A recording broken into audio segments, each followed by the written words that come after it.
Hello and welcome to this delightful, clean, historical Western romance by Shelfie audiobook.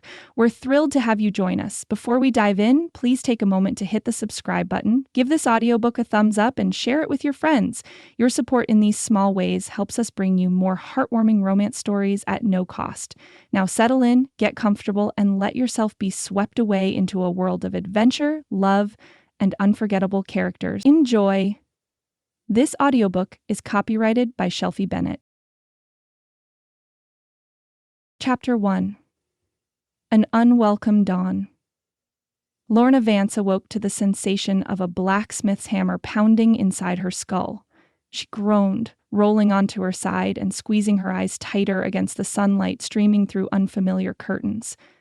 Her mouth felt like she'd been chewing cotton, and her stomach lurched dangerously. Something wasn't right. The pillow beneath her cheek wasn't her own. The scent was all wrong, a blend of tobacco and bay rum instead of the lavender sachets she tucked into her linens. Lorna forced her eyelids open, blinking against the harsh morning light, and froze. This wasn't her bedroom at the ranch. Panic seized her as she took in the surroundings. Sturdy oak furniture that wasn't hers, a mirror on the wall reflecting a room she'd never seen, and a man's pocket watch glinting on the nightstand beside an empty whiskey glass. She sat bolt upright, clutching the sheet to her chest as the room spun around her. Her heart hammered against her ribs when she realized she was wearing only her chemise, the buttons torn at the neck. Her wedding dress, the gown she was supposed to be putting on in mere hours, was draped over a chair, the delicate lace collar ripped. "Sweet, merciful heavens," she whispered, the sound of her own voice startling her. A groan from beside her made her blood run cold. Slowly, as if turning too quickly might shatter what remained of her world, Lorna looked to her right. A man lay beside her, dark hair tousled across the pillow, his bare chest rising and falling with deep, even breaths. She didn't recognize him, yet here she was, in his bed, on what was supposed to be her wedding day. As if sensing her scrutiny, the stranger's eyes fluttered open.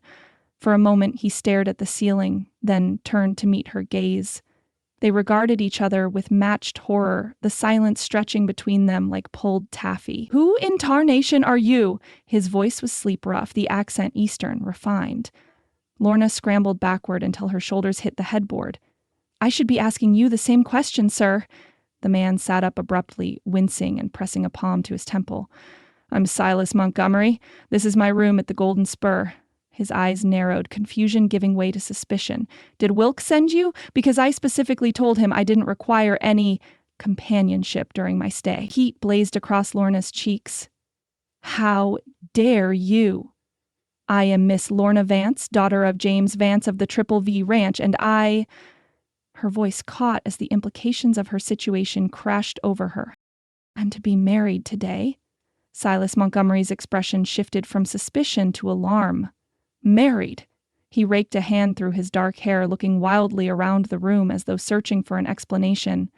"Miss Vance, I assure you I have no recollection of how you came to be here." "Do you expect me to believe that?" Lorna's voice rose sharply, panic making her reckless. "You took advantage of me." "I did nothing of the sort." Montgomery's face flushed with indignation. "I was at the town celebration last night. I remember having several drinks with the mayor and some local businessmen, and then—" He frowned, pressing his fingers against his brow. "Then nothing. I woke up here, with you." "You're lying." Lorna's voice trembled despite her attempt at conviction.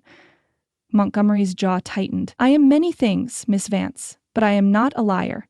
Nor am I the sort of man who would—" He gestured between them, unable to complete the thought.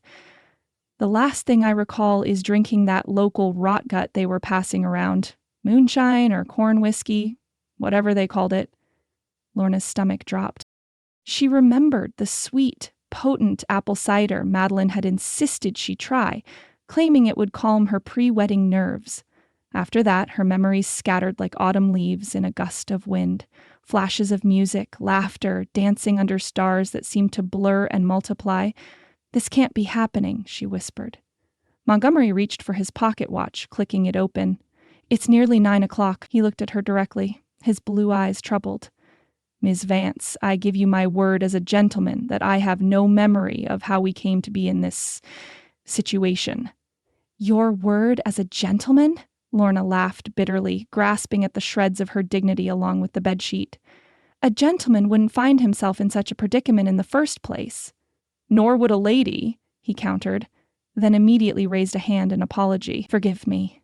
That was unwarranted. I need to leave."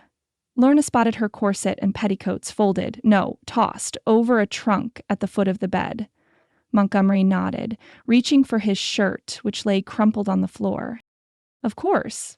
I'll step into the washroom while you dress." "How chivalrous," she muttered, considering the circumstances.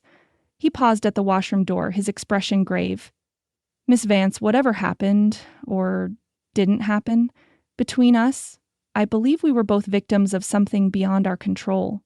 Perhaps we should speak to the sheriff about this." "The sheriff is my fiancé."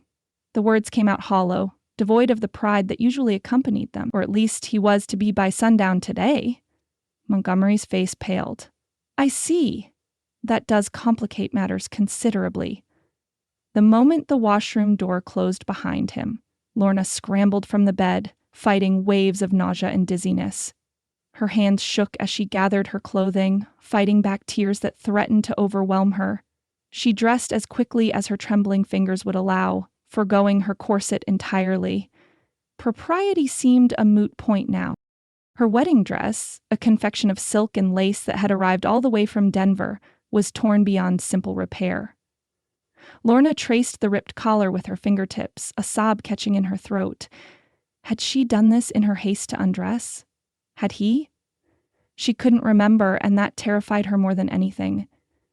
She was struggling with the buttons of her dress when Montgomery emerged from the washroom, face freshly splashed with water but still ashen. He'd donned his shirt and vest, but hadn't bothered with a tie. "Miss Vance, please, let me help you." "Don't touch me," she recoiled, nearly stumbling over the chair. He raised his hands in surrender. "I only meant to offer assistance with your dress, the buttons." "I'm perfectly capable," she insisted, fumbling with the remaining fasteners. Montgomery crossed to the window, keeping a careful distance. "There's quite a crowd gathering at the church," he observed quietly. "I imagine they're expecting you." Lorna closed her eyes briefly, imagining Ford waiting at the altar, her father preparing to walk her down the aisle, her younger sisters giggling as they arranged her train. Another wave of nausea hit her, this one having nothing to do with whatever she'd consumed the night before. "I need to go." She grabbed her torn wedding dress, bundling it against her chest like a shield. "At least let me escort you." "No." The word came out sharp as a gunshot. "You've done quite enough, Mr. Montgomery." His jaw tightened, but he nodded once. "As you wish, but Miss Vance, this situation, it affects us both. I'm staying at the Golden Spur through the week. If you wish to discuss what happened—" "There's nothing to discuss." Lorna moved toward the door, her legs unsteady beneath her. "I suggest you do us both a favor and return to wherever you came from as quickly as possible." "Boston," he said automatically. "I'm from Boston. I'm here to purchase cattle for—" He stopped himself. "Never mind. It hardly matters now." Lorna straightened her shoulders, summoning what remained of her dignity. "Good day, Mr. Montgomery." She didn't wait for his response, slipping into the hallway and pulling the door firmly shut behind her. The corridor was mercifully empty, though she could hear voices from the dining room below. The normal breakfast chatter of the Golden Spur's patrons, unaware that her life had just been destroyed above their heads. Lorna descended the back stairs, clinging to the banister as the steps seemed to shift beneath her still unsteady feet. She avoided the dining room entirely, slipping out through the kitchen where a startled young maid nearly dropped a stack of plates at the sight of her. "Miss Vance, what on earth?" "I wasn't here," Lorna said quickly. "Please, Jenny, you didn't see me." The girl's dark eyes widened, taking in Lorna's disheveled appearance and the bundled white fabric clutched against her chest. Understanding dawned on her young face, followed by a sympathy that burned Lorna worse than any judgment. "Of course, Miss Vance," Jenny whispered. "The back door's unlatched." "Thank you." Lorna hesitated. "Jenny, did you see me arrive here last night?" The maid shook her head. No, ma'am. I finished my shift before the celebration ended. Nodding, Lorna slipped through the door Jenny indicated, emerging into the bright morning sunshine of Redemption Springs' back alley. The irony of the town's name wasn't lost on her as she clutched her ruined wedding dress tighter and began the long walk of shame toward home. The streets were mostly empty, with most townsfolk either at work or gathered at the church where her wedding was to take place in just a few hours. Those few who were out stopped and stared as she passed, her hair falling from its pins, her dress buttoned incorrectly, and the white silk bundle clutched in her arms telling its own damning tale. Old Mrs. Haverford, sweeping her front stoop, actually crossed herself at the sight of Lorna. Mr. Peterson, unloading supplies at the general store, dropped a crate of canned goods, the noise causing Lorna to flinch, as if she'd been shot. Whispers followed in her wake, carried on the morning breeze along with the dust stirred by her faltering steps. Ain't that the Vance girl, the school teacher? She's meant to be marrying the sheriff this afternoon. Good Lord, is that her wedding dress? What in heaven's name? Lorna quickened her pace, eyes fixed on the dirt path ahead, refusing to acknowledge the stares and murmurs. Her head pounded with each step, her stomach churned, and the enormity of what had happened, what was still happening, threatened to crush her beneath its weight. By the time she reached the edge of town, tears streamed unchecked down her face, and the torn wedding gown hung limp in her grasp. The Triple V Ranch lay 3 miles ahead, but it might as well have been 1,000 for all her chances of arriving with any shred of dignity intact. A wagon approached from the direction of the ranch, and Lorna recognized the team with a start of dread.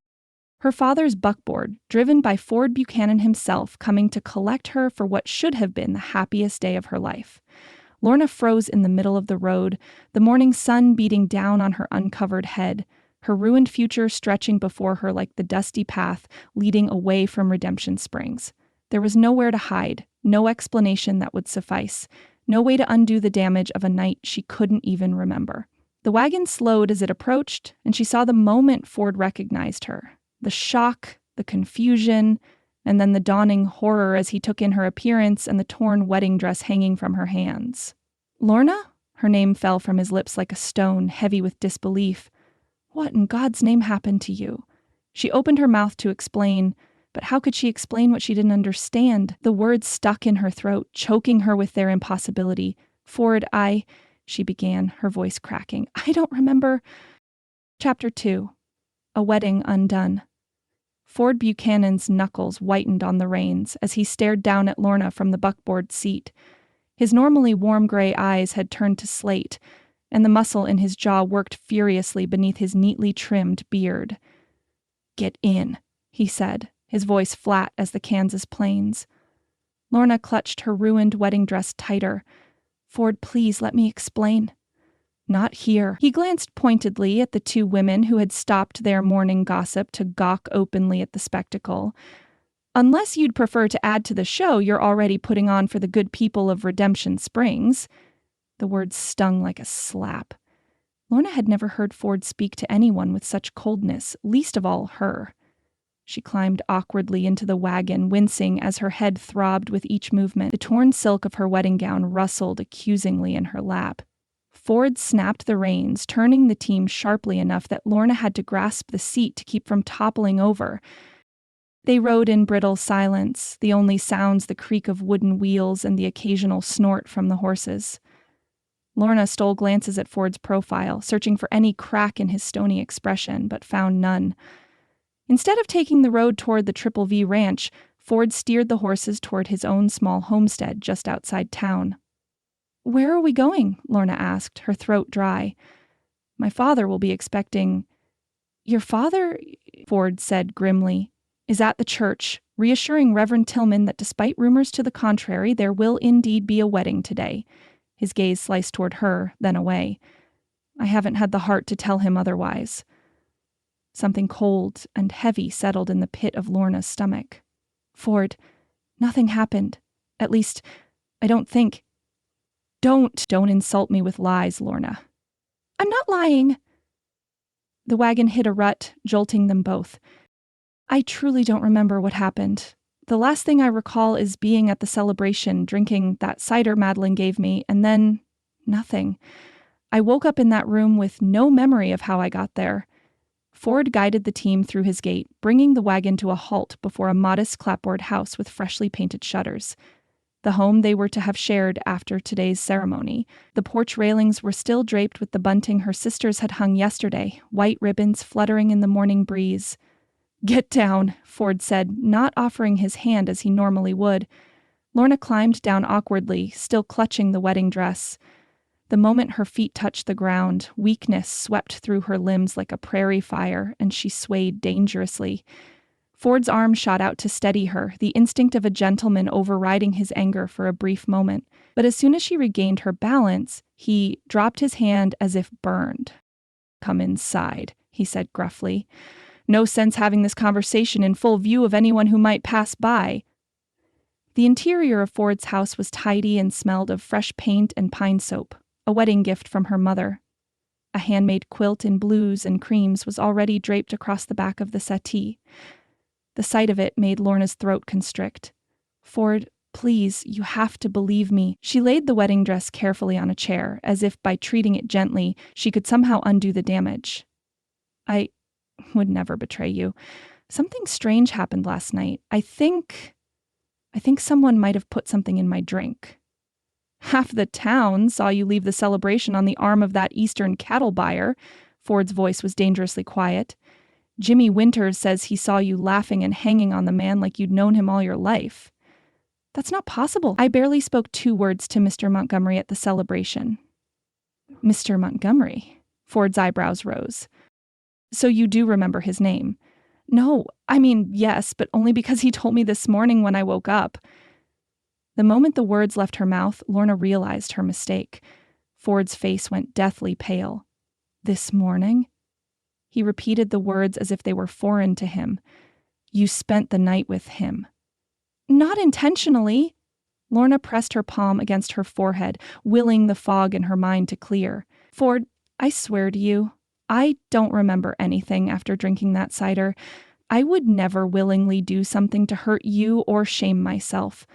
Willing or not, the damage is done." Ford removed his hat, running a hand through his sandy hair. For the first time, she noticed the dark circles beneath his eyes. He hadn't slept. "Do you have any idea what people are saying in town? Hank Miller's wife saw you leaving the Golden Spur this morning, looking like—" He gestured at her disheveled appearance, unable to finish the sentence. "I don't care what Hilda Miller or anyone else thinks," Lorna said, though they both knew it for a lie. In a town the size of Redemption Springs, reputation was everything. "All I care about is what you think, what you believe." Ford's laugh was hollow, devoid of humor. "What I believe? I believe I was a fool to think a woman like you would be satisfied with a simple lawman. I believe I was blind not to see that you had your eye on bigger prospects. That's not fair." "Fair?" Ford's voice rose for the first time. "Was it fair of you to make a spectacle of yourself with that Easterner on the eve of our wedding? Was it fair to drag my name and badge through the mud? I'm the law in this town, Lorna. How am I supposed to command respect when my own bride-to-be makes me a laughingstock?" "It wasn't like that." Tears spilled down Lorna's cheeks, but she made no move to wipe them away. "I love you, Ford. I would never do anything to hurt you. There has to be an explanation." "There is." Ford's mouth twisted bitterly. "The explanation is that you found a man with deeper pockets and fancier manners. A man who can give you more than a lawman's salary and a simple house on the edge of town." "That's not true," Lorna cried, reaching for his hand. Ford stepped back, avoiding her touch. "When I rode into town this morning, before I heard the gossip, do you know what I was thinking?" He didn't wait for her answer. "I was thinking that by sundown you'd be my wife, that I'd be the luckiest man in the territory." He laughed again, the sound like breaking glass. "Seems the luck was all Silas Montgomery's. Nothing happened between us." Even as she said it, Lorna wasn't certain. The gaps in her memory yawned like canyons, dark and bottomless. "It doesn't matter." Ford's voice had gone quiet again. "Whether anything happened or not, you spent the night in another man's room. Everyone knows it. I know it. So that's it. You're going to throw away everything we've built because of something I had no control over?" Ford walked to the mantel and picked up a small box. the ring he was to have placed on her finger in just a few hours. He turned it over in his hands, studying it as if seeing it for the first time. "I joined the Rangers when I was 18, he said softly. "Spent 8 years tracking outlaws across Texas and the territories. Saw men hang for theft and women sell themselves for a loaf of bread. But in all that time, I never compromised what I believed in." His eyes met hers, wounded but resolute. "I can't start now." "Ford, please. I release you from our engagement, Miss Vance." He held out the ring box. "I wish you happiness with Mr. Montgomery or whoever else you choose." The formality of his address cut deeper than his anger had. Lorna stared at the offered box, unable to make herself take it. "I don't want to be released," she whispered. "I want to marry you, today, as planned." "That's no longer possible." He set the ring box on the table between them. "I'll have your things sent over to your father's ranch. The gifts will need to be returned, of course." "So practical," Lorna said bitterly. "Have you already composed the notice for the newspaper, too? Sheriff Buchanan narrowly escapes marriage to fallen woman?" Ford's expression hardened. "Don't make this more difficult than it already is." "Difficult?" Lorna's voice rose with the injustice of it all. "I wake up with no memory of how I got there. My dress torn, my reputation in tatters, and you stand there talking about returning wedding gifts? As if the worst thing that happened was a change in dinner plans? What would you have me do, Lorna?" Ford snapped, his control finally cracking. "Marry you anyway? Pretend I don't know you spent the night with another man? Live with the whispers and sidelong glances for the rest of our lives? I'm not made that way, and you know it." "I know that the man I agreed to marry promised to love me in sickness and in health, for better or worse." Lorna's tears had dried, leaving behind a cold fury. "Seems to me you're only interested in the better part." Ford flinched as if she'd struck him. "That's not fair." "None of this is fair." She gestured wildly, nearly knocking over a lamp. "I've been teaching in this town for 3 years. I've attended every church social, chaperoned every school dance, visited every sick child. I've lived my life above reproach, and now, because of one night I can't even remember, everything I've worked for is destroyed." For a moment, something like doubt flickered in Ford's eyes. But then his gaze fell on the torn wedding dress, and his expression hardened once more. "I'm sorry, Lorna, truly, but my decision is final." She stared at him, this man she'd planned to spend her life with, and saw nothing of the gentle, laughing Ford who had courted her for the past year. In his place stood a stranger, rigid with pride and propriety. "I never truly knew you," she said softly. "Nor I you, it seems." He moved to the door, opening it in clear dismissal. "I'll drive you to your father's ranch." "I'd rather walk," Lorna said, her voice brittle with unshed tears. "Don't be foolish. It's 3 miles, and you're in no condition." "I said I'd rather walk." She snatched up her ruined wedding dress and moved past him, careful not to brush against him as she stepped onto the porch. "Good day, Sheriff Buchanan." She held her head high as she descended the steps, though her legs trembled beneath her skirts. The ring box remained on the table, unclaimed, a small velvet monument to all she had lost. The sun beat down mercilessly as Lorna made her way toward the Triple V ranch, her torn wedding dress clutched in arms gone numb from the effort. Dust clung to the hem of her skirt, and sweat plastered loose strands of hair to her forehead and neck. Twice she stumbled, the uneven ground conspiring with her exhaustion and lingering disorientation to nearly send her sprawling. After the first mile, she thought she heard the creak of wagon wheels behind her, but she didn't turn. Her pride, the one thing she had left, wouldn't allow it. Whether it was Ford or some other traveler, she would rather collapse in the dirt than accept help now. When the main house of the Triple V finally came into view, a sob of relief caught in Lorna's dry throat. The 2-story white clapboard structure with its wide veranda and green shutters had never looked so welcome, or so forbidding. Her younger sisters, Emma and Charlotte, were stringing paper flowers along the porch railings in preparation for the wedding celebration that was to have followed the church ceremony. They spotted her at the same moment, their bright faces transitioning from surprise to confusion to alarm as they took in her bedraggled appearance. "Lorna?" Emma, 16 and already showing signs of the beauty she would become, dropped her decorations and rushed down the steps. What on earth happened to you? Why aren't you at Mrs. Fletcher's getting ready? Charlotte, only 14 but observant beyond her years, had gone very still, her gaze fixed on the torn wedding dress in Lorna's arms. Go inside, both of you, Lorna managed, her voice raw from unshed tears and road dust. But what about the wedding? Charlotte asked, her young face clouded with confusion. Papa said we should have everything ready by the time you got back from the church, and there isn't going to be a wedding, Lorna said, the words like broken glass in her mouth. Now please, go inside and fetch Papa. The girls exchanged worried glances but obeyed, disappearing into the house with a flurry of calico skirts and anxious whispers. Lorna remained at the foot of the porch steps, unable to summon the energy to climb them. The morning's events had drained her completely, leaving nothing but a hollow ache where her heart should be. James Vance appeared in the doorway moments later, his tall frame filling the space. At 55, he was still an imposing figure, with iron gray hair and the weathered features of a man who had spent most of his life in the saddle. His expression, normally so warm when looking upon his eldest daughter, now held nothing but concern and confusion. Lorna? What in heaven's name is going on? Ford rode into town looking like he'd seen a ghost, and now you show up like this? He descended the steps, taking in her disheveled state with growing alarm. Are you hurt? Did something happen? The genuine worry in his voice nearly undid her. Lorna had always been the reliable one, the daughter who had stepped into the role of woman of the house after her mother's death 10 years ago. She had never given her father a moment's worry or cause for shame. Until now. The wedding is off, Papa, she said, forcing herself to meet his gaze directly. Ford has broken our engagement. What? Why would he do such a thing? James Vance frowned, confusion giving way to anger. That boy gave me his word not 2 days ago. What could possibly have changed since then? Lorna closed her eyes briefly, steeling herself. There was an incident last night at the town celebration. What sort of incident?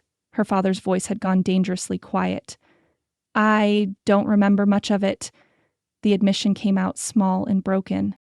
I had some cider that Madeline gave me, and after that, everything is a blur. This morning she faltered, the words sticking in her throat like burrs. This morning what? James prompted, his face growing grimmer by the second. This morning I woke up in a room at the Golden Spur Inn. Lorna forced herself to continue, though each word felt like a betrayal of the father who had raised her with such care, with a man I barely know, a cattle buyer from the East. The color drained from her father's face. For a long moment he said nothing, simply stared at her, as if she were a stranger who had wandered onto his property claiming to be his daughter. Tell me you're not serious, he finally said. I wish I weren't, Lorna whispered, but it's true. I have no memory of how I got there or what happened. But Ford knows, and half the town knows by now, if the looks I got walking through town are any indication. James Vance ran a hand over his face, suddenly looking every one of his 55 years and then some. Come inside, he said gruffly. This isn't a conversation to have standing in the yard. Lorna followed him up the steps and into the house, clutching her tattered wedding dress like a shield. The main room, normally so cozy and welcoming with its worn leather chairs and hand-woven rugs, felt cavernous and cold. Emma and Charlotte stood by the fireplace, their young faces stricken with confusion and the beginnings of fear. Girls, go to your rooms, their father said firmly. But Papa, Emma began. Now, Emma Jane. The tone brooked no argument. With reluctant steps and backward glances, the girls retreated up the stairs, their whispers fading as they disappeared from view. James pulled out a chair at the oak dining table. Sit before you fall down, he ordered, his voice gruff with concern, despite his obvious shock. Lorna sank into the chair gratefully, her knees finally giving way. She laid the wedding dress on the table, the torn lace collar a silent testimony to all that had gone wrong. Now, tell me everything, her father said, taking the seat across from her. And for God's sake, girl, don't leave anything out. Lorna recounted what little she could remember of the previous night. The celebration in the town square, the sweet cider Madeline had pressed upon her, the gaps that followed. She told him about waking in Silas Montgomery's room, their mutual confusion and horror, and her painful confrontation with Ford. Throughout her halting narrative, James Vance sat motionless, his weathered hands flat on the table, his eyes never leaving her face. Only the deepening lines around his mouth betrayed his distress. When she finished, the silence stretched between them, heavy with all that remained unsaid. "You truly remember nothing?" he finally asked. "Nothing," Lorna confirmed miserably. "One moment I was at the celebration, and the next I was waking up in that room." "And this Montgomery fellow, he claims the same?" "He says he has no memory of how I came to be in his room." Lorna traced a finger along a scratch in the table's surface. "He seemed as confused as I was. Yet Ford refuses to believe you. It doesn't matter whether I remember or not, the damage to his reputation is done." Lorna's voice cracked on the last word. "He won't marry a woman the town is gossiping about." Her father made a sound somewhere between a growl and a sigh. "I always thought Ford Buchanan had more spine than that. A man who would abandon his bride over gossip isn't worth the price of the ring he gave her." The unexpected support loosened something in Lorna's chest, allowing her to draw a full breath for what felt like the first time since waking in that strange bed. "You believe me?" she asked, her voice small. James Vance reached across the table and covered her hand with his own. "You've never given me reason to doubt your word, Lorna Catherine. I don't see why I should start now, no matter how strange the circumstances." Tears spilled down her cheeks, the relief of being believed too overwhelming to contain. "Thank you, Papa." "Don't thank me yet." Her father's expression grew grim once more. "Believing you doesn't change the situation. Ford has broken the engagement, and from what you say, half the town already knows why. Your reputation is in tatters," Lorna finished for him. "I know." "We could leave," he offered suddenly. "Sell the ranch, move somewhere people don't know us. Your aunt in California has been asking us to visit for years. We could make a fresh start." The suggestion was so unexpected, so generous, that for a moment, Lorna couldn't speak. Her father loved this land, had built it from nothing after moving west with his young bride 25 years ago. For him to suggest leaving it all behind for her sake— "I can't let you do that," she said finally. "This is our home, Emma and Charlotte's home. I won't be the reason you lose everything you've worked for." "You girls are everything I've worked for," James corrected her firmly. "The land is just land." Before Lorna could respond, the sound of horses approaching drew their attention to the window. A fine carriage, pulled by a matched pair of bays, rolled up to the house, gleaming with fresh paint and brass fittings. It was the kind of conveyance rarely seen in Redemption Springs, the kind that belonged to a wealthy man from back east. "Who in blazes is that?" James muttered, rising from his chair. Lorna's heart sank as she recognized the man descending from the carriage, his dark hair neatly combed, his suit immaculate despite the dusty road. "That," she said quietly, "is Silas Montgomery." Chapter 3. Seeking Justice. 3 days after the wedding that never was, Lorna stood before the sheriff's office, her heart pounding against her ribs like a trapped bird. She'd dressed with particular care that morning, her best navy walking dress with ivory buttons, her mother's cameo at her throat, and her hair swept into a no-nonsense knot at the nape of her neck. Armor, of a sort, against what she knew would be an unpleasant encounter. The sheriff's office occupied a modest building on Main Street, wedged between the telegraph office and the barber shop. A wooden sign, hand-painted and weathered by years of sun and snow, declared "Sheriff" in blocky letters that had been Ford's own handiwork. She'd helped him hang it, laughing as he'd measured the placement 3 times to ensure it was perfectly level. That laughter felt like it belonged to another woman entirely now. Squaring her shoulders, Lorna pushed open the door. The familiar scent of leather, gun oil, and coffee greeted her, along with the soft ticking of the wall clock she'd given Ford last Christmas. He sat at his desk, hat hung on a peg behind him, sleeves rolled up to reveal corded forearms as he meticulously cleaned his revolver. He didn't look up, though he must have heard her enter. "Sheriff Buchanan," she said formally, reminding herself that she was a taxpayer with a legitimate grievance. "I need to file a complaint." Ford's hands stilled, but he didn't raise his eyes. "Miss Vance?" The formality stung, but she pressed on. "I believe I was drugged the night of the town celebration. I'd like to launch an official investigation." Now he did look up, his gray eyes flat and unreadable. "Drugged. Yes." Lorna stood straighter, refusing to be intimidated. Someone put something in my drink that night. That's why I have no memory of what happened. And you've come to this conclusion how exactly? Ford set down his revolver and leaned back in his chair, fingers steepled before him. It's the only explanation that makes sense. One moment I was at the celebration, perfectly clear-headed, and the next I was waking up in a strange room with no memory of how I got there. Or perhaps you had too much to drink, Ford suggested, his tone maddeningly reasonable. It wouldn't be the first time someone overindulged at a town celebration and did something they later regretted. I had half a cup of cider. Lorna fought to keep her voice steady. I've never been intoxicated in my life, and you know it. Do I? He raised an eyebrow. I thought I knew a great many things about you, Lorna, which turned out to be mistaken assumptions. The barb landed precisely where intended. Lorna dug her fingernails into her palms, using the sharp pain to maintain her composure.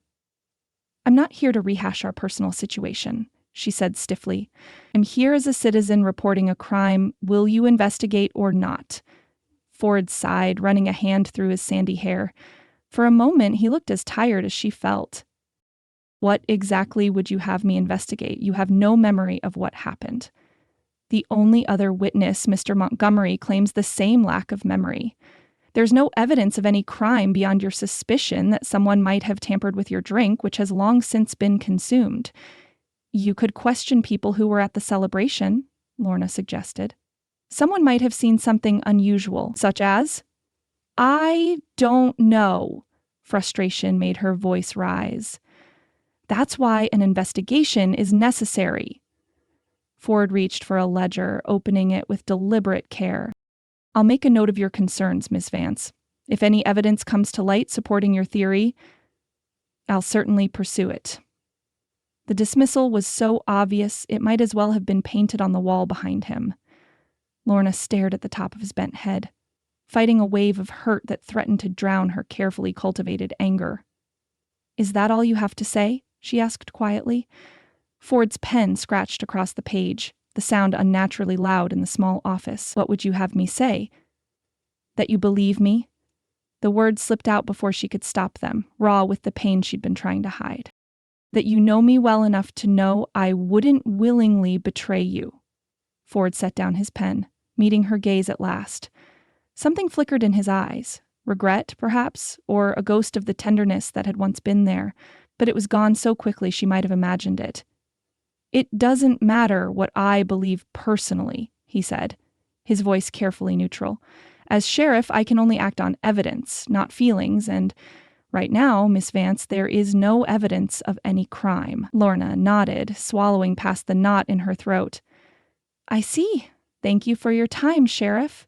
She turned to leave, dignity intact though her heart lay shattered at her feet. Her hand was on the doorknob when Ford spoke again. Lorna. She paused but didn't turn around. For what it's worth, he said quietly, I'm sorry things turned out this way. Lorna closed her eyes briefly, absorbing the blow of his too little, too late kindness. So am I, Ford, she replied, then stepped out into the harsh sunlight, letting the door swing shut behind her with a finality that echoed in her chest. The Golden Spur Inn stood proudly at the north end of Main Street, its freshly painted sign featuring a gilt horseshoe that caught the midday sun. It was the finest establishment in Redemption Springs, catering to the wealthier travelers who passed through town, cattle buyers like Silas Montgomery, railroad men surveying for new lines, and the occasional tourist seeking adventure in the West. Lorna had never entered the building alone before. Ladies simply didn't frequent hotels unescorted, and certainly not the adjoining saloon. But desperate circumstances called for desperate measures, she reminded herself, as she pushed open the heavy oak door leading to the inn's lobby.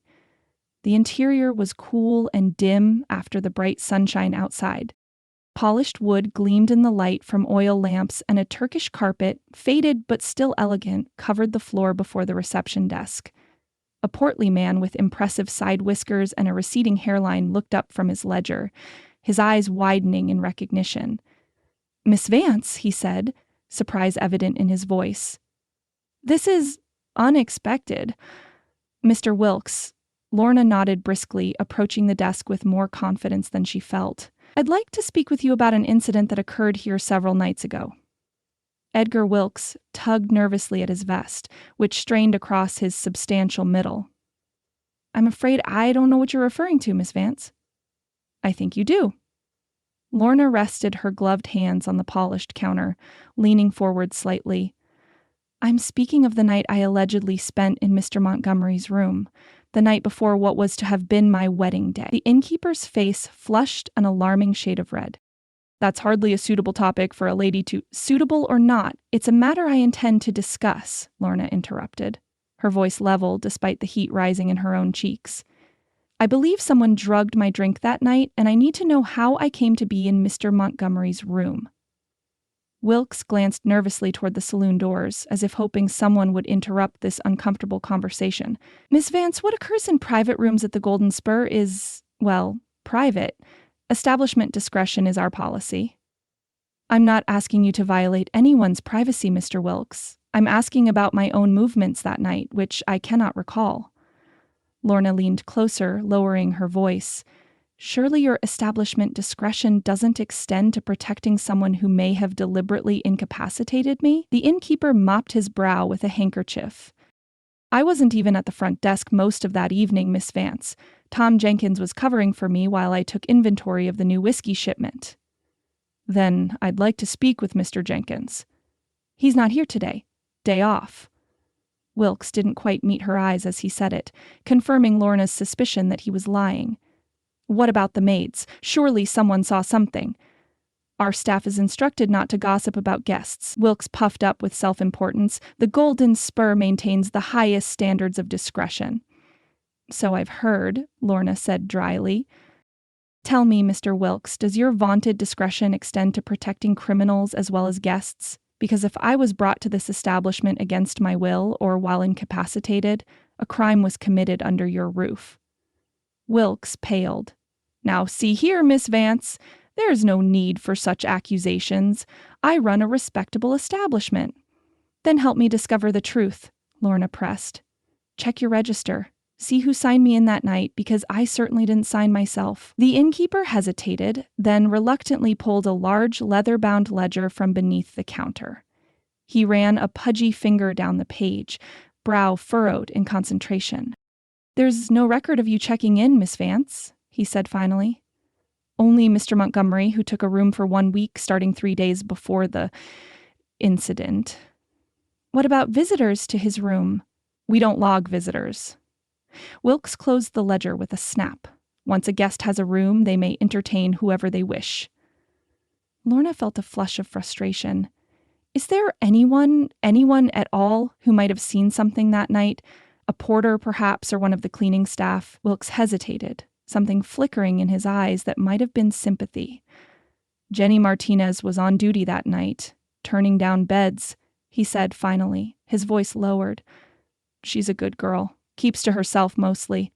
If she saw anything, she hasn't mentioned it to me. It wasn't much, but it was something. Where might I find Jenny? She works from 4 to midnight, makes up the rooms in the mornings. Wilkes glanced at the clock. Won't be in for another couple of hours yet. Thank you, Lorna said, genuine gratitude in her voice. I appreciate your help, Wilkes nodded uncomfortably.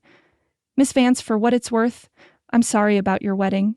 You've always been a fine, respectable young lady, and I can't imagine you'd— well, he cleared his throat. Things aren't always what they seem, is all I'm saying. It was more support than she'd expected from the typically stuffy innkeeper. Lorna offered him a small smile. Thank you, Mr. Wilkes. I won't forget your kindness. She turned to leave, only to find herself face to face with Silas Montgomery himself, who had just entered the lobby. He looked as startled to see her as she was to see him, his blue eyes widening in recognition. Miss Vance? He said, removing his hat. I didn't expect to see you here. Mr. Montgomery, Lorna nodded stiffly, acutely aware of Wilkes watching their interaction with undisguised curiosity. I was just leaving. Actually, I've been hoping to speak with you. Montgomery stepped aside, clearing her path to the door, but making it clear he wished to continue the conversation. Perhaps you might spare me a moment?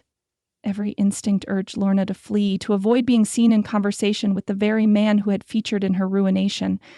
But she needed answers, and Montgomery was the only other person who had experienced the strange memory loss.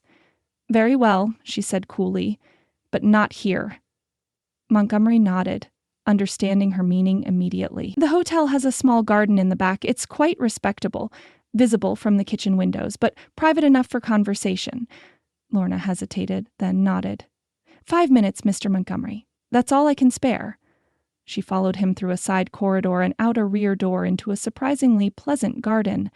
Roses climbed trellises along a white picket fence, and neat gravel paths wound between beds of summer flowers. A small wrought iron table and 2 chairs sat beneath the shade of a cottonwood tree, offering both privacy and propriety, as the kitchen windows did indeed look out on the space. Montgomery gestured to one of the chairs.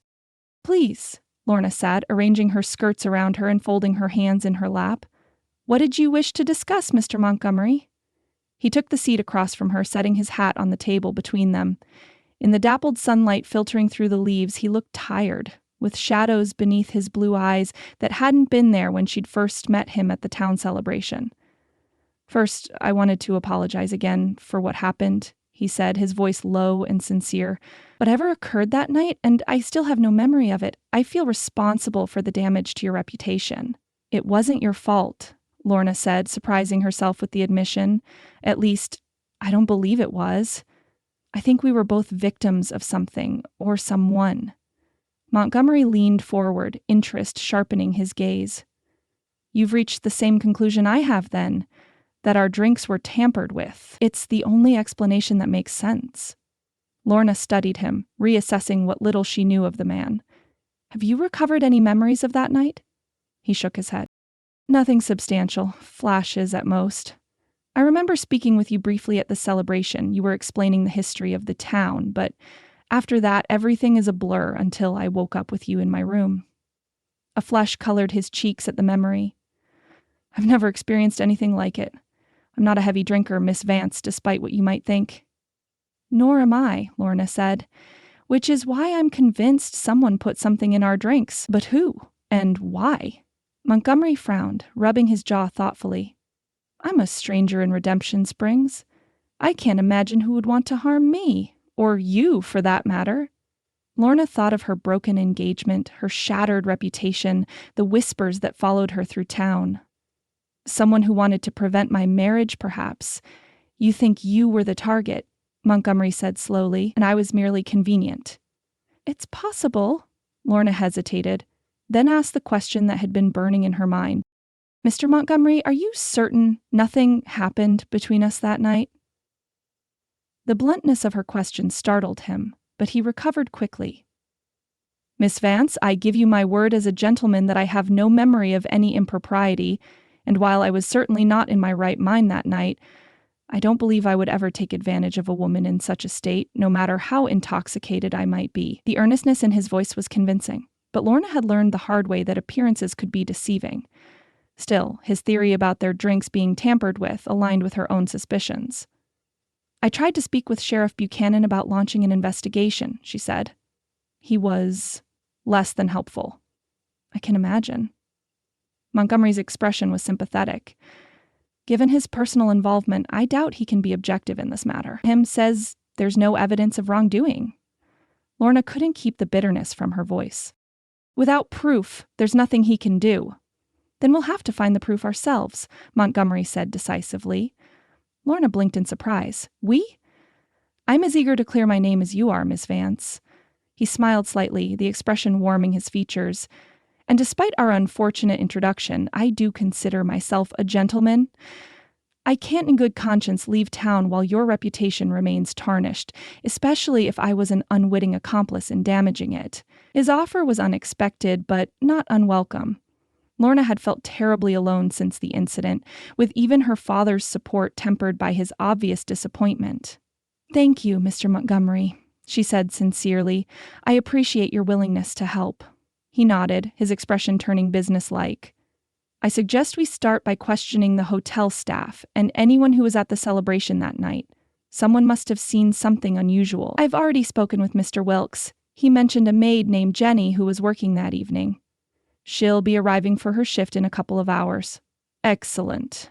Montgomery rose, offering her his hand. May I call on you tomorrow to discuss what we learn?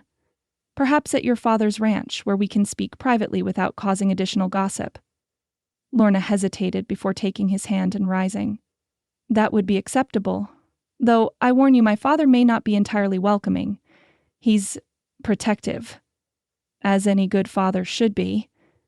Montgomery smiled, a genuine warmth in his eyes that made him suddenly handsome in a way Lorna hadn't noticed before. Until tomorrow then, Miss Vance, she nodded, withdrawing her hand from his. Good day, Mr. Montgomery. As she made her way back through the hotel and out onto Main Street, Lorna felt a curious lightening of her spirits. She was no longer alone in her quest for answers, and perhaps with Montgomery's help she might yet salvage some portion of her reputation. That small spark of hope was quickly extinguished as she stepped onto the boardwalk and nearly collided with Madeline Cooper. "Lorna!" Madeline exclaimed, her voice carrying loud enough to draw the attention of several passers-by. "Emerging from the hotel in broad daylight. My goodness, you are full of surprises these days." Madeline had been Lorna's friend since childhood, the daughters of neighboring ranchers who had shared school books and secrets in equal measure. With her honey blonde curls and wide brown eyes, Madeline had always been the prettier of the two, though Lorna had been considered the more refined. They had grown somewhat apart in recent years, particularly after Lorna became engaged to Ford, but maintained the appearance of friendship expected of young women who had known each other all their lives. "I was making inquiries," Lorna said stiffly, already regretting the encounter. "Not that it's any of your concern, Maddie." "Inquiries? Is that what they're calling it these days?"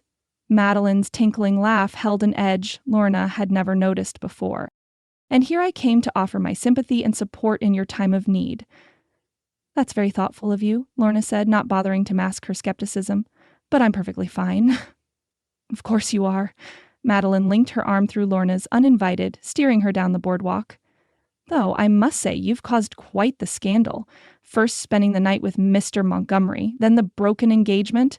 Why, everyone's talking about it." The gleeful note in Madeline's voice made Lorna's skin crawl. She tried to disengage her arm, but Madeline held fast. "I'd rather not discuss it," Lorna said firmly. "Oh, but you must. Friends share everything, don't they?" Madeline's grip tightened. "Tell me, what's he like? Mr. Montgomery, I mean. I've heard he's quite wealthy. Owns half of Boston, they say." "I wouldn't know," Lorna replied coldly. "As I've told everyone who would listen, I have no memory of that night." "How convenient," Madeline murmured, then immediately brightened. "But surely you've spoken with him since? I saw you two in the hotel garden just now, looking very cozy indeed." The implication was clear and deliberately malicious. Lorna finally succeeded in pulling her arm free. "Mr. Montgomery and I were discussing the events of that night, trying to determine what actually happened," she said, her voice tight with controlled anger. "Not that I owe you or anyone else an explanation." "Of course not," Madeline soothed, though her eyes remained sharp and calculating. "I'm only concerned for you, Lorna dear. I hate to see you making things worse for yourself." "How thoughtful," Lorna said dryly. "And how is Ford taking all of this? You must have spoken with him, being such a concerned friend." Something flickered across Madeline's face. Triumph, perhaps, or satisfaction? Poor Ford is devastated, naturally. He needed a shoulder to cry on, and, well, I've always been there for him, haven't I? The words hit Lorna like a physical blow. Had Madeline harbored feelings for Ford all this time? The thought cast their friendship in a troubling new light. "I'm sure you have," Lorna said quietly. "If you'll excuse me, Maddie, I have errands to attend to." Of course, of course." Madeline stepped back, her smile not quite reaching her eyes. "Do take care, Lorna, and if you ever need someone to talk to about anything at all, you know where to find me." The offer sounded sincere, but something in Madeline's tone raised the fine hairs on the back of Lorna's neck. She nodded curtly and continued down the boardwalk, feeling Madeline's gaze boring into her back long after she'd turned the corner. The encounter left a sour taste in Lorna's mouth, one that lingered as she made her way through town on errands that could have waited, but gave her purpose and reason to be seen in public, head held high despite her inner turmoil. Everywhere she went, conversations halted at her approach and resumed in hushed tones after she passed. Women who had once greeted her warmly now crossed the street to avoid her. Men tipped their hats with exaggerated politeness, their eyes lingering a moment too long as if seeing her in a new and not entirely respectable light. At the general store, Mrs. Peterson placed Lorna's purchases on the counter rather than handing them to her directly, as if afraid that fallen virtue might be contagious. The dressmaker who had lovingly crafted her wedding gown pretended not to see her passing on the street. Even Reverend Tillman, who had baptized her as an infant, regarded her with a troubled frown when their paths crossed outside the post office. By the time Lorna completed her circuit of the town, her head ached and her throat was tight with unshed tears. She had lived in Redemption Springs all her life, had taught half the town's children to read and write, had nursed the sick during the influenza outbreak 2 winters ago. Yet one night she couldn't even remember had erased all of that, leaving her a stranger in her own community. "Miss Vance?" The voice startled her from her dark thoughts. She looked up to find herself standing before the livery stable, where Hank Miller was holding the reins of a saddled horse. "Your father asked me to keep an eye out for you," he explained, not quite meeting her eyes. "Said you might need a ride home if your errands ran long." It was a kindness she hadn't expected, especially from Hank, whose wife had been among the first to spread gossip about Lorna's disgrace. "Thank you, Mr. Miller," she said quietly, accepting the reins. "That was thoughtful of my father. He's a good man, James Vance." Hank shifted uncomfortably. "Known him 30 years, never known him to raise a fool for a daughter, neither." It was as close to a declaration of support as she was likely to get in Redemption Springs these days. Lorna offered him a small smile. "I appreciate that, Mr. Miller." He nodded, helping her mount before stepping back. "You ride safe now, Miss Vance. Storm brewing to the west. Best get home before it breaks." Lorna glanced at the horizon where dark clouds were indeed gathering. A fitting end to a dark day, she thought as she turned the horse toward home, leaving the whispers and stares of Redemption Springs behind her. For now. As she rode, her mind returned to her strange conversation with Madeline.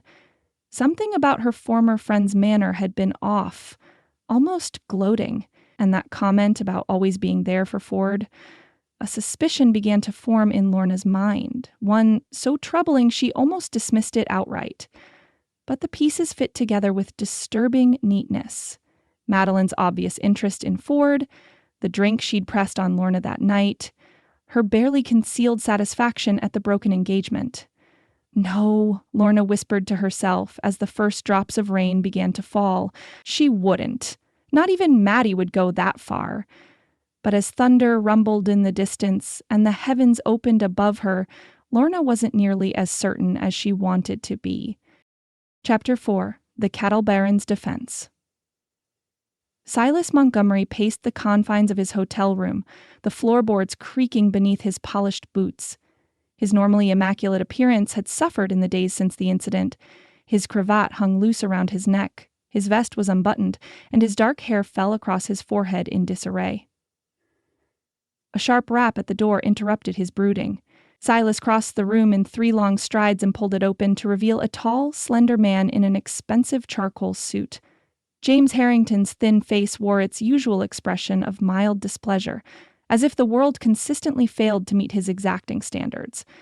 "You look terrible," Harrington observed by way of greeting, stepping past Silas into the room and placing his leather portfolio on the writing desk.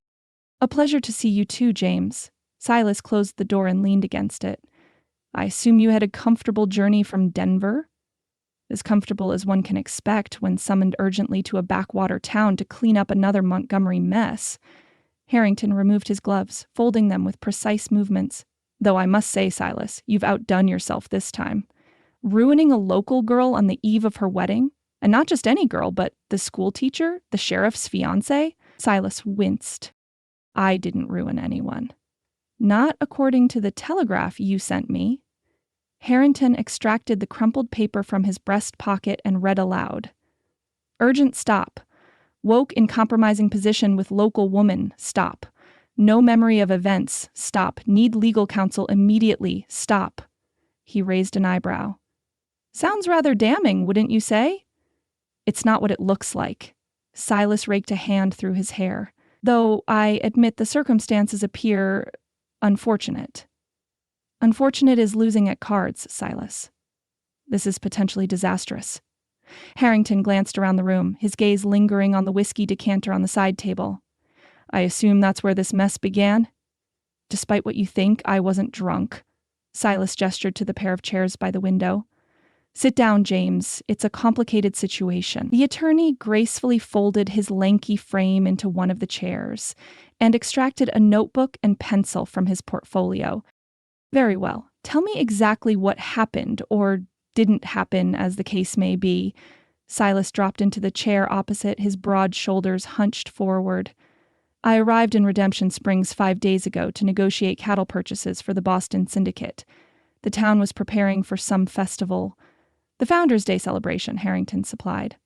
I made inquiries on the train. It's an annual event. Yes, that was it, Silas nodded. The mayor invited me to attend as an honored guest, said it would be good for business relations. I went, had a few drinks, spoke with various ranchers about their stock. Including James Vance? Silas frowned. Vance? I don't recall meeting him specifically. He's the father of the young woman in question, Harrington explained. Owns the Triple V Ranch northeast of town, one of the more prosperous operations in the area. I may have spoken with him, Silas admitted. I met so many people that night. I do remember talking briefly with Miss Vance at one point. She was describing the town's history. And then, Silas grimaced. Things become hazy. I remember accepting some local specialty drink, apple moonshine, I believe they called it. After that, my memories are fragments at best.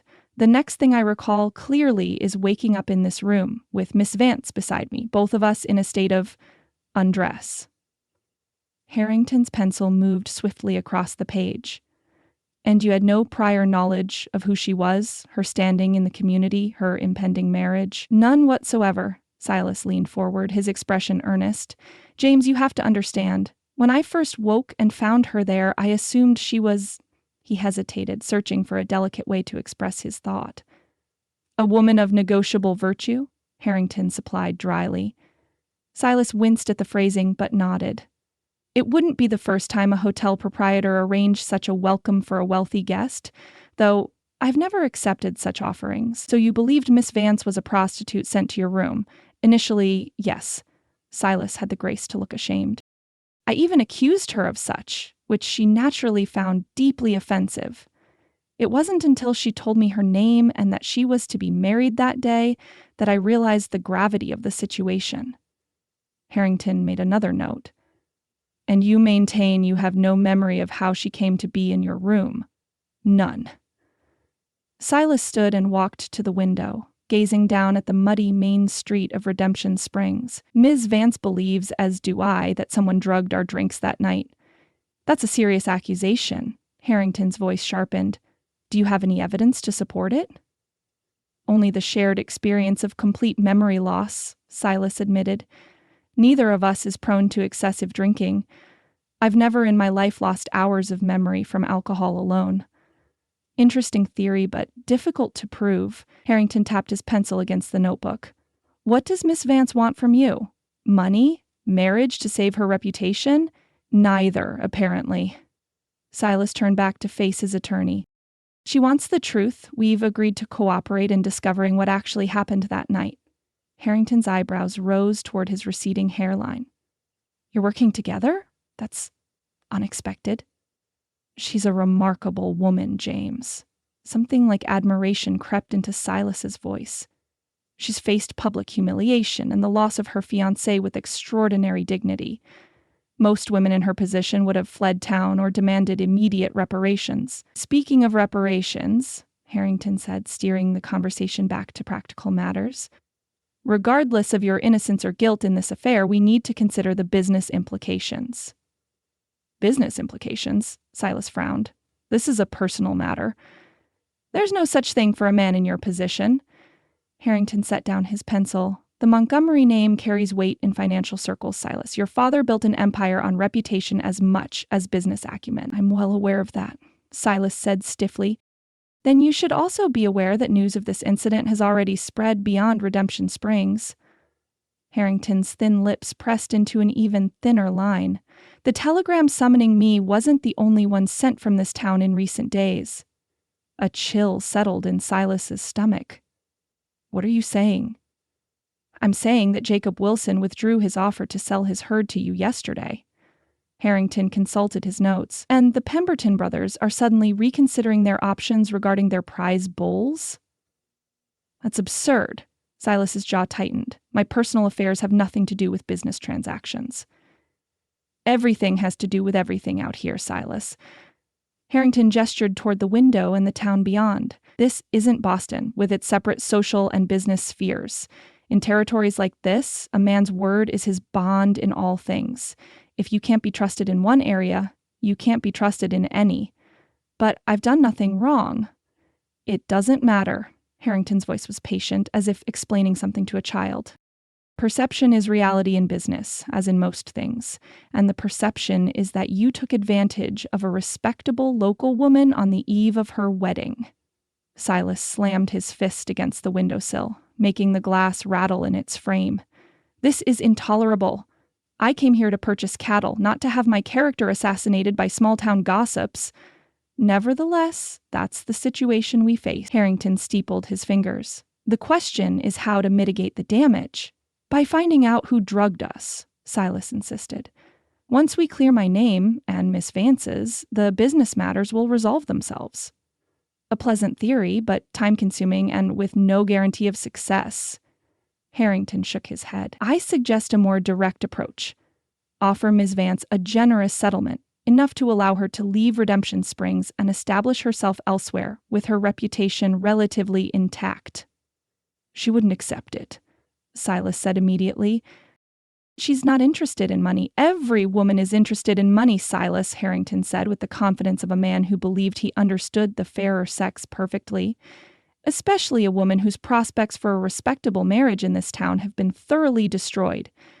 The description of Lorna's situation, accurate though it might be, caused an unexpected pang in Silas's chest. She deserves justice, not a payoff. Justice is a luxury few can afford, Harrington replied pragmatically. $5,000 would provide Miss Vance with options beyond school teaching in a town that now views her as fallen, and it would show the ranchers here that you take responsibility for your actions, even unintended ones. 10,000, Silas said abruptly. Harrington's eyebrows shot up. I beg your pardon. If we're to offer compensation, make it $10,000. Silas's expression was resolute. Enough for her to buy property elsewhere, establish herself properly. That's an extremely generous sum, Harrington said cautiously. It's less than I stand to lose if these cattle deals fall through. Silas paced the room again, his mind working through the implications. But I want it presented as compensation for the damage to her reputation, not as hush money. And I want it made clear that I admit no wrongdoing, only acknowledge the unfortunate circumstances. A fine distinction, Harrington murmured, making notes. But I can draft the appropriate language. A knock at the door interrupted them. Silas opened it to find a young hotel maid. Jenny, if he recalled correctly, with wide, frightened eyes. Begging your pardon, Mr. Montgomery, she said, her Mexican accent thickening with nervousness. But I must speak with you. It's important. What is it, Jenny? Silas asked, noting how the girl's hands twisted in her apron. It's about that night, sir. With Miss Vance. Jenny glanced over her shoulder as if afraid of being overheard. I saw something. Silas exchanged a quick look with Harrington before stepping back from the door. Please, come in. The girl entered hesitantly, her eyes growing even wider at the sight of Harrington in his fine city clothes. This is my attorney, Mr. Harrington, Silas explained. Anything you tell me, you can say in front of him. Jenny nodded, though she kept her distance from both men. I was turning down beds that night, Mr. Montgomery. I saw Miss Cooper help Miss Vance up the back stairs. Miss Vance, she didn't look right. Her eyes were all strange, and she couldn't hardly walk. Miss Cooper? Silas frowned. The blonde woman? Lorna's friend? Yes, sir. Miss Madeline Cooper. Jenny's voice dropped to just above a whisper. She had your room key, sir.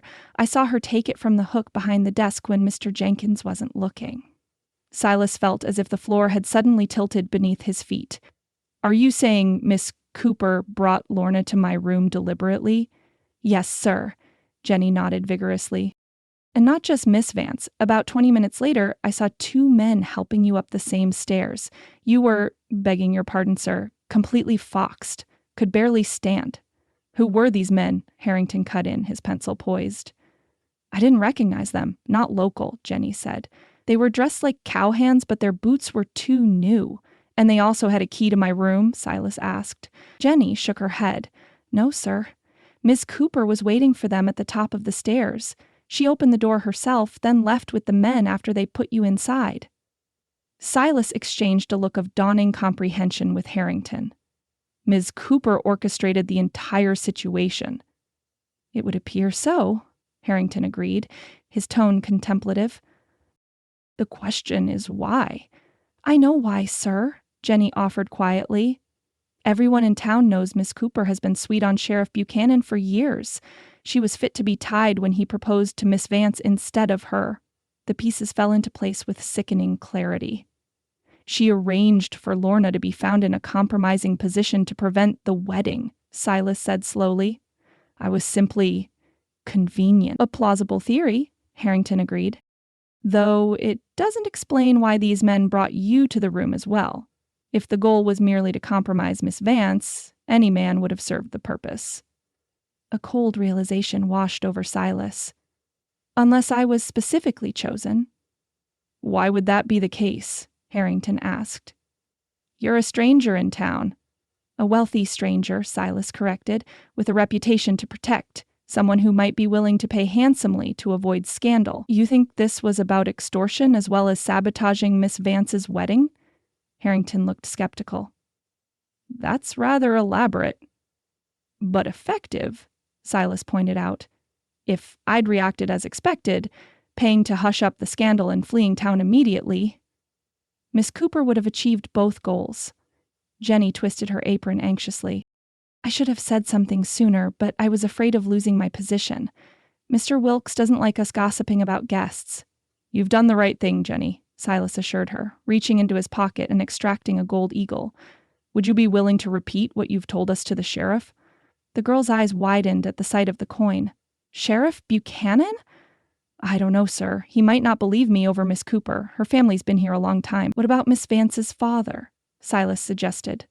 Would you speak to him? Jenny considered this, then nodded slowly. Mr. Vance is a fair man.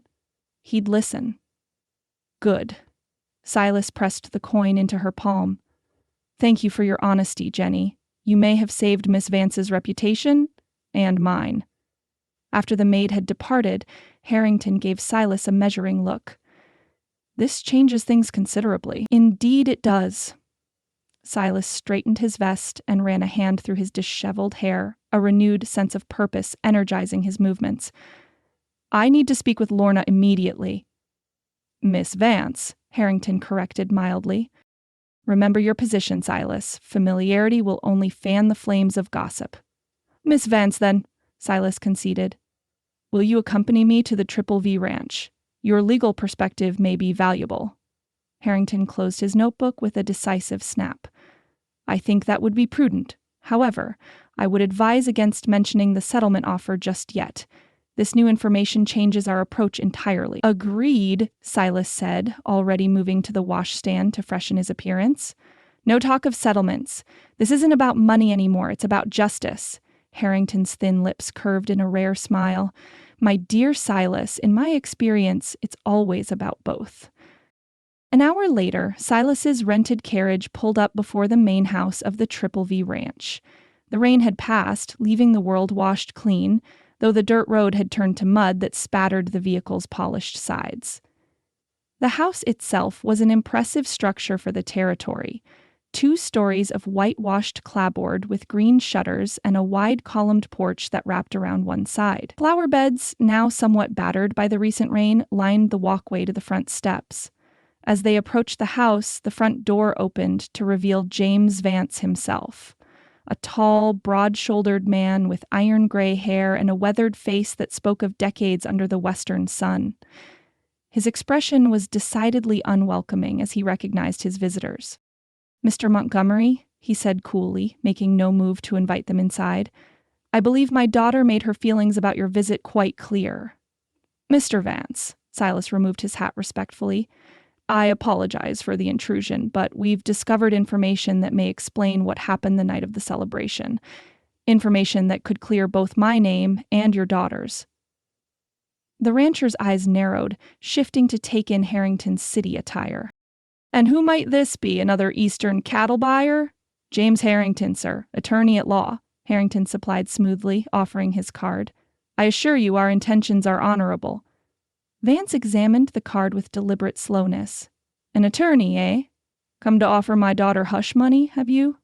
"Nothing of the sort," Silas said firmly. "We've come because a witness has stepped forward with evidence that neither Miss Vance nor I were responsible for what occurred that night." That caught the rancher's attention. His bushy eyebrows rose slightly, and after a moment's consideration, he stepped back from the doorway. "You'd better come in, then," he said gruffly. "But I warn you, Montgomery, if this is some trick to further harm my daughter's reputation, you'll regret ever setting foot in Redemption Springs."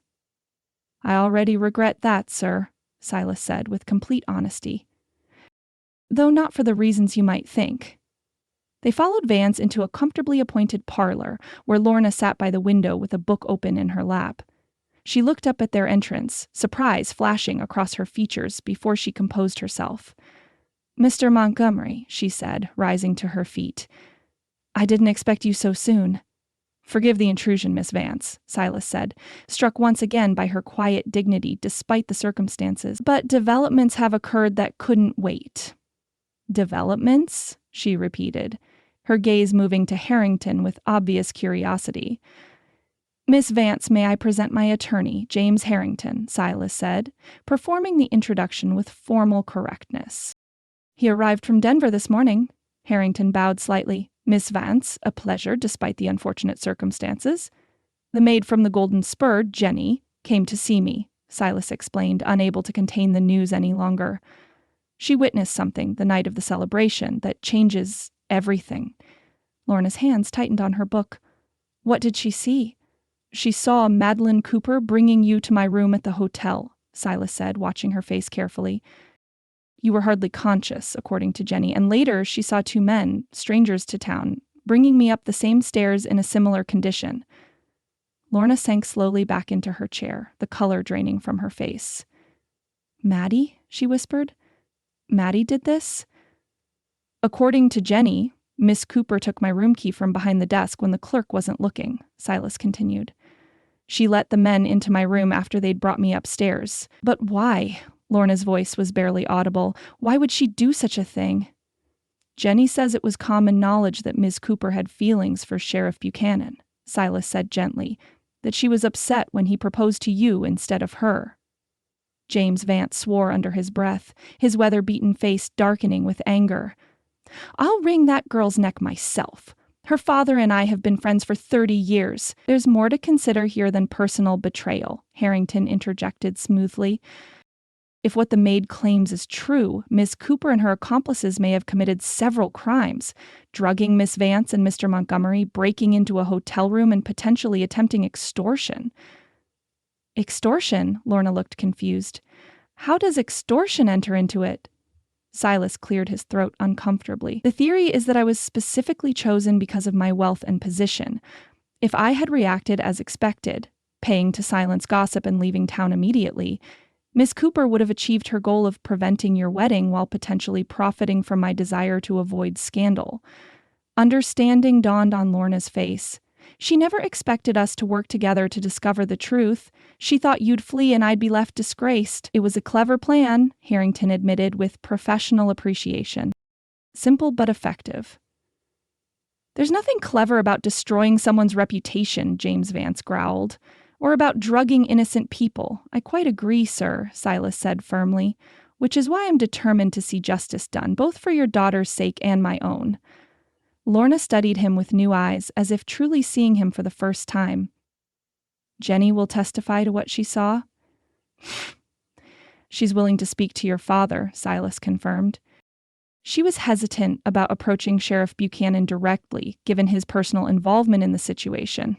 Ford should know the truth, Lorna said, a flash of her old spirit returning. Even if it's too late for us, he deserves to know what kind of woman Madeline Cooper truly is. James Vance nodded approvingly. That's my girl. Always thinking of others, even when they've wronged you. What do you propose as our next step, Mr. Montgomery? Lorna asked, addressing Silas directly. Before Silas could answer, Harrington cleared his throat. If I may suggest, a private confrontation with Ms. Cooper might be most productive. Give her the opportunity to confess and make amends before involving the authorities. Make amends? James Vance's eyebrows shot up. There's no making amends for what she's done to my daughter. Perhaps not fully, Harrington conceded, but a signed confession would go a long way toward clearing both Miss Vance's and Mr. Montgomery's names. The town would know the truth. And if she refuses to confess, Lorna asked practically, then we present Jenny's testimony to Sheriff Buchanan and let the law take its course, Silas said. Either way, the truth will come out. A determined light entered Lorna's eyes, the same spirit he'd glimpsed when they'd agreed to work together to solve the mystery. I want to be there when you confront Madeline. I'll know if she's lying. Absolutely not, her father said immediately. You've been through enough already. I agree with your father, Silas said, surprising himself. The confrontation could become unpleasant. Lorna lifted her chin. My entire life has become unpleasant, Mr. Montgomery. I've endured public humiliation, lost my fiancé, and had my reputation destroyed. I believe I can handle one conversation with Madeline Cooper.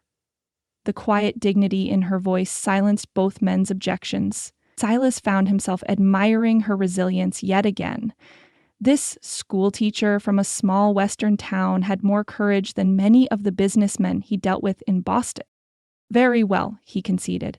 We'll confront Miss Cooper together, but at a neutral location, not at her home or yours. The hotel garden where we spoke earlier would be suitable, Lorna suggested. Private enough for conversation, but public enough to prevent any extreme reactions. Harrington nodded approvingly. A sensible suggestion. I propose tomorrow morning before the town is fully awake.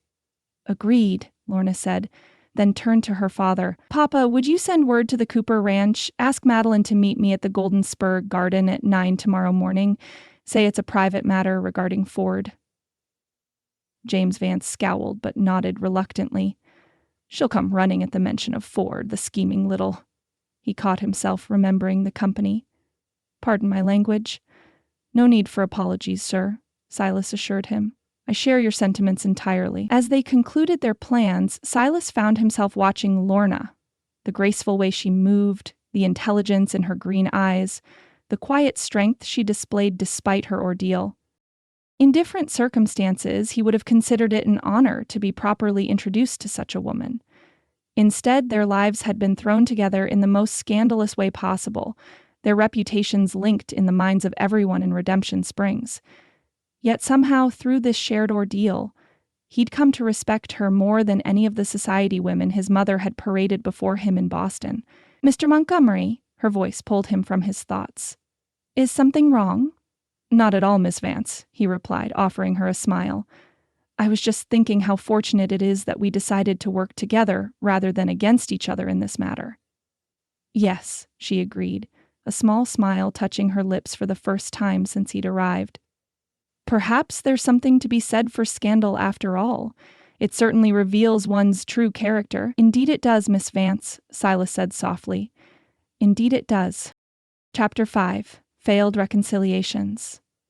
The morning sunlight streamed through the windows of the Golden Spur's private dining room, illuminating the document that James Harrington had placed on the table before Lorna. She stared at the neatly penned figures, hardly believing what she was reading. $10,000, she said flatly, raising her eyes to meet the attorney's impassive gaze. You're offering me $10,000.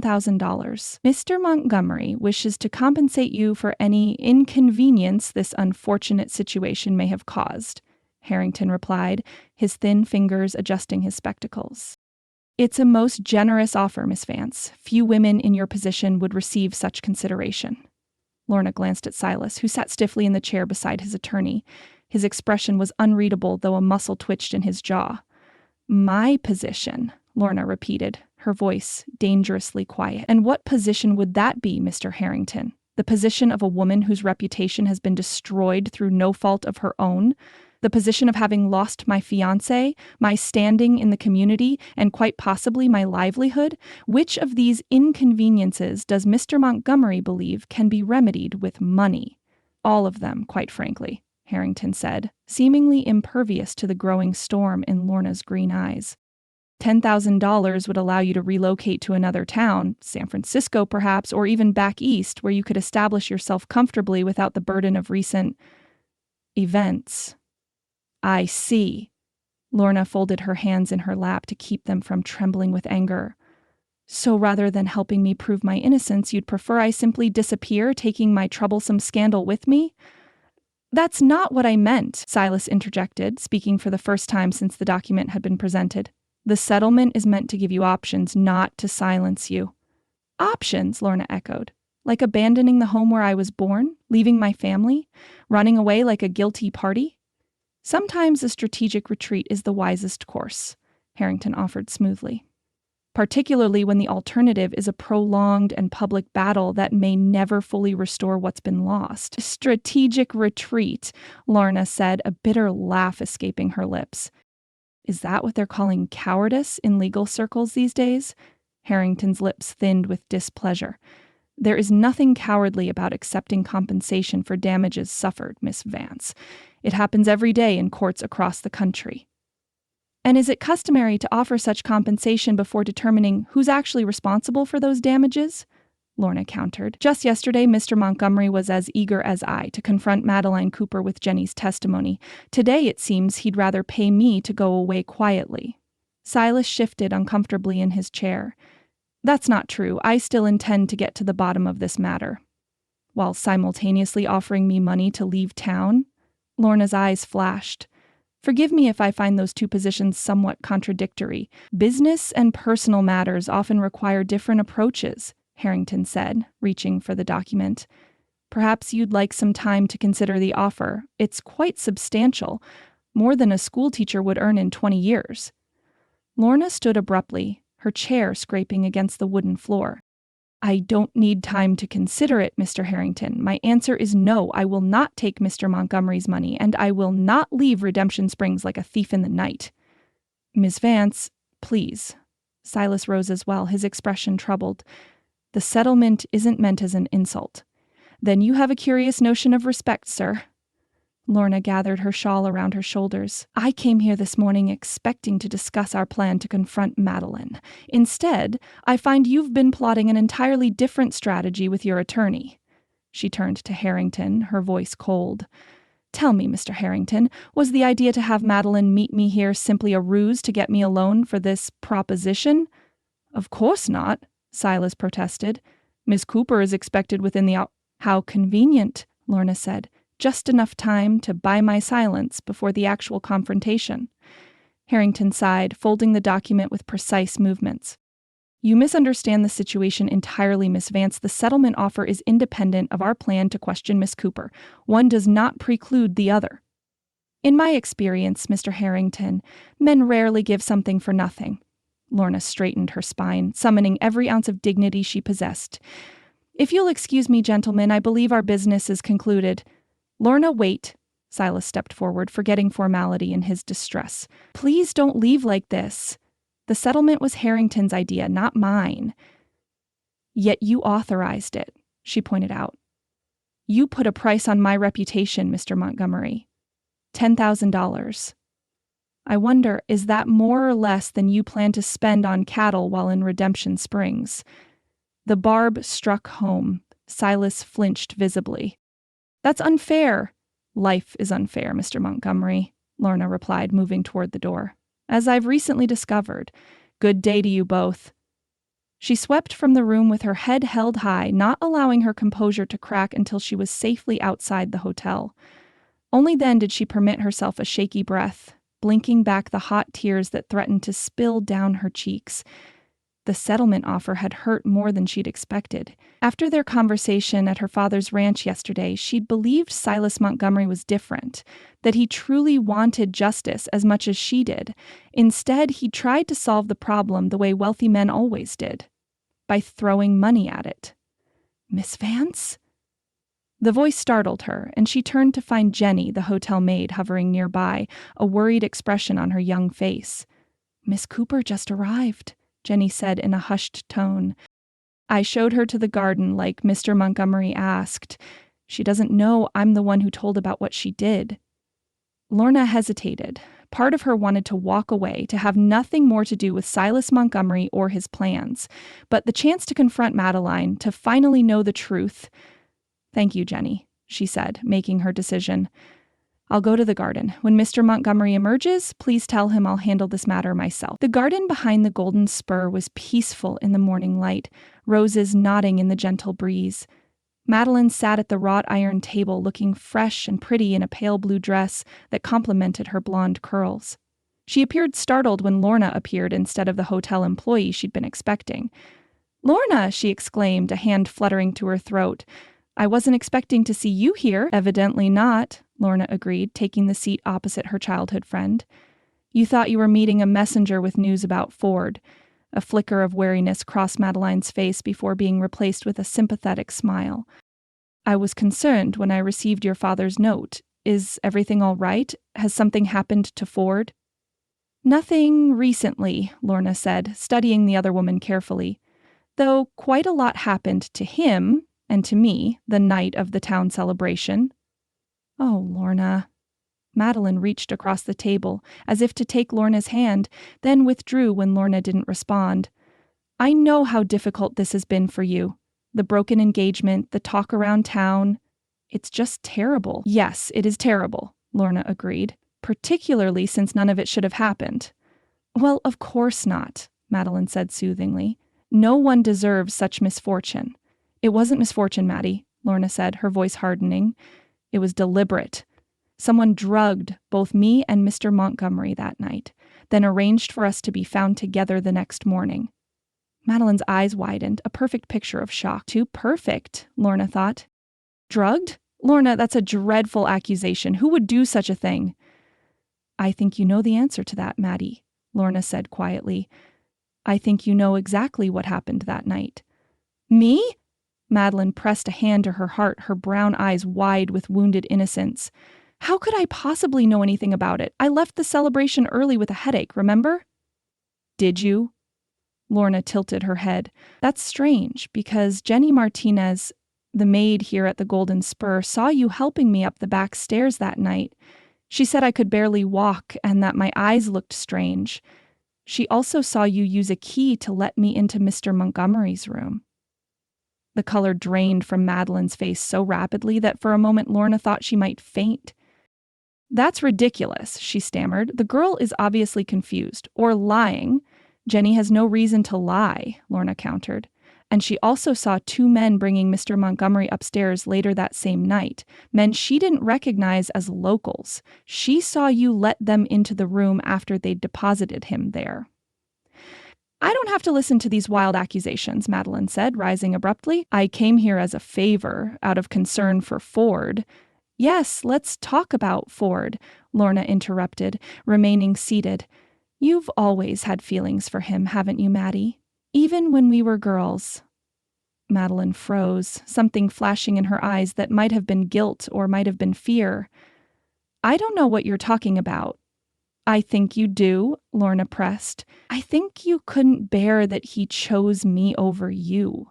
That he proposed to me when you'd been waiting for years for him to notice you." "It's absurd," Madeline whispered, but there was no conviction in her voice. "Is it?" Lorna rose now, facing her former friend. "Then why were you so eager to offer me that special cider at the celebration? The one you insisted would calm my nerves, the one that's the last thing I remember before waking up in Mr. Montgomery's room?" "I was being kind," Madeline protested weakly. "That's all." "Kind," Lorna repeated. Was it kindness that made you destroy my reputation? That made you ensure Ford would break our engagement? That made you position yourself as his sympathetic friend immediately afterward? Madeline's composure cracked, her pretty face twisting with sudden, ugly anger. He was supposed to be mine. Everyone expected it. My parents, his parents. We grew up together, played together. Then you came back from that fancy school in Denver with your books and your manners, and suddenly he couldn't see anyone but you. The vehemence of the outburst confirmed everything Lorna had suspected, yet the actual confession still shocked her. She'd known Madeline all her life, had shared secrets and dreams, had trusted her completely. "So you decided to ruin me," Lorna said softly, "to make me unworthy of him. It worked, didn't it?" Madeline's eyes gleamed with vindictive triumph.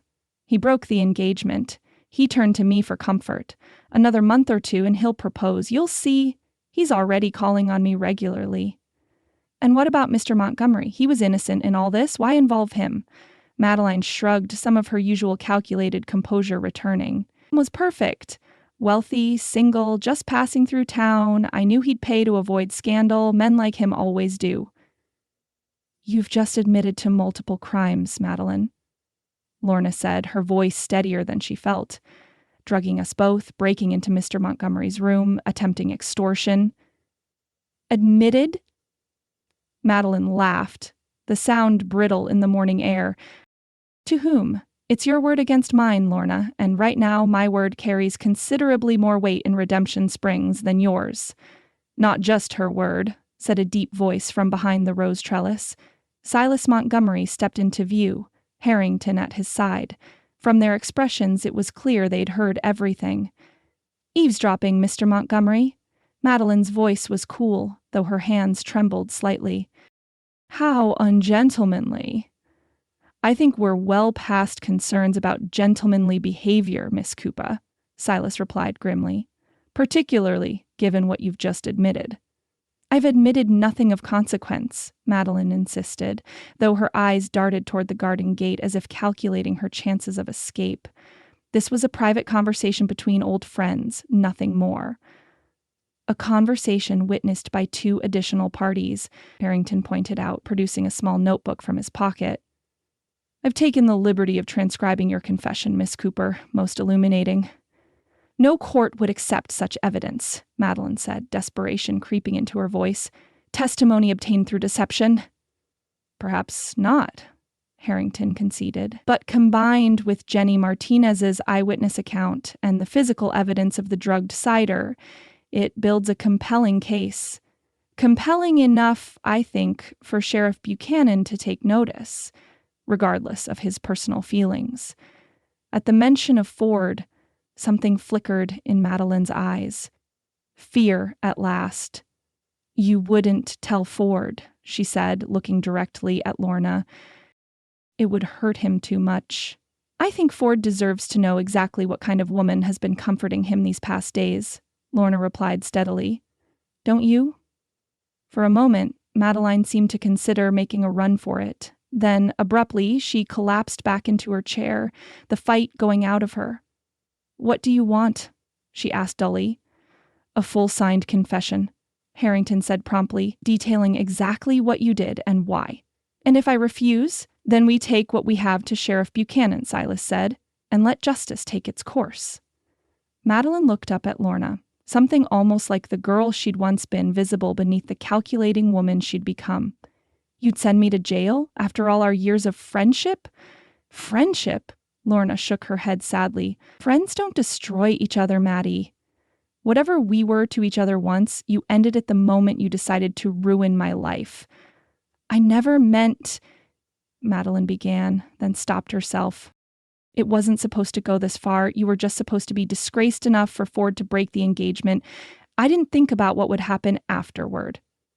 "You didn't think about me at all," Lorna corrected gently. "Only about what you wanted." Madeline's shoulders slumped in defeat. "What happens after I sign this confession? You'll show it to everyone in town?" "That depends on you," Lorna said, surprising herself with the words. "If you leave Redemption Springs, go back east to those cousins your mother is always bragging about, we might be persuaded to keep the full details private." "Exile?" Madeline's laugh was hollow. That's your idea of mercy? It's more than you offered me, Lorna pointed out. You were happy to see me shunned by everyone I've known my entire life. Harrington cleared his throat. The alternative is a very public scandal, Miss Cooper. One that would follow you wherever you went. Your choice. In the end, it wasn't much of a choice at all. With a hand that shook only slightly, Madeline signed the confession Harrington had carefully composed at a small writing desk brought to the garden for the purpose. When it was done, she looked up at Lorna with eyes that held more calculation than remorse. I hope you realize Ford won't take you back, even after this comes out, she said, a final twist of the knife. He's too proud, too concerned with appearances. I don't expect him to, Lorna replied truthfully. Some things, once broken, can't be mended. How philosophical, Madeline said, rising from the table with as much dignity as she could muster. I suppose I should pack my things. That would be wise, Harrington confirmed. The eastbound stage leaves tomorrow morning at 8. I've taken the liberty of reserving a seat in your name. How efficient of you, Madeline said bitterly. She hesitated, then added, For what it's worth, Lorna, I am sorry it came to this. So am I, Maddie, Lorna said softly. So am I.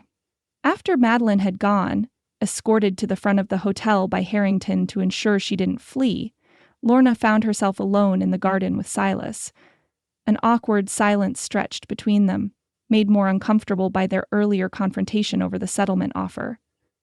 I owe you an apology, Silas said finally, breaking the tension. The settlement was a mistake. Harrington convinced me it was standard procedure in such cases, but I should have considered how it would appear to you. Lorna studied him, noting the genuine regret in his blue eyes. Why did you agree to it at all? Yesterday you seemed as determined as I to find the truth. I was. I am, Silas corrected himself, but Harrington made a compelling case that the truth might not be enough to fully restore what you've lost.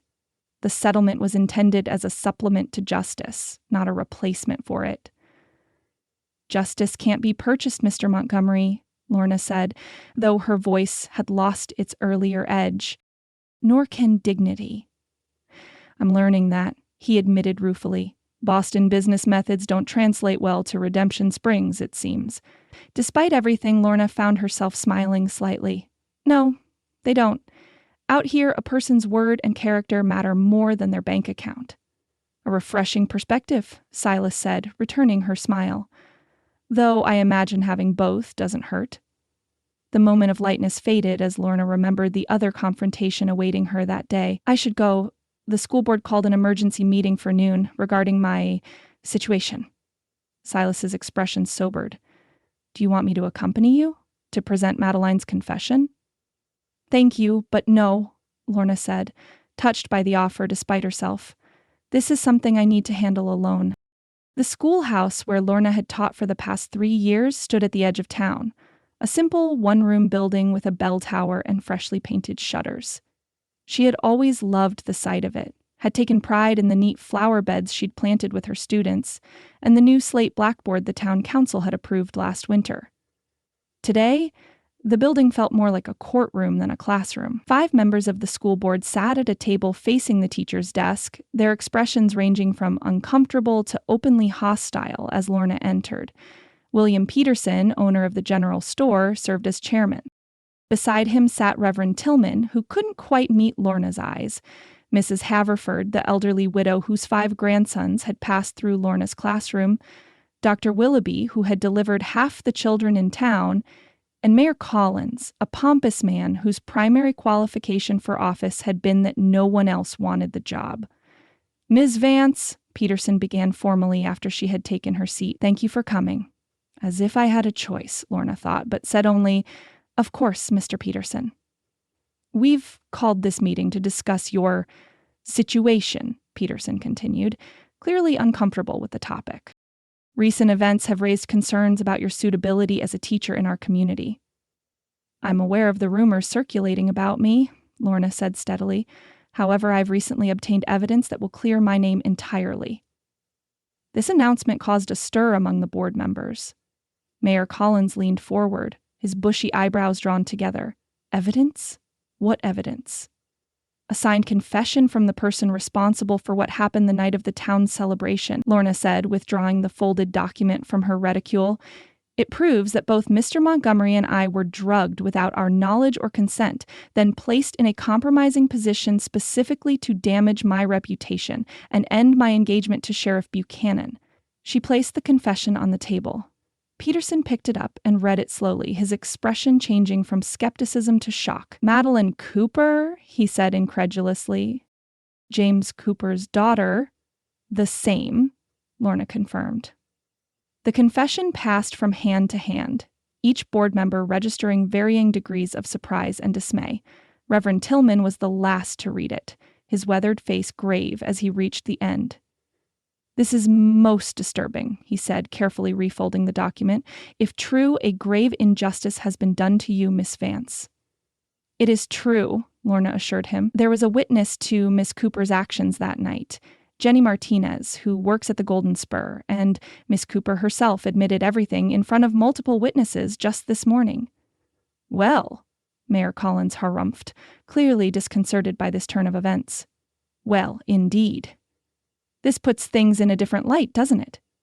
"It would seem so," Peterson agreed, though he looked more troubled than relieved. "However, Miss Vance, while this information is illuminating, it doesn't entirely resolve our current dilemma."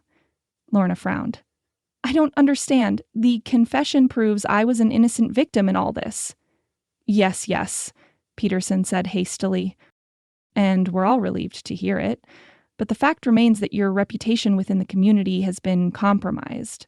Parents have expressed concerns about having their children taught by someone who has been the subject of such scandal, regardless of the circumstances." "You're saying that even though I've been proven innocent, I'm still considered unsuitable to teach?" Lorna asked incredulously. Dr. Willoughby, who had remained silent until now, cleared his throat. "It's not a matter of suitability, Miss Vance. It's a matter of perception. The damage, I'm afraid, has been done, regardless of who was at fault." "And what would you have me do?" Lorna asked, struggling to keep her voice level. "Leave town? Abandon the profession I love because of something that was done to me against my will?" "No one is suggesting anything so drastic," Peterson assured her. "The board simply feels it would be best if you took a leave of absence until the situation resolves itself." "Resolves itself," Lorna repeated. "And how long might that take, in your estimation?" The board members exchanged uncomfortable glances, none willing to provide a direct answer. "It's difficult to say," Reverend Tillman finally offered. "Memories are long in small towns, Miss Vance, but not eternal." "I see." Lorna folded her hands in her lap to hide their trembling. "And my students? Who will teach them in my absence?"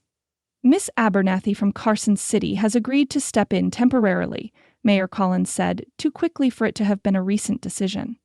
"She arrives on tomorrow's stage."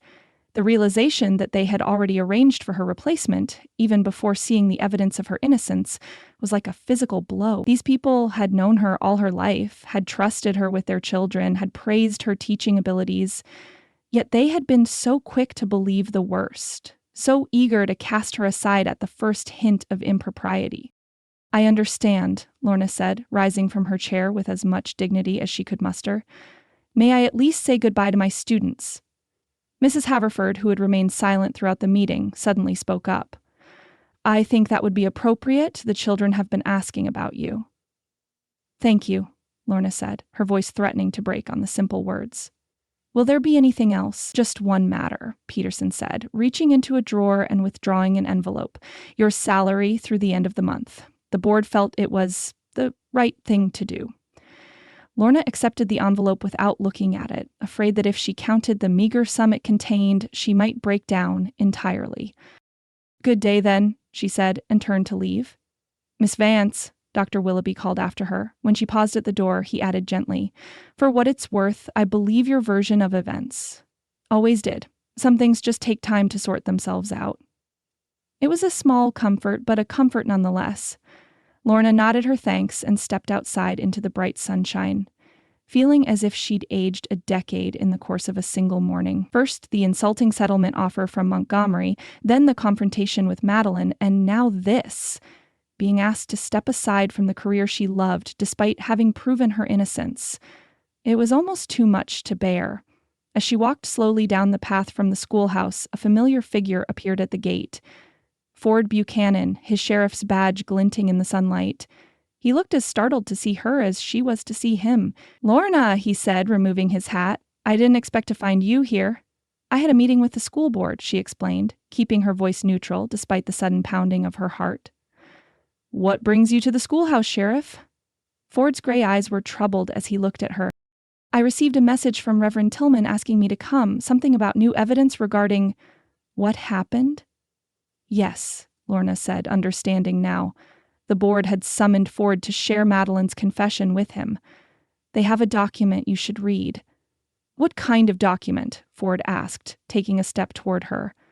"A confession," Lorna said simply. "From Madeline Cooper. She drugged both me and Mr. Montgomery that night, Ford. She arranged the entire situation to prevent our wedding." Ford stared at her, disbelief etched on his features. "Maddie? That's not possible." "It's more than possible," Lorna said wearily.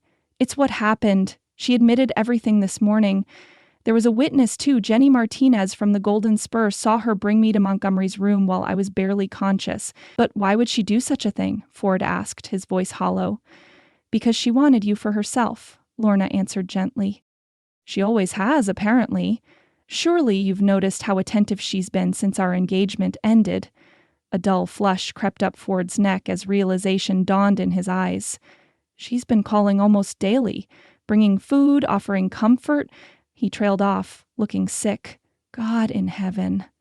"The board has the confession," Lorna said, gesturing toward the schoolhouse. "You should read it for yourself." Ford nodded distractedly, his world clearly tilting on its axis. Then he seemed to focus on her fully for the first time. "Lorna, if this is true, and I have no reason to doubt your word, then I've done you a terrible injustice." "Yes," she agreed simply, too emotionally drained for pretense. "You have." "I should have believed you," Ford said, anguish in his voice. "I should have known you would never—" "But you didn't," Lorna interrupted, a sudden clarity washing over her. "You didn't believe me, Ford. You didn't trust me, despite everything we meant to each other." I was shocked. Hurt. The evidence seemed so damning. "The evidence was exactly what Madeline wanted you to see," Lorna pointed out. "And you saw it. You believed it without question." "I made a mistake," Ford admitted, reaching for her hand, "a terrible mistake. But now that we know the truth, perhaps we could—" "No," Lorna stepped back, avoiding his touch. The single word hung between them, quiet but final. "I forgive you, Ford. Truly. But I can't forget that when it mattered most, your faith in me shattered like glass." "Lorna, please," Ford's voice cracked. "I love you." "I believe you do," she said softly. "In your way, but it's not enough anymore." She moved past him, each step feeling both painful and liberating. Behind her, Ford called her name once more, but she didn't turn back. There was nothing more to say. As she walked toward home, Lorna's mind raced with the tumultuous events of the day. Her name had been cleared, yet her teaching position suspended. Madeline's betrayal had been exposed, yet the damage she'd caused remained. Ford now knew the truth, yet their broken engagement felt more final than ever. One thought crystallized in her mind as she walked. This wasn't over, not by a long measure. Madeline's confession might clear her name in the eyes of those willing to believe it, but many in town would cling to their initial judgments. The school board's actions proved as much. By the time she reached the Triple V Ranch, Lorna had made her decision. If Redemption Springs wouldn't give her justice, she would seek it through other means. There was a lawyer in the next county, Augustus Jenkins, who had a reputation for taking on difficult cases, particularly those involving women wronged by circumstances beyond their control. Tomorrow, she would ride to Carson City and engage his services. If the town thought the scandal was fading, they were mistaken. It was about to blaze brighter than ever. And this time, Lorna Vance would be holding the torch. Chapter 6. Judgment Day. The stagecoach rattled over yet another rut in the road, jolting Lorna against the hard wooden seat. 2 days of travel had left her exhausted, dusty, and more determined than ever.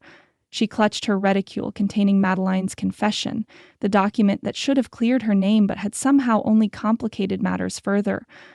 Across from her, Augustus Jenkins leafed through his notes, seemingly impervious to the coach's violent swaying. The attorney from Carson City had taken her case with surprising eagerness, his keen eyes lighting up at the mention of Silas Montgomery's name. The Montgomery family's reputation precedes them, he had explained when she questioned his interest. Winning a case against such a powerful opponent would be most advantageous for my practice. Now, as they approached the county seat where the territorial circuit court was in session, Lorna wondered if she'd made a terrible mistake. Jenkins had insisted on filing the case against Silas rather than Madeline, arguing that a wealthy defendant made for a more sympathetic plaintiff in the eyes of a jury. Miss Cooper has already fled the territory, he'd pointed out when Lorna protested. Mr. Montgomery, however, remains. With deep pockets and a name to protect, the judge will be far more interested in a case involving such a prominent defendant. The logic made a certain cold sense, even as it troubled Lorna's conscience.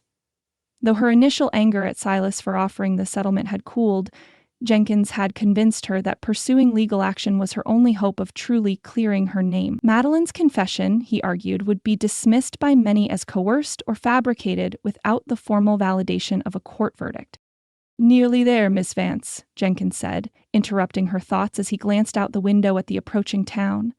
"Judge Hollister is presiding this month, a fair-minded man if somewhat old-fashioned in his views. I've appeared before him several times." "And have you won?" Lorna asked, adjusting her bonnet. Jenkins smiled thinly.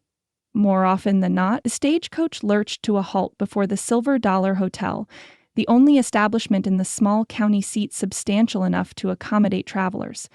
As Jenkins handed Lorna down from the coach, she caught sight of a familiar figure striding along the boardwalk opposite. James Harrington, Silas's attorney, his tall frame unmistakable even at a distance. "It seems Mr. Montgomery's counsel has arrived ahead of us," Jenkins observed, following her gaze, no doubt attempting to curry favor with the judge before proceedings begin. "Mr. Harrington doesn't strike me as the type to engage in such tactics," Lorna said, surprised by her own desire to defend the man. "All attorneys employ whatever advantages they can, Miss Vance," Jenkins replied with a cynical smile, "myself included." After settling into her modest hotel room and washing away the worst of the travel dust, Lorna found herself standing before the small mirror studying her reflection. The woman who looked back at her seemed older somehow, her green eyes shadowed with experiences no proper young lady should have endured. For the hearing, she had chosen her most conservative dress, navy blue with a high collar and modest trim, hoping to project an image of unimpeachable respectability. A knock at her door revealed Jenkins, come to escort her to dinner and review their strategy one final time.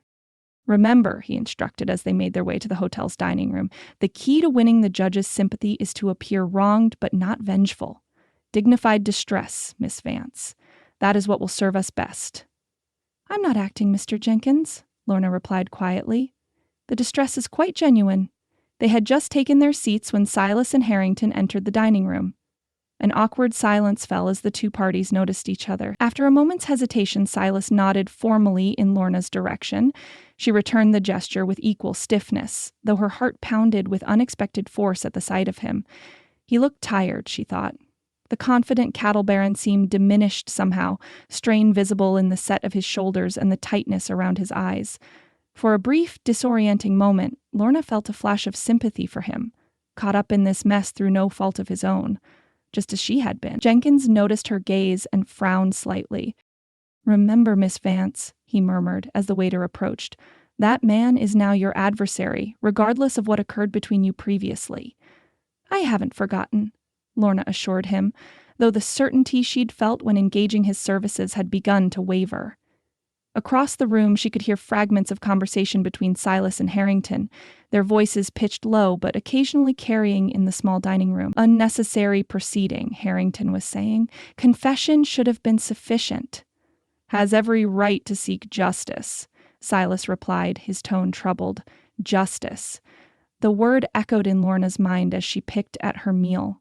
Was this truly justice she was seeking, or merely vindication? The line between the two had blurred somewhere along the dusty road to the county seat. The county courthouse stood at the center of town, its red brick facade and white columns an attempt at Eastern dignity in the rugged landscape of the territory. Inside, the courtroom was surprisingly well appointed, with polished wooden benches and an imposing judicial bench beneath a territorial flag. Lorna sat beside Jenkins at the plaintiff's table, acutely aware of Silas and Harrington directly behind them. The courtroom was moderately full, mostly locals curious about a case involving an Eastern businessman, but also a few familiar faces from Redemption Springs who had made the journey to witness the proceedings. To Lorna's surprise, her father sat in the front row, his weathered face set in grim lines of support. "All rise," the bailiff announced, as Judge Hollister entered the courtroom. The judge was an imposing figure, tall and broad-shouldered despite his advanced years, with a shock of white hair and piercing blue eyes that surveyed the courtroom with practiced efficiency. He adjusted his spectacles as he took his seat, glancing down at the papers before him. "Vance versus Montgomery," he intoned, his voice surprisingly gentle for such a formidable presence. "A civil suit alleging defamation of character and emotional distress." He peered over his spectacles at the attorneys. "Mr. Jenkins, you may proceed with your opening statement." Jenkins rose smoothly, buttoning his jacket. "Your Honor, this case before you today is one of profound injustice. My client, Miss Lorna Vance, a respected school teacher and daughter of one of Redemption Springs' founding families, has suffered irreparable damage to her reputation due to the actions and subsequent inactions of the defendant, Mr. Silas Montgomery." He proceeded to outline the events of that fateful night, carefully emphasizing Lorna's unblemished reputation prior to the incident and the devastating consequences she had faced since. He mentioned Madeline's confession only briefly, focusing instead on Silas's failure to immediately and publicly clear Lorna's name once the truth was known. "Mr. Montgomery, by his silence and his attempt to resolve the matter with money rather than truth, has compounded the injury to my client," Jenkins concluded. "We seek damages in the amount of $15,000, a sum that can never truly compensate Miss Vance for what she has lost, but may provide some measure of justice." When Harrington rose for the defense, his approach was markedly different. "Your Honor," he began, his voice quiet but clear, "the events that brought us to this courtroom today are indeed tragic. A young woman's reputation tarnished, a community thrown into disarray, lives disrupted. But these misfortunes were not of Mr. Montgomery's making." Harrington produced Madeline's confession, submitting it as evidence. This document, signed by the true architect of this unfortunate situation, clearly establishes that both Miss Vance and Mr. Montgomery were victims of a deliberate, malicious plot. They were drugged without their knowledge or consent, placed in a compromising position while incapacitated, and left to face the consequences. He turned slightly, including the spectators in his address. "Mr. Montgomery, upon learning the truth, took immediate steps to right this wrong. He confronted the actual perpetrator, obtained her confession, and ensured that the truth was made known to all relevant parties." Harrington's thin lips curved in a faint, sad smile.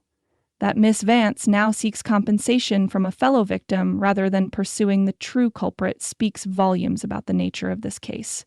The opening statements concluded. Judge Hollister called for the first witness. Jenkins gestured for Lorna to take the stand. She rose on unsteady legs, feeling the weight of every eye in the courtroom as she was sworn in. "Miss Vance," Jenkins began gently, "please tell the court in your own words about your position in Redemption Springs prior to the incident in question." Lorna clasped her hands in her lap to keep them from trembling. "I was the school teacher, sir. I had held the position for 3 years and was well respected in the community. I was also engaged to Sheriff Ford Buchanan with our wedding planned for the day following the town's Founders Day celebration." "And how did this incident affect your standing in the community?" "My engagement was broken," Lorna said, her voice catching despite her determination to remain composed. "I was asked to take an indefinite leave from my teaching position. Neighbors who had known me all my life suddenly wouldn't meet my eyes. She swallowed hard. I became an object of gossip and speculation rather than a person deserving of respect." As Jenkins guided her through the events of that night and the painful days that followed, Lorna found herself glancing occasionally at Silas. His expression remained neutral, though she thought she detected a hint of discomfort in the tightness around his mouth. Even after Ms. Cooper's confession cleared your name, Jenkins prompted, did your situation improve? Not significantly, Lorna admitted. Many in town still view me with suspicion. The school board has not invited me to return to my position. And in your opinion, Miss Vance, why is that? Lorna hesitated, aware that her answer could determine the outcome of the case. Jenkins had coached her carefully on this point. I believe it's because Mr. Montgomery, as a man of wealth and influence, was quick to return to his business affairs rather than ensuring the truth was known to all, she said, the words feeling leaden on her tongue. His reputation suffered little, while mine was destroyed. Thank you, Miss Vance. Jenkins nodded, satisfied. No further questions. As Harrington approached for cross-examination, his expression was neither hostile nor sympathetic, merely analytical, as if she were a complex legal problem to be solved. Miss Vance, he began, do you recall asking Mr. Montgomery to help you discover what truly happened that night? Yes, Lorna acknowledged. We agreed to work together to uncover the truth. And did Mr. Montgomery fulfill that agreement? He did. Was it not Mr. Montgomery who arranged to question Jenny Martinez, the maid who witnessed Miss Cooper's actions? Yes. And when Miss Cooper was confronted with this testimony, was Mr. Montgomery present? He was, Lorna conceded. In fact, Harrington continued, his voice mild. Wasn't it Mr. Montgomery who insisted on obtaining a written confession from Miss Cooper, specifically to help clear your name? Lorna shifted uncomfortably. Yes. One final question, Miss Vance, Harrington said, adjusting his spectacles. Given that Miss Cooper has admitted to orchestrating this entire situation, drugging both you and Mr. Montgomery without your knowledge, why have you chosen to pursue legal action against Mr. Montgomery rather than Miss Cooper? Jenkins half rose from his seat. Objection, Your Honor. Irrelevant to the case at hand. On the contrary, Harrington countered, the plaintiff's choice of defendant speaks directly to the motivations behind this suit. Judge Hollister considered briefly. Overruled. The witness will answer. Lorna felt heat rise in her cheeks. My attorney advised that this was the most viable legal strategy given that Miss Cooper has left the territory. I see, Harrington said simply. No further questions. As Lorna returned to her seat, she felt a growing unease. Presented in the stark light of the courtroom, her case against Silas suddenly seemed tenuous at best, vindictive at worst. Silas took the stand next, his testimony a study in careful restraint. He acknowledged his initial confusion upon waking beside Lorna, confirmed that he had no memory of how she came to be in his room, and detailed his efforts to uncover the truth once Jenny Martinez came forward with her account. Did you at any point intend to harm Miss Vance's reputation? Harrington asked. Absolutely not, Silas replied firmly. On the contrary, I was deeply troubled by the damage done to her standing in the community. It was one of the reasons I was so determined to discover what had truly occurred that night. And the settlement offer that has been mentioned, what was its purpose? Silas glanced briefly at Lorna before answering. It was suggested by you as my attorney as a way to provide Miss Vance with options beyond remaining in a town where she had been unfairly judged. I now realize the offer was misinterpreted as an attempt to buy her silence rather than as the gesture of support it was intended to be. Jenkins's cross-examination attempted to paint Silas as a wealthy Easterner unconcerned with the damage done to a small-town schoolteacher. But Silas's quiet dignity and evident sincerity proved difficult to undermine. By the time he returned to his seat, Lorna could read the outcome in the judge's thoughtful expression. After brief closing arguments from both attorneys, Judge Hollister removed his spectacles and addressed the courtroom. This case, he began, represents one of the more troubling matters to come before this court in recent memory. The facts, as presented, suggest that both Miss Vance and Mr. Montgomery were victims of a third party's deliberate actions, designed to cause precisely the type of harm that has indeed occurred. He turned slightly toward Lorna. Miss Vance, this court has great sympathy for the damage done to your reputation and standing. No young woman of good character should suffer such injustice. Then, shifting his gaze to Silas, however, Mr. Montgomery appears to have been similarly victimized, and the evidence suggests he made genuine efforts to uncover the truth and set matters right. The judge replaced his spectacles, his expression somber.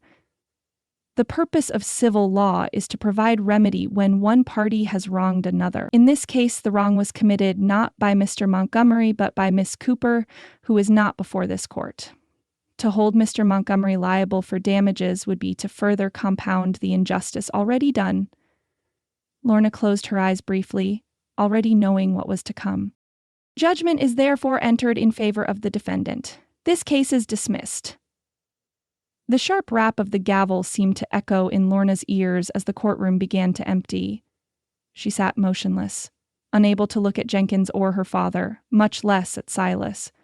The journey, the public scrutiny, the dredging up of painful details, all for nothing, worse than nothing, for now she would return to Redemption Springs not merely as a woman of questionable reputation, but as one who had brought a frivolous lawsuit against an innocent man.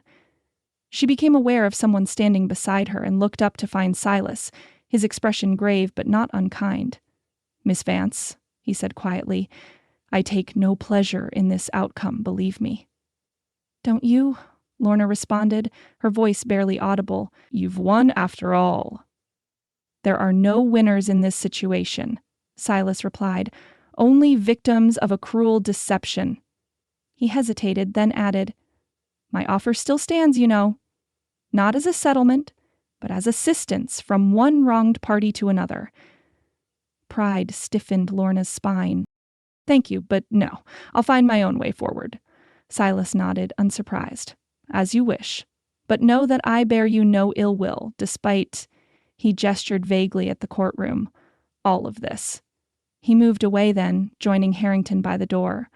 Lorna watched him go, a complicated tangle of emotions, shame, regret, grudging respect, tightening her throat. Her father appeared at her side, his weathered hand coming to rest on her shoulder. "Time to go home, daughter," he said simply.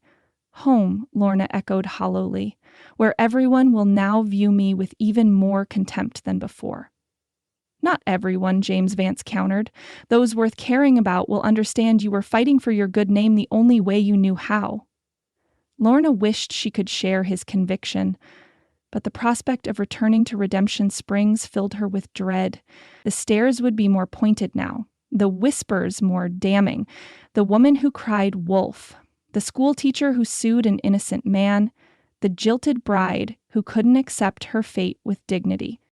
The journey back seemed twice as long as the journey out had been. Jenkins, disappointed by the loss but already mentally moving on to his next case, had parted ways with Lorna at the county seat. She traveled alone, except for her father's silent, steadfast presence beside her on the stagecoach. As they crested the final hill overlooking Redemption Springs, Lorna steeled herself for what was to come. The small town nestled in the valley below, familiar streets and buildings, the church steeple rising above the cottonwoods, the schoolhouse where she had spent her happiest hours, had never looked more forbidding. "We could still leave," her father said unexpectedly as the stage began its descent. "Sell the ranch, head to California like I suggested before, give you a fresh start." The offer was tempting, more tempting than Lorna cared to admit, but something in her rebelled at the thought of being driven from her home, her birthright, by gossip and false judgment. "No," she said finally. "This is our home. I won't be chased away." James Vance studied her for a moment, then nodded, a hint of pride in his weathered features. "Your mother would say the same." The comparison to the strong-willed woman who had helped build the Triple V from nothing warmed Lorna's heart. She straightened her shoulders, preparing for the stage's arrival in town. Word of the court's decision had clearly preceded them. As the coach rolled down Main Street, Lorna was aware of curious faces peering from shop windows and pedestrians pausing to stare. She kept her gaze fixed forward, chin lifted, though her hands trembled slightly in her lap. The stage halted before the general store, where several townsfolk had gathered, ostensibly on errands but clearly waiting to witness her return. Among them stood Mrs. Peterson, the shopkeeper's wife, whose disdainful sniff was audible even over the coach's creaking. Well, if it isn't our litigious schoolmarm, she remarked loudly to her companion as James Vance handed Lorna down from the coach. Seems the county judge wasn't fooled by her tears. Lorna flinched inwardly but maintained her composure, allowing her father to retrieve her small traveling case from the boot of the coach. She was about to suggest they proceed directly home when a familiar figure emerged from the telegraph office across the street. Ford Buchanan crossed toward them, his badge catching the afternoon sunlight. He nodded formally to James, then turned to Lorna. "Welcome back," he said, his voice carefully neutral. "I trust your journey was comfortable?" The banality of the question in the face of what had transpired nearly startled a laugh from Lorna's throat. "As comfortable as such journeys ever are," she replied evenly. Ford shifted his weight, clearly uncomfortable but determined to say his piece. "I wanted you to know that I spoke with the school board yesterday, told them they'd been hasty in their decision regarding your position." Lorna blinked in surprise. "You did?" "It was the right thing to do," Ford said simply. "Miss Cooper's confession made it clear you were wronged. The fact that the judge didn't find Mr. Montgomery liable doesn't change that." It was more support than Lorna had expected from any quarter, especially from the man who had once broken their engagement over the very scandal in question. "Thank you," she said softly. "Don't thank me yet," Ford cautioned. "The board's still considering the matter. But Reverend Tillman and Doc Willoughby are on your side for what it's worth." 2 allies out of 5 was hardly a triumph, but it was something. A small crack in the wall of judgment that had surrounded Lorna since that fateful morning. "It's worth a great deal," she assured him. An awkward silence fell between them, filled with all the things neither could say. Regrets for what might have been, acknowledgement of how thoroughly their paths had diverged. "Well," Ford said finally, replacing his hat, "I should get back to my rounds. Good day, Miss Vance." "Mr. Vance." As he walked away, Lorna was surprised to find that the sight of his retreating back no longer brought the sharp pang it once had. Their love, such as it had been, seemed to belong to another lifetime, a simpler existence that had ended the moment she awoke in Silas Montgomery's room. "You all right, Lorna Catherine?" her father asked quietly, using her childhood name. "Yes," she said, and was somewhat startled to realize it was true. The courtroom defeat, painful as it was, had provided a kind of closure. The case was lost, her suit dismissed, but in the process something had shifted within her, a determination to forge ahead despite the judgment of others. "Yes, I believe I am." As they made their way toward where their wagon was hitched, raised voices and the sound of running feet, she turned to see Jenny Martinez hurrying toward them, her dark hair escaping its pins, her face flushed with exertion. "Miss Vance?" the maid called, breathless. "Please wait." Lorna paused, confused by the girl's agitation. "Jenny, what's wrong?" "Nothing's wrong," Jenny panted, coming to a stop before them. "It's just, I wanted you to know." She paused, gulping air. "Mr. Montgomery has purchased the old Crawford property." "The lumber mill?" James Vance frowned. "What would a cattle buyer want with a broken-down sawmill?" "Not just the mill," Jenny explained eagerly. "The whole property, mill, house, all of it. He's moving his operations here permanent-like. Going to rebuild the mill, hire local men." Her eyes shone with the importance of her news. "Everyone's talking about it. They're saying it'll bring jobs, prosperity to the whole town." Lorna struggled to make sense of this unexpected development. "But why would he stay in Redemption Springs after everything?" Jenny shrugged. "Don't rightly know, Miss Vance. But he's been at the hotel all morning, signing papers and sending telegrams. Mr. Wilkes says he's never seen a business deal concluded so quickly." The news rippled through the small crowd that had gathered to witness Lorna's return, transforming their focus from scandalous gossip to economic opportunity. Mrs. Peterson, who moments ago had been casting aspersions on Lorna's character, now turned eagerly to her neighbor to discuss what the development might mean for her husband's store. "'Pears Mr. Montgomery is full of surprises," James Vance observed dryly. "First standing by your side against Miss Cooper, now putting down roots in the very town where his reputation was questioned." "It makes no sense," Lorna murmured, more to herself than to her father. "Why would he choose to stay here, of all places?" "Perhaps," James suggested, a knowing gleam in his eye, He has reasons beyond business for wanting to remain in Redemption Springs. Lorna dismissed the implication with a shake of her head, though a curious warmth spread through her chest at the thought. Silas Montgomery was a wealthy Boston businessman with his pick of opportunities across the country. Surely his decision to invest in Redemption Springs had nothing to do with her. Yet, as their wagon pulled away from town, heading toward the Triple V Ranch, Lorna found herself glancing back at the distant outline of the Crawford property on the hillside overlooking the town. The old house, neglected since the original owner's death years earlier, seemed to watch over Redemption Springs like a silent sentinel. Soon it would be Silas's home, a permanent reminder of the strange circumstances that had brought them together and the even stranger turns their lives had taken since. For the first time since the court's verdict, Lorna felt a flicker of something like hope, not because of Silas's decision to stay. She reminded herself firmly that his business dealings were no concern of hers, but because the town's reaction to the news had revealed an important truth. Redemption Springs, for all its judgment and gossip, was ultimately a practical community. New jobs, new business, new prosperity. These things would eventually outweigh even the most scandalous memories. Perhaps, just perhaps, there was a path forward for her here, after all. Chapter 7. Bitter Truths. Lorna pushed her way through the heavy doors of Peterson's general store, determined to complete her errands with as little human interaction as possible. A week had passed since her return from the county courthouse, a week of alternating between the isolation of the Triple V Ranch and enduring the stares and whispers when she ventured into town. The list her father had given her burned in her pocket.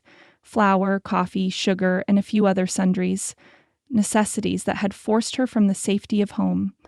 The store's familiar scent of spices, leather, and tobacco normally brought comfort, but today it only reminded her of a simpler time, when she could enter a shop without conversation dying away. Mrs. Peterson stood behind the counter, her thin lips pressed together in that particular expression that suggested she was physically restraining gossip from spilling forth. "Good morning, Mrs. Peterson," Lorna said with forced cheerfulness, placing her list on the counter. "I'll need these items, please." The shopkeeper's wife sniffed, but took the list. "Your father's usual brand of tobacco is out. We're expecting more on Thursday's shipment." "That's fine. Whatever you have will do." As Mrs. Peterson moved about the store collecting the items, Lorna became aware of being watched. She glanced toward the dry goods section where two women from the church sewing circle were pretending to examine calico while stealing glances in her direction. Threw herself at that rich Easterner, then had the nerve to sue him when he wouldn't marry her. One whispered just loudly enough to be overheard, "Heard she's with child, and that's why." Lorna's cheeks burned. The speculation had grown more outlandish with each passing day.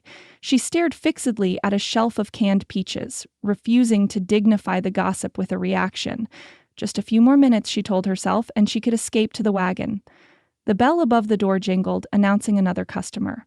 Lorna didn't turn, concentrating instead on appearing completely absorbed in comparing the merits of different brands of baking powder. It wasn't until she heard Mrs. Peterson's suddenly syrupy voice that she stiffened.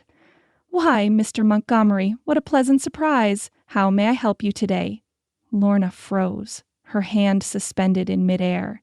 Of all the people to encounter in the cramped confines of the general store, Silas Montgomery was possibly the worst. She had successfully avoided him since returning to Redemption Springs, despite his apparent decision to establish permanent residence in town.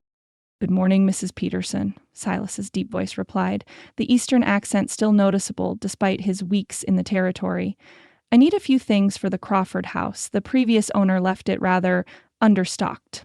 Of course, Mrs. Peterson gushed. "We're all so excited about your plans for the mill. My Peterson was just saying at breakfast what a blessing it is to have a man of your business acumen settling in Redemption Springs." The same Mrs. Peterson who had whispered about that Montgomery scandal for weeks was now practically simpering. Lorna nearly choked on the hypocrisy. "Thank you," Silas replied, his tone suggesting mild embarrassment at the effusive praise. "It's a sound business investment, nothing more." "So modest," Mrs. Peterson twittered. "Now, what can I get for you?" We just received some excellent coffee from San Francisco. Lorna began edging toward the door, hoping to slip out unnoticed while the shopkeeper was distracted. She had nearly reached it when Mrs. Peterson's voice rang out. "Oh, Miss Vance, I've gathered most of your items. Will you be needing anything else?" Every head in the store turned toward her, including Silas's. Lorna forced herself to straighten her shoulders and meet his gaze directly. His blue eyes registered surprise, then something softer that might have been concern. "Just what's on the list, thank you," Lorna replied, keeping her voice steady. An awkward silence descended on the store. The two women by the calico suddenly found urgent reason to conclude their shopping, hurrying past Lorna with barely concealed curiosity. "Miss Vance," Silas said, removing his hat. "Good morning." "Mr. Montgomery?" she acknowledged with a stiff nod. Mrs. Peterson looked between them with undisguised interest, clearly hoping to witness some dramatic exchange that could be repeated over tea with her friends. "I'll just finish gathering your order, Miss Vance," she said reluctantly when neither spoke further, "and then I'll see to yours, Mr. Montgomery." Left alone, or as alone as one could be in a general store with the proprietor's wife listening avidly from behind a shelf, Lorna and Silas regarded each other warily. "I hope you're well," Silas ventured after a moment. "I haven't had the opportunity to speak with you since the proceedings?" "I'm as well as can be expected," Lorna replied, her tone clipped, "considering the circumstances." Silas glanced around, clearly uncomfortable with the public nature of their conversation. "Perhaps we could speak privately? There are matters I'd like to discuss regarding—" "I believe all matters between us were concluded in court, Mr. Montgomery," Lorna interrupted. "The judge made his ruling quite clear. The legal aspects, yes," Silas agreed, lowering his voice. "But there are personal considerations that remain unaddressed." "I'm not interested in your considerations," Lorna said, louder than she intended. Several customers browsing nearby glanced over with open interest. Silas's jaw tightened, but he maintained his composure. "Miss Vance, I understand your anger, but—" "Do you?" Lorna challenged, the hurt and humiliation of the past week suddenly finding an outlet. "Do you understand what it's like to have your reputation destroyed, your career taken away, your future prospects ruined, and then to be told by a judge that you have no right to compensation?" "The judge ruled that I wasn't responsible for those injuries," Silas pointed out quietly. "Not that you hadn't suffered them." "How convenient for you," Lorna said bitterly. "Tell me, Mr. Montgomery, was Judge Hollister an old Harvard classmate? Or did the promise of investment in his county secure his favorable ruling?" The color drained from Silas's face. "Are you accusing me of bribing a judge?" "I'm merely observing that men of your station rarely face consequences for their actions," Lorna replied.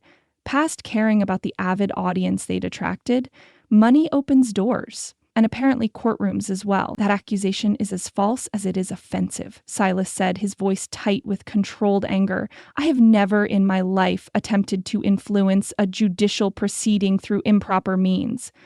"Of course not," Lorna said with mock sweetness. "Your attorney simply shows up in town before we do, has private conversations with the judge, and miraculously, you're found innocent of all wrongdoing. One must admire the efficiency of Eastern justice." Mrs. Peterson had abandoned any pretense of sorting merchandise and stood openly watching the exchange, her eyes wide with delighted scandal. "This isn't the place for this discussion," Silas said, glancing at their growing audience. "I came to town specifically hoping to speak with you, Miss Vance. I've purchased the Crawford property, as you may have heard." "Everyone's heard," Lorna interjected. "You've become quite the local hero, bringing jobs and prosperity to our humble community. How fortunate for Redemption Springs that my ruined reputation had such a silver lining." Silas's patience visibly frayed. "That has nothing to do with my business decisions. I've been planning to expand operations into this territory for months. That's why I came to the Founders' Day celebration in the first place. And now you've decided to settle permanently in the very town where this unfortunate incident occurred." Lorna's laugh held no humor.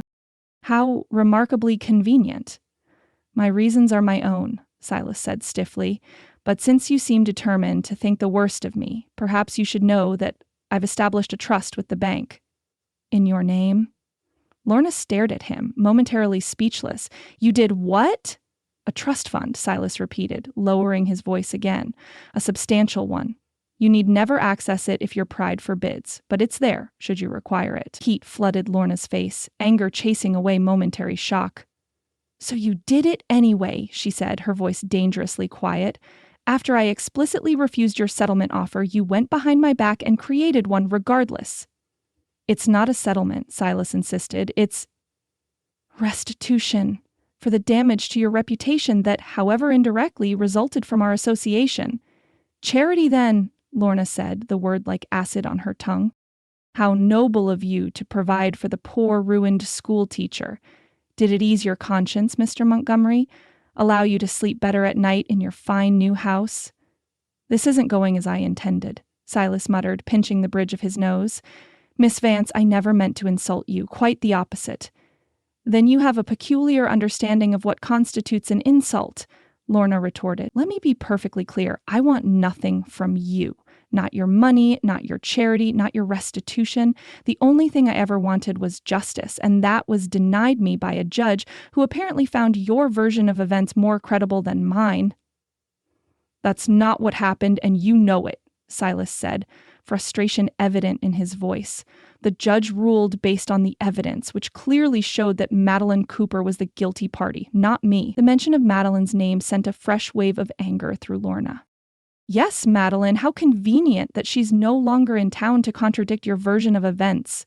Did you arrange that too? Pay for her passage east, perhaps?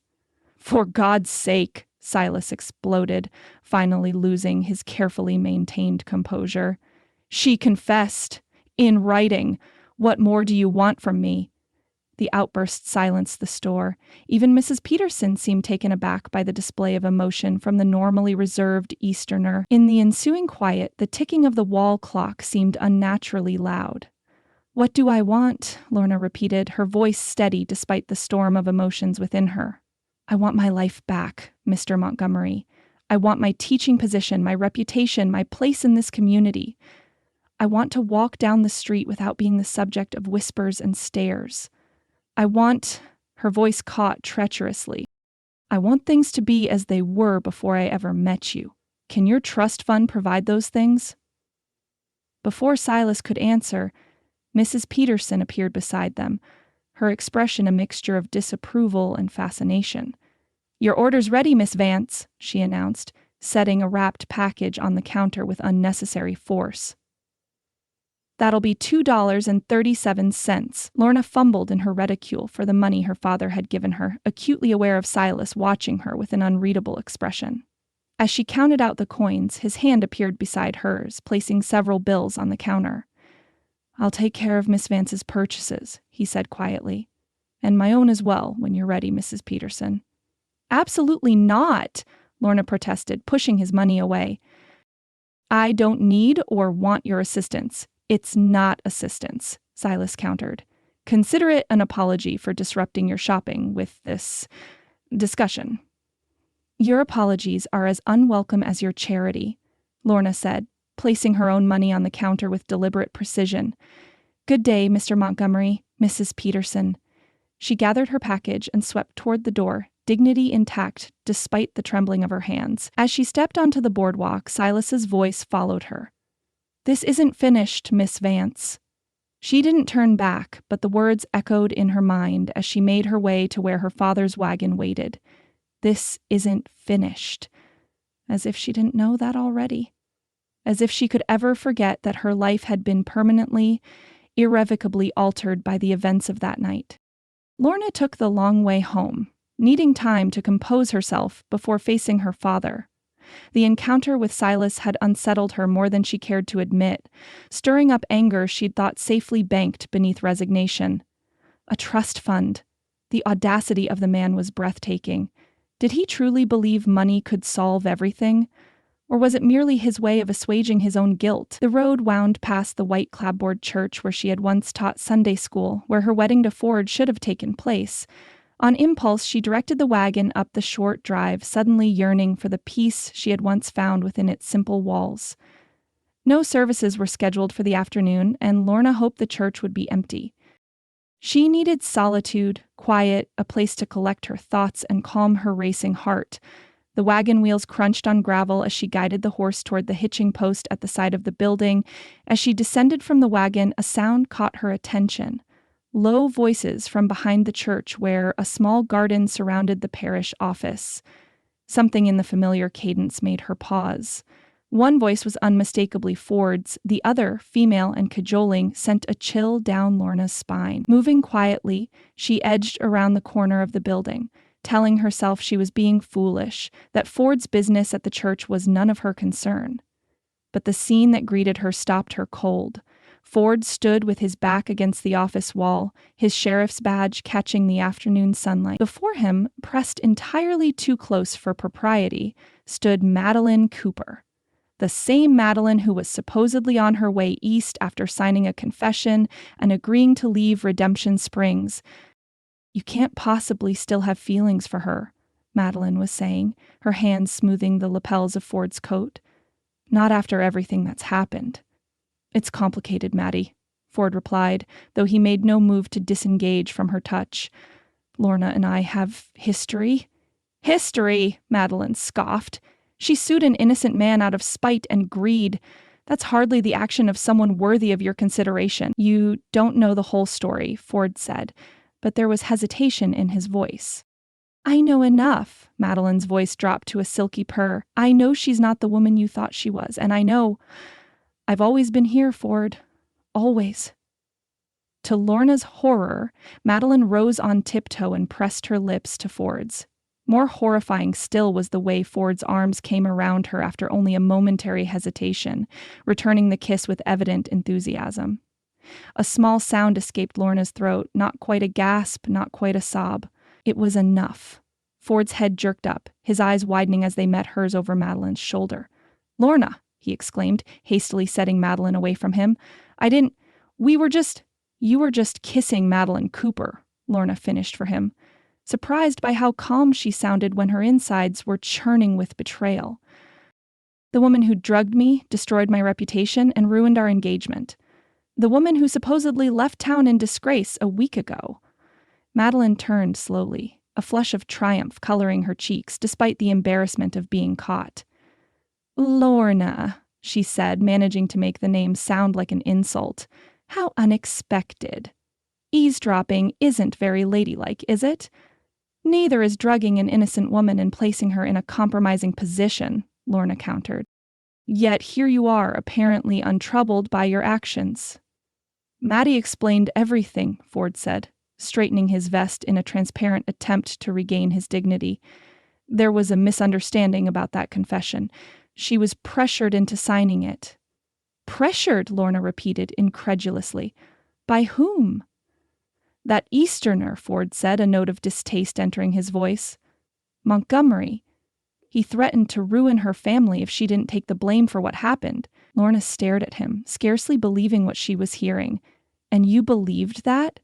After reading her signed confession detailing exactly how she orchestrated the entire situation?" Ford shifted uncomfortably. "People sign things under duress all the time, Lorna. As sheriff, I've seen it happen."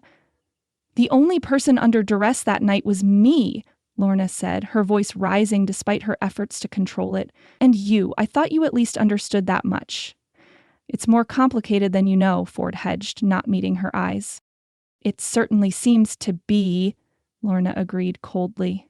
She turned her attention to Madeline, who had moved to stand possessively close to Ford.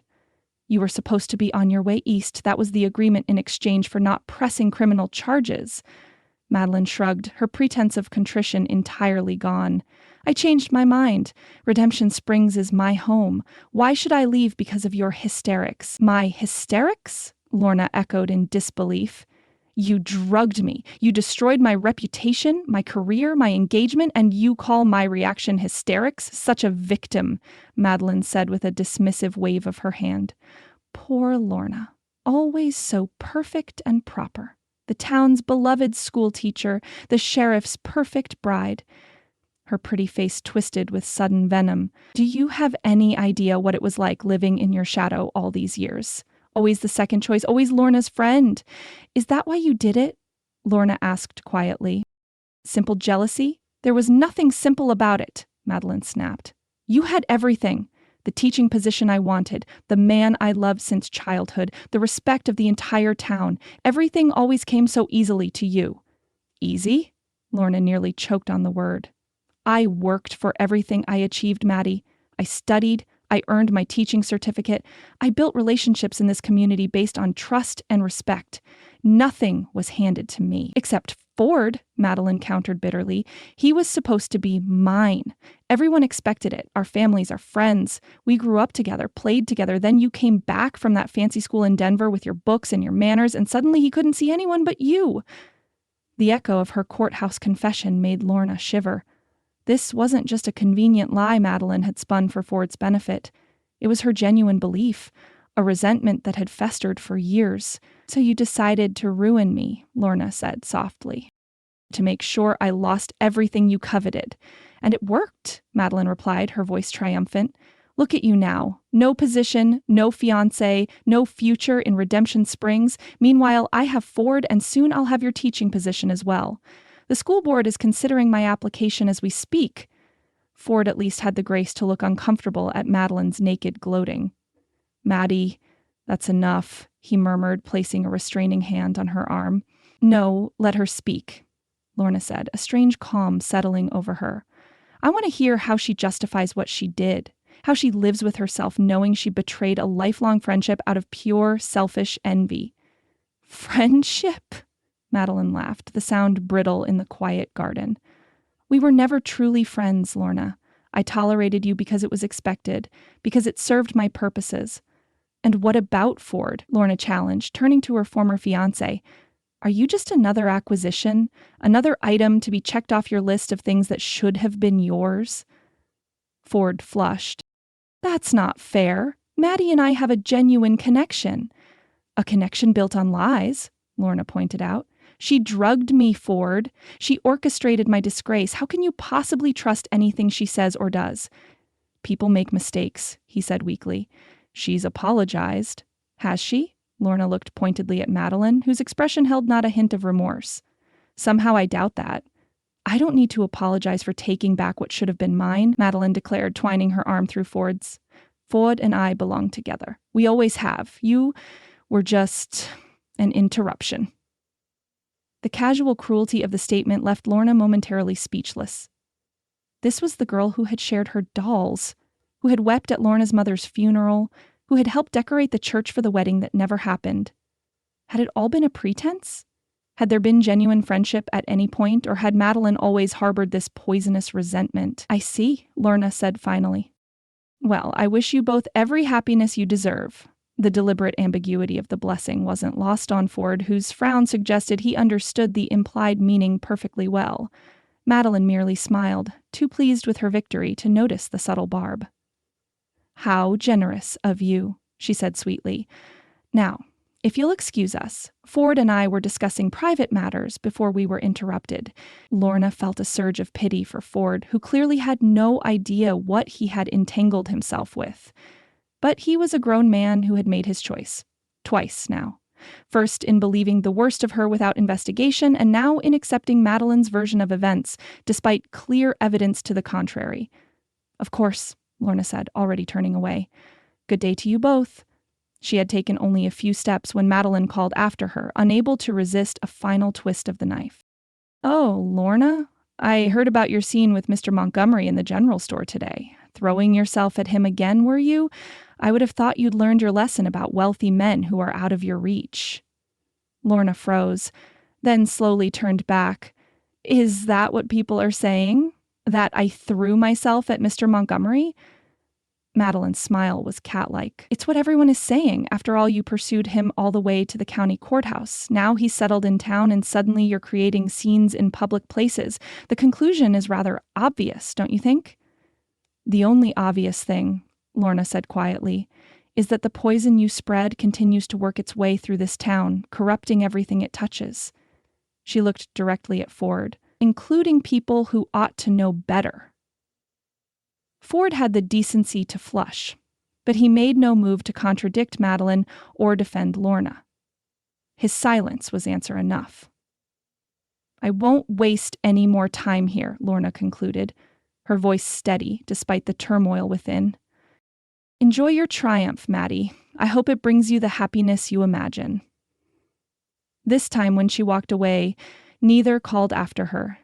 Lorna returned to the wagon, her movements mechanical as she untied the horse and climbed onto the seat. Only when she was well away from the church, on the long road back to the Triple V, did she allow the tears to come. Not for Ford, whose betrayal was now complete, but for the girl she had once called friend and the innocence that had allowed her to believe in such a friendship.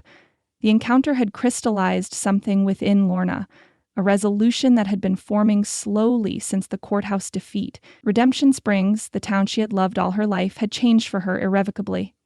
Or perhaps it was she who had changed, her eyes now open to realities she had previously been blind to. Either way, the path forward was suddenly clear.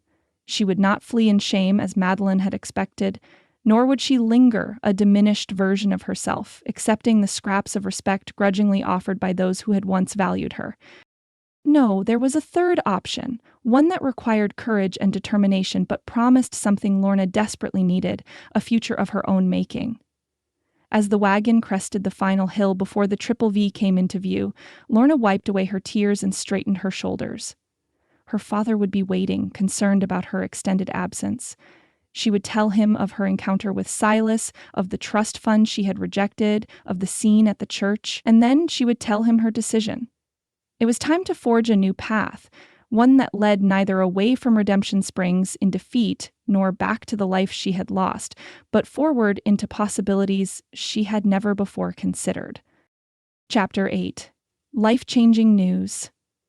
The porcelain basin crashed against the floor of Lorna's bedroom, shattering into a dozen gleaming shards as she clutched the washstand for support.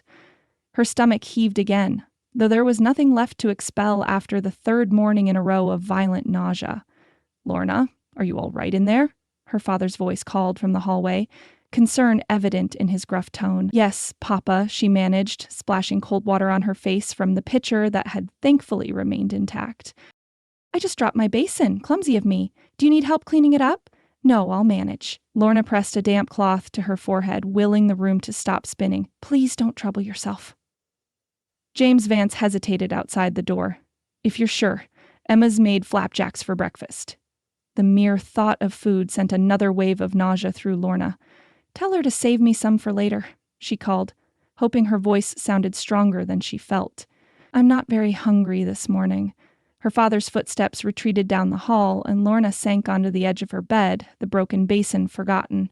4 weeks had passed since the disastrous courthouse hearing, 3 since her confrontation with Madeline and Ford behind the church.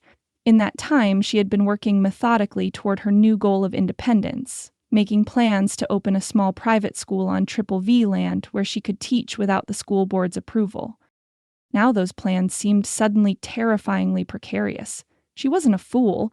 She knew what morning sickness meant. Her married friends had described it often enough, that telltale queasy feeling that heralded new life. But Lorna had desperately clung to other explanations. A lingering stomach ailment, perhaps, or the effects of stress from recent events. This morning's violent illness had shattered those comfortable delusions as thoroughly as the basin on her floor. After carefully collecting the broken pieces and disposing of them, Lorna dressed with particular care, choosing a high-necked blue dress that emphasized her still slender figure. If her suspicions were correct, and the sickening dread in her stomach told her they were, she would need to see Doc Willoughby.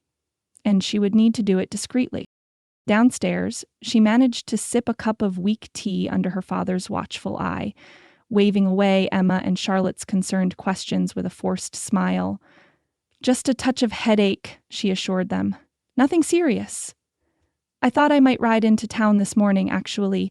We need more thread for the mending, and I promised Mrs. Fletcher I'd bring her some of our preserves for her church social." James Vance studied his eldest daughter carefully, his weathered face revealing nothing of his thoughts. "Take the wagon," he said finally. "Don't want you getting caught in this heat on horseback if your headache worsens." Lorna nodded gratefully, relieved that he hadn't questioned her sudden desire to visit the town she'd been largely avoiding for weeks. Perhaps he thought her new resolution to forge ahead with her life included facing Redemption Springs and its judgmental citizens head on, if only he knew the real reason for her journey. Dr. Willoughby's office occupied the ground floor of his home at the edge of town, a tidy white clapboard structure with green shutters and a well-tended flower garden. The doctor's wife, a cheerful woman with iron gray curls, maintained both house and office with brisk efficiency, serving as nurse, receptionist, and occasional peacemaker when the doctor's brusque manner ruffled patients' feelings. Lorna timed her visit for mid-morning, knowing most of the townspeople would be occupied with their daily tasks. Still, she tied the wagon at the rear of the house rather than the front, approaching the kitchen door where Mrs. Willoughby was usually to be found.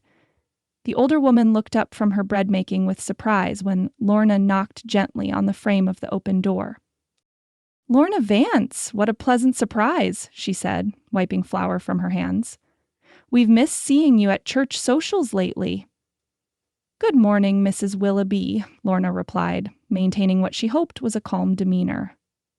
"I was hoping the doctor might have a few minutes to see me. It's a private matter." Something in Lorna's expression must have communicated the urgency of her situation, for Mrs. Willoughby's kindly face softened with understanding. "Of course, dear. He's just finished with Mr. Jenkins' gout. Come through the back way. No need to use the waiting room if you'd prefer not to." The quiet consideration nearly brought tears to Lorna's eyes. In a town that had been so quick to judge her, such simple kindness felt like water in the desert. Mrs. Willoughby led her through the kitchen to a narrow hallway connecting the house to the doctor's examination room. "Wait here a moment," she said, patting Lorna's arm before disappearing through a door at the end of the hall. Lorna stood in the dim passageway, her heart pounding so loudly she was certain it could be heard throughout the house. She clasped her hands tightly before her, noticing with detached curiosity that her fingers were trembling. The door reopened, and Mrs. Willoughby beckoned her forward. "The doctor will see you now," she said softly. "I'll make sure you're not disturbed." Dr. Willoughby stood beside an examination table, washing his hands in a basin. In his 60s, with a thatch of white hair and bushy eyebrows above kind but shrewd eyes, he had served Redemption Springs for over 30 years. He had brought Lorna into the world, tended her through childhood fevers, and set her broken arm when she fell from the hayloft at 12. If anyone in town could be trusted with her situation, it was he. "Miss Vance," he said, drying his hands on a clean towel, "Martha says you're in need of a private consultation." "Yes, doctor," Lorna managed, her voice scarcely above a whisper. "I believe I may be, that is, I've been experiencing symptoms that suggest—" She faltered, unable to speak the words aloud. The doctor's expression softened. "Sit down, child," he said, gesturing to a chair beside his desk. "Whatever's troubling you, it's best to get it out in the open. Doctor-patient confidentiality is sacred to me, as you know." Lorna sank into the chair, gathering her courage. "I believe I may be with child," she said finally, the words rushing out like water through a broken dam. "I've been ill every morning for the past week, and I'm late, nearly 6 weeks now." Dr. Willoughby nodded, his expression betraying neither surprise nor judgment. "I see. And given recent events, I presume the father would be Mr. Montgomery?" Heat flooded Lorna's cheeks, but she nodded. "If I am indeed pregnant, it could only have happened that night. The night neither of us remembers clearly." "I understand." The doctor pulled his chair closer, his manner professionally kind. "With your permission, I'd like to conduct a brief examination to confirm your suspicions." The examination was thorough but quick, conducted with clinical detachment that somehow made the intimate process bearable. When it was complete, Lorna sat once more in the chair, hands folded tightly in her lap as she awaited the verdict she already knew in her heart. "You are indeed with child, Miss Vance," Dr. Willoughby confirmed, his voice gentle. "I'd estimate about 6 weeks along, which aligns with the timing you mentioned." Though she had expected it, the confirmation hit Lorna like a physical blow. A child. Silas Montgomery's child. Conceived on a night she could not remember, growing within her even as she had fought to reclaim her reputation and build a new future. She began, then stopped, unsure what she could possibly say in the face of this life-altering news. This is difficult news, I know, the doctor said, settling behind his desk, particularly given your current circumstances. Lorna let out a shaky breath. That's quite an understatement, doctor. A ghost of a smile touched the doctor's lips. Indeed. But you should know that you're not the first unmarried woman to find herself in this position, nor will you be the last. There are options to consider. Options? Lorna repeated, uncertain of his meaning. Dr. Willoughby's face grew grave. There are women in Carson City who offer certain services to young ladies in your situation. I neither condone nor condemn such choices. I merely inform you that they exist. It took a moment for his meaning to register, and when it did, Lorna recoiled. You mean to end the pregnancy? No. That's not an option I would ever consider. Relief flickered across the doctor's face. I'm glad to hear it. Such procedures are dangerous and often fatal. I couldn't in good conscience recommend them, though I felt obligated to make you aware. Thank you for your candor, Lorna said quietly. But this child is innocent of any wrongdoing regardless of the circumstances of its conception. A commendable perspective, Dr. Willoughby nodded. In that case, we should discuss your health and the baby's. You'll need to eat well, particularly in the mornings, despite the nausea. Small, frequent meals often help with morning sickness. Avoid heavy lifting and excessive strain. As he continued with practical advice about her pregnancy, Lorna's mind raced ahead to the implications of her condition. In a town already scandalized by her supposed indiscretion, news of a pregnancy would be the final nail in the coffin of her reputation. There would be no possibility of the school board reinstating her now, no chance of rebuilding her standing in the community, and what of her father and sisters? How would they bear the additional shame? The Triple V Ranch had already suffered from association with her scandal.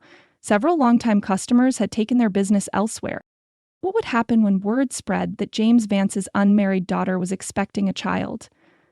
Miss Vance? Dr. Willoughby's voice broke through her spiraling thoughts.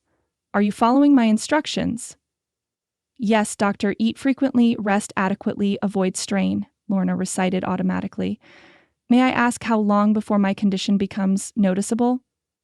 Every woman is different, he replied kindly. For a first child, many women don't show prominently until the 4th or 5th month. But people may notice other signs before then. The morning sickness, changes in your complexion or figure, 3 to 4 months.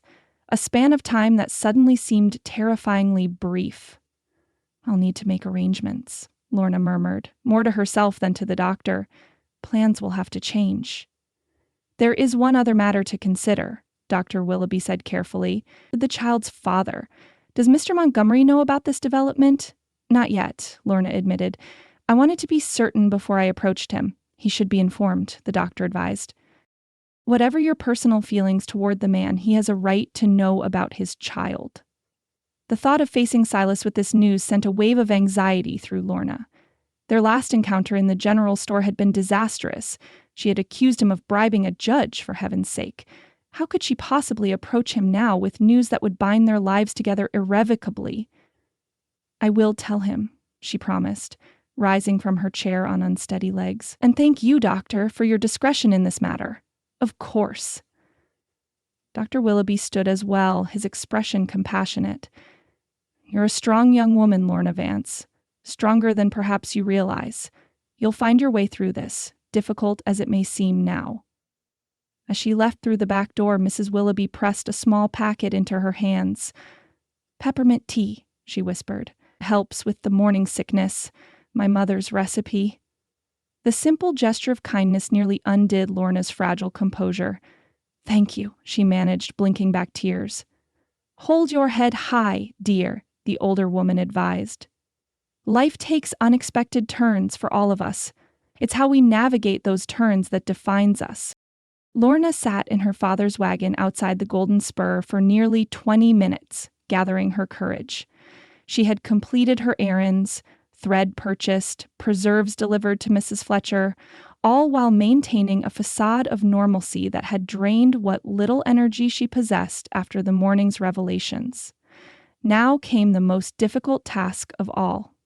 informing Silas Montgomery that he was to be a father. She had inquired discreetly about his whereabouts and learned that he spent most afternoons at the Golden Spur, not in the saloon proper, but in a private dining room where he conducted business meetings regarding the lumber mill renovation. With any luck, she could speak with him alone, away from the curious eyes and ears of Redemption Springs gossips. Taking a deep breath, Lorna descended from the wagon and made her way to the hotel entrance. Unlike her previous visit, she entered through the front door, head held high, despite the curious glances from those in the lobby. Mr. Wilkes looked up from the reception desk, his eyebrows rising toward his receding hairline at the sight of her. "Miss Vance, this is unexpected." "Good afternoon, Mr. Wilkes," Lorna said calmly. "I'm here to see Mr. Montgomery on a matter of personal business. I believe he's in the private dining room?" The innkeeper hesitated, clearly torn between curiosity and propriety. "He is, but he's in conference with several gentlemen regarding the mill. Perhaps you could leave a message?" "I'm afraid this matter requires immediate attention," Lorna insisted, maintaining her composure through sheer force of will. "Would you be so kind as to inform him that Miss Vance wishes to speak with him privately? He can decide whether to step away from his meeting." Something in her tone must have conveyed the urgency of her request, for Wilkes merely nodded and disappeared down the corridor toward the private dining rooms. Lorna stood in the lobby, acutely aware of the whispers from a group of women taking afternoon tea in the corner. Shameless! Approaching him in public. First the courthouse, now this. Heard he established a trust fund for her, and still she pursues him. Lorna fixed her gaze on a painting of mountain scenery hanging on the wall, refusing to acknowledge the gossip. Let them talk. In a matter of months, they would have far more salacious material to occupy their idle tongues. Wilkes returned, looking somewhat flustered. "Mr. Montgomery will see you, Miss Vance. He suggests the hotel garden for privacy. If you'll follow me?"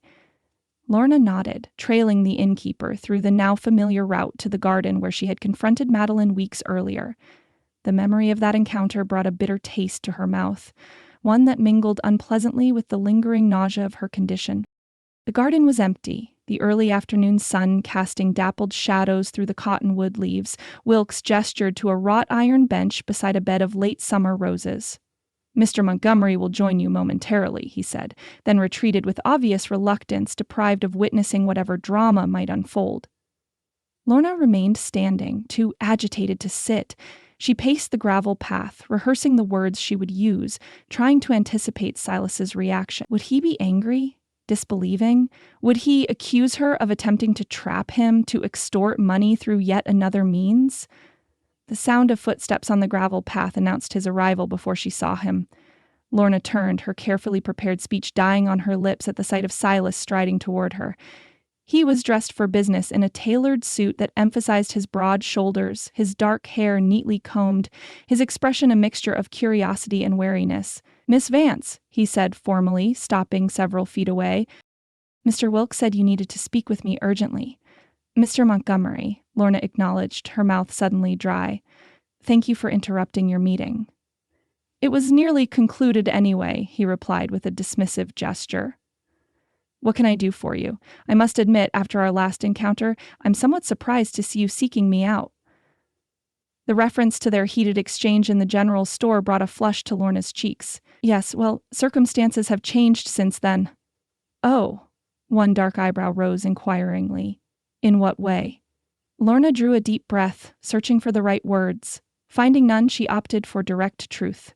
"I'm with child, Mr. Montgomery. Your child."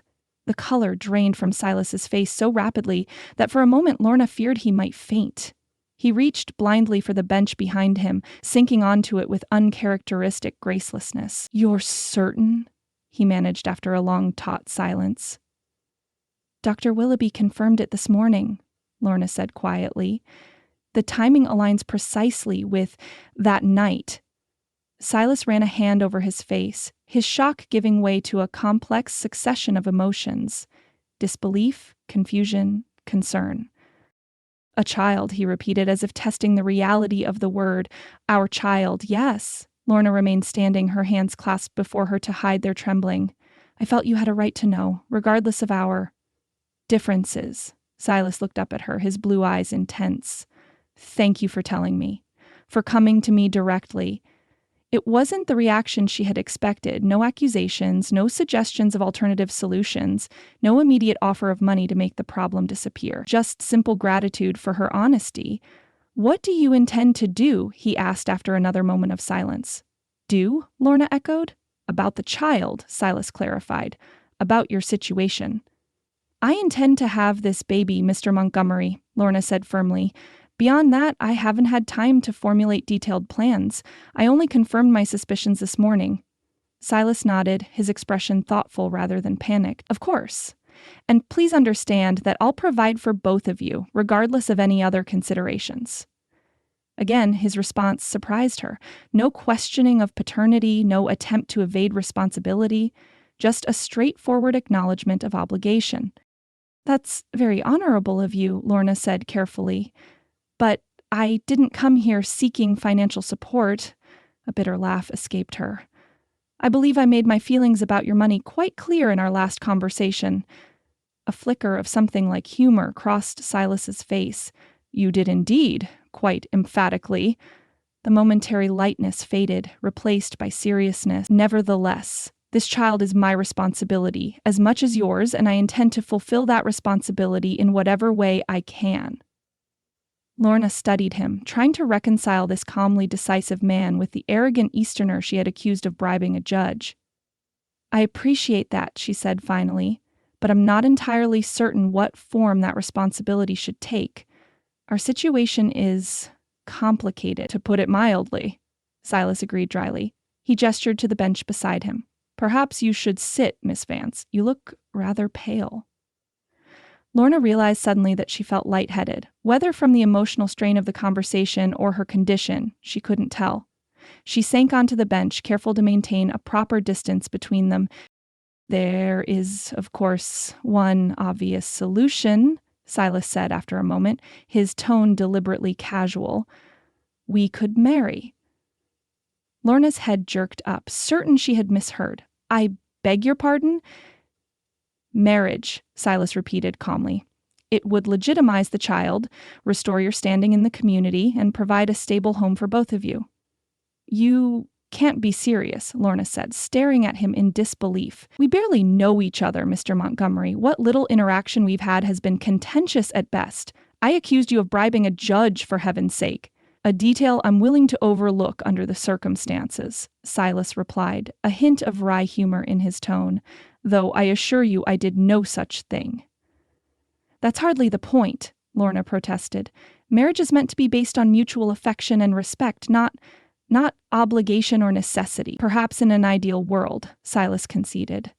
"But we find ourselves in decidedly non-ideal circumstances. A child needs a name, Miss Vance. A family. Surely you recognize that reality, regardless of your personal feelings toward me." Lorna rose from the bench, too agitated to remain seated. "What you're suggesting is a marriage of convenience, a business arrangement, essentially. Is that how you approach all of life's challenges, Mr. Montgomery, with practical solutions and financial considerations?" "Not all," Silas said quietly. "But when a situation affects the future of an innocent child, my child, yes, I tend to favor practical approaches over emotional ones." His words struck closer to home than Lorna cared to admit. Wasn't she herself thinking of the child's welfare above all else? Hadn't she already decided to bear the stigma of unwed motherhood rather than consider the option Dr. Willoughby had reluctantly mentioned? "I need time to think," she said finally. "This is all very sudden." "Of course," Silas nodded, rising from the bench. "But please know that my offer is sincere, and it will remain open." Lorna studied him, trying to discern his true motivations. Was this merely a sense of duty? A gentleman's obligation to a woman he had, however unwittingly, compromised? Or was there something more? Some genuine concern for her welfare and that of their child? "Thank you for your consideration," she said carefully. "I should go. My father will be wondering where I've been all day." "Your father," Silas repeated, a new note of concern entering his voice. "Does he know about the child?" "Not yet," Lorna admitted. "I wanted to speak with you first." "Would you like me to accompany you when you tell him?" Silas offered. It might be easier if we present a united front. The thought of facing her father with Silas by her side was simultaneously reassuring and terrifying. James Vance was protective of his daughters. How would he react to the man who had, in his mind at least, ruined his eldest child's reputation and future? "I appreciate the offer," Lorna said, "but I believe this is a conversation I should have with my father alone, at least initially." Silas nodded, respecting her decision without argument. "As you wish, but if you change your mind, send word. I'll come immediately." They walked together in silence through the garden and back into the hotel. In the lobby, several patrons openly stared at the unlikely pair, no doubt adding this latest development to the ongoing saga of gossip surrounding Lorna Vance and Silas Montgomery. At the hotel entrance, Silas paused. "May I call on you tomorrow to continue our discussion?" Lorna hesitated, then nodded. "Late afternoon would be best. My father takes the younger girls to town for supplies on Thursdays." "Then I'll come at 4, Silas said, his voice lowered to avoid the eager ears of those nearby. "And Ms. Vance, thank you for trusting me with this information. I promise you won't regret it." As Lorna climbed into her father's wagon for the journey home, she wasn't certain what she felt. Relief that Silas had accepted responsibility without question, confusion at his unexpected marriage proposal, anxiety about the conversation awaiting her at home. One thing was certain, her life had changed irrevocably, not just with the discovery of her pregnancy, but with Silas Montgomery's calm, measured response to the news. Whatever she had expected, anger, denial, evasion, she had not anticipated this straightforward acceptance of a shared future, however that future might be shaped. The child within her, still more concept than reality, had already begun to forge connections that neither she nor Silas could have foreseen. Whether those connections would lead to marriage as he had proposed, or some other arrangement entirely, remained to be seen. But as the wagon rolled toward home under the vast western sky, Lorna felt, for the first time in weeks, a curious sense of possibility rather than despair. The path ahead was uncertain, fraught with difficulties and potential heartbreak, but it was a path nonetheless. A way forward when she had begun to fear she was trapped in an endless, shameful present. For now, that was enough. Chapter 9. Rejections and Resolve. Lorna sat rigid in her father's parlor, her hands folded tightly in her lap as James Vance paced before the stone fireplace.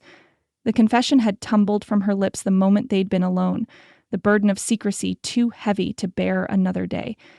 Now, in the lengthening silence that followed her revelation, she wished she had planned her words more carefully. "A child," her father said finally, his weathered face unreadable in the fading afternoon light. "Montgomery's child." "Yes, Papa." Lorna forced herself to meet his gaze, though shame burned in her cheeks. "Dr. Willoughby confirmed it yesterday." James Vance ran a hand over his face, suddenly looking every one of his 55 years.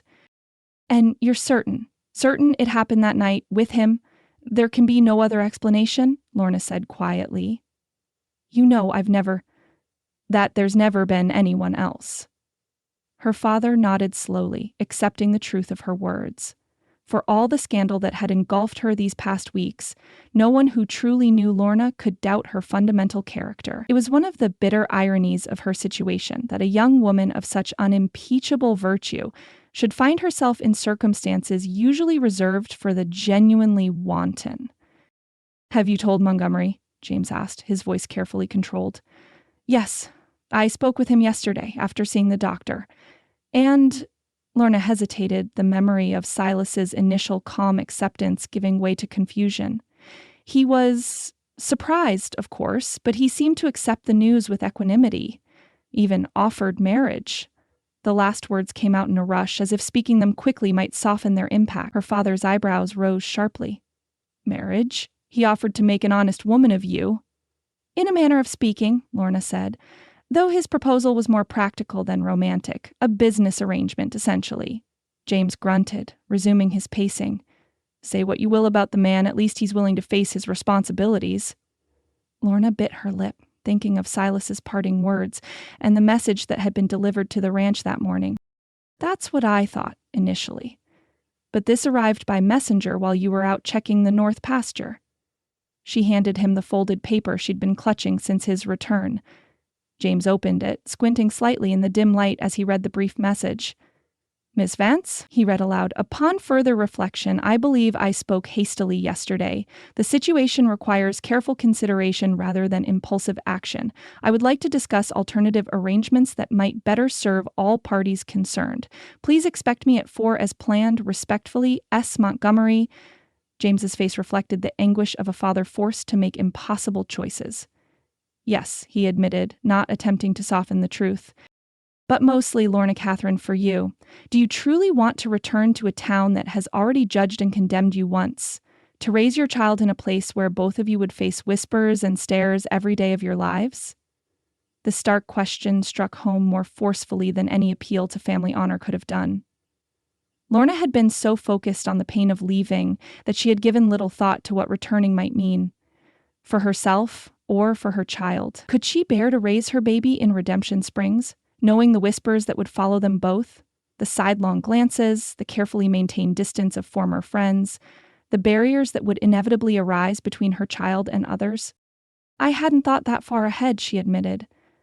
"I've been so consumed with what to do now that the future seemed distant." "It has a way of arriving faster than we expect," James said with the wisdom of his years. "Better to face it clear-eyed than be surprised by it." Lorna rose from her chair, moving to the window that overlooked the moonlit expanse of the Triple V. The land her father had built from nothing, the home that had sheltered her all her life, the future she had always assumed would be hers in some form. The emotion that welled up was too complex to name. Grief and love and loss and determination all tangled together like a knot that could never be fully untangled. "How long?" she asked finally, her voice steady despite the turmoil within. "How long can I stay before I must go?" James joined her at the window, his presence solid and reassuring beside her.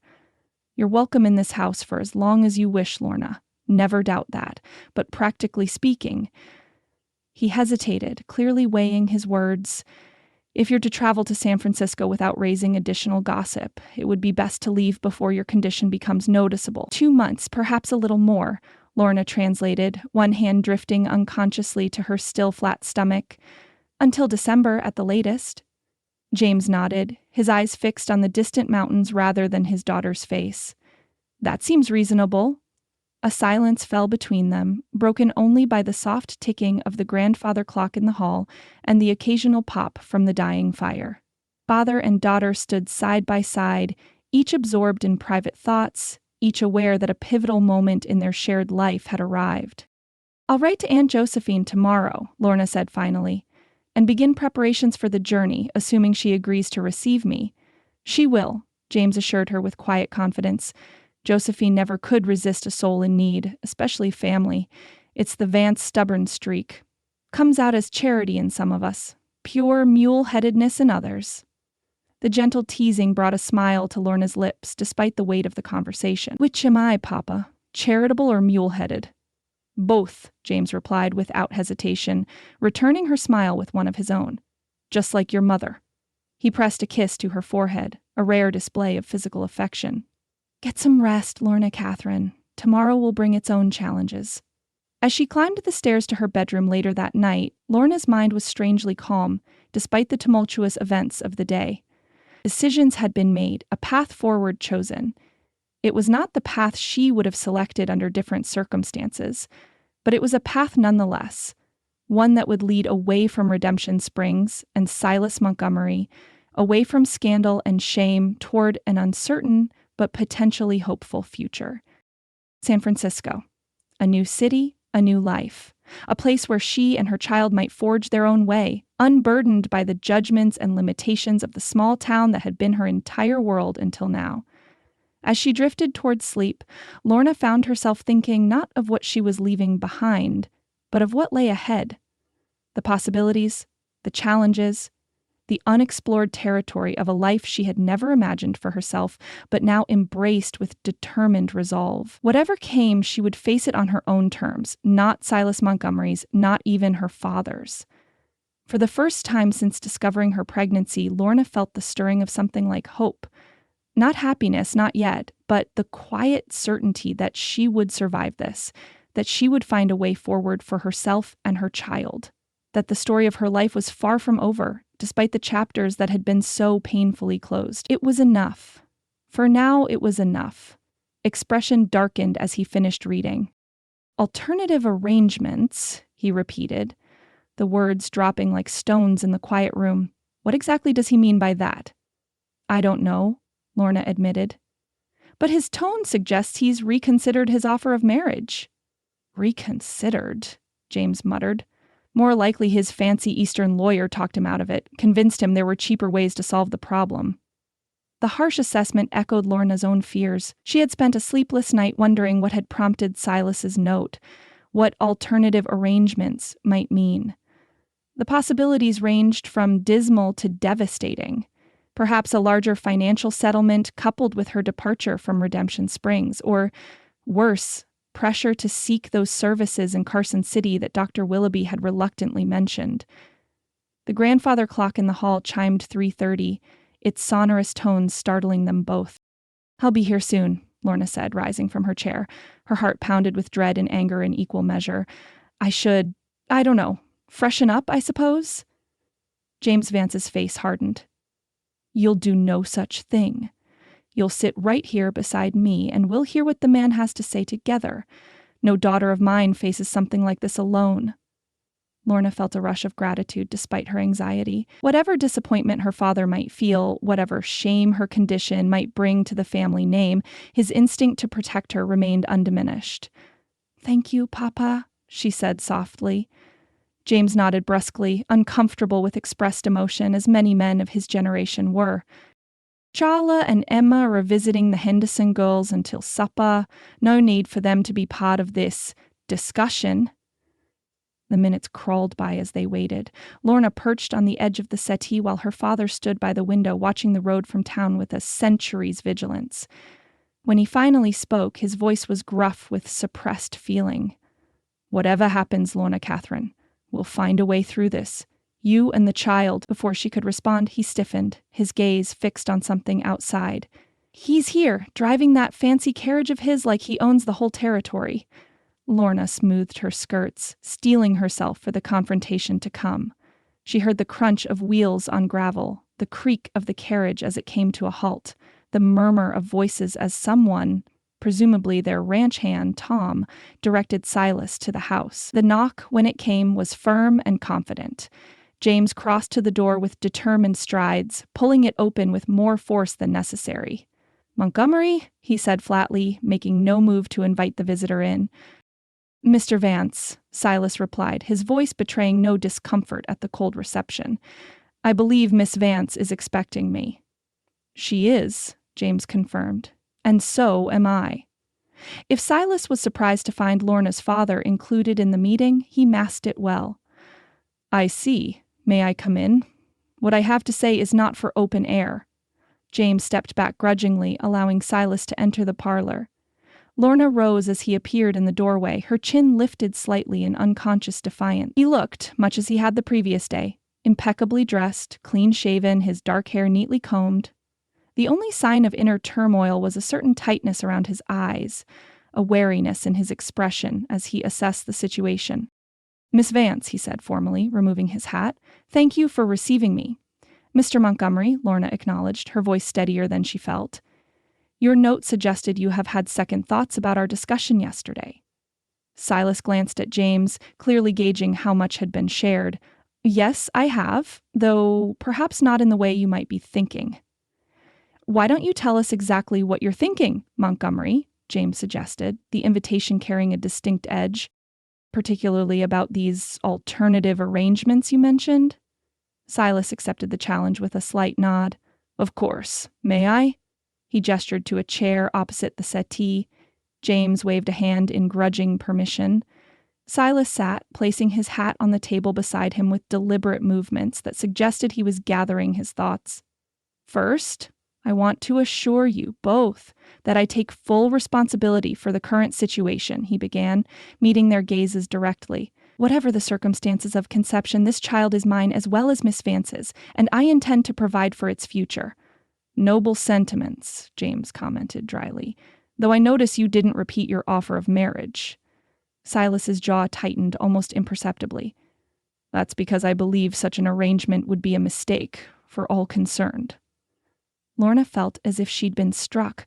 Though she had suspected as much from his note, hearing the rejection stated baldly still stung. I see, she said, fighting to keep her voice level. And what arrangement do you propose instead? A financial settlement, Silas replied promptly. A substantial one, sufficient to allow you to relocate somewhere more accommodating to your circumstances. San Francisco, perhaps, or even back east. Somewhere you could begin afresh, without the burden of Redemption Springs judgment. And without the burden of a husband, Lorna added, unable to keep the bitterness from her tone. Silas had the grace to look uncomfortable.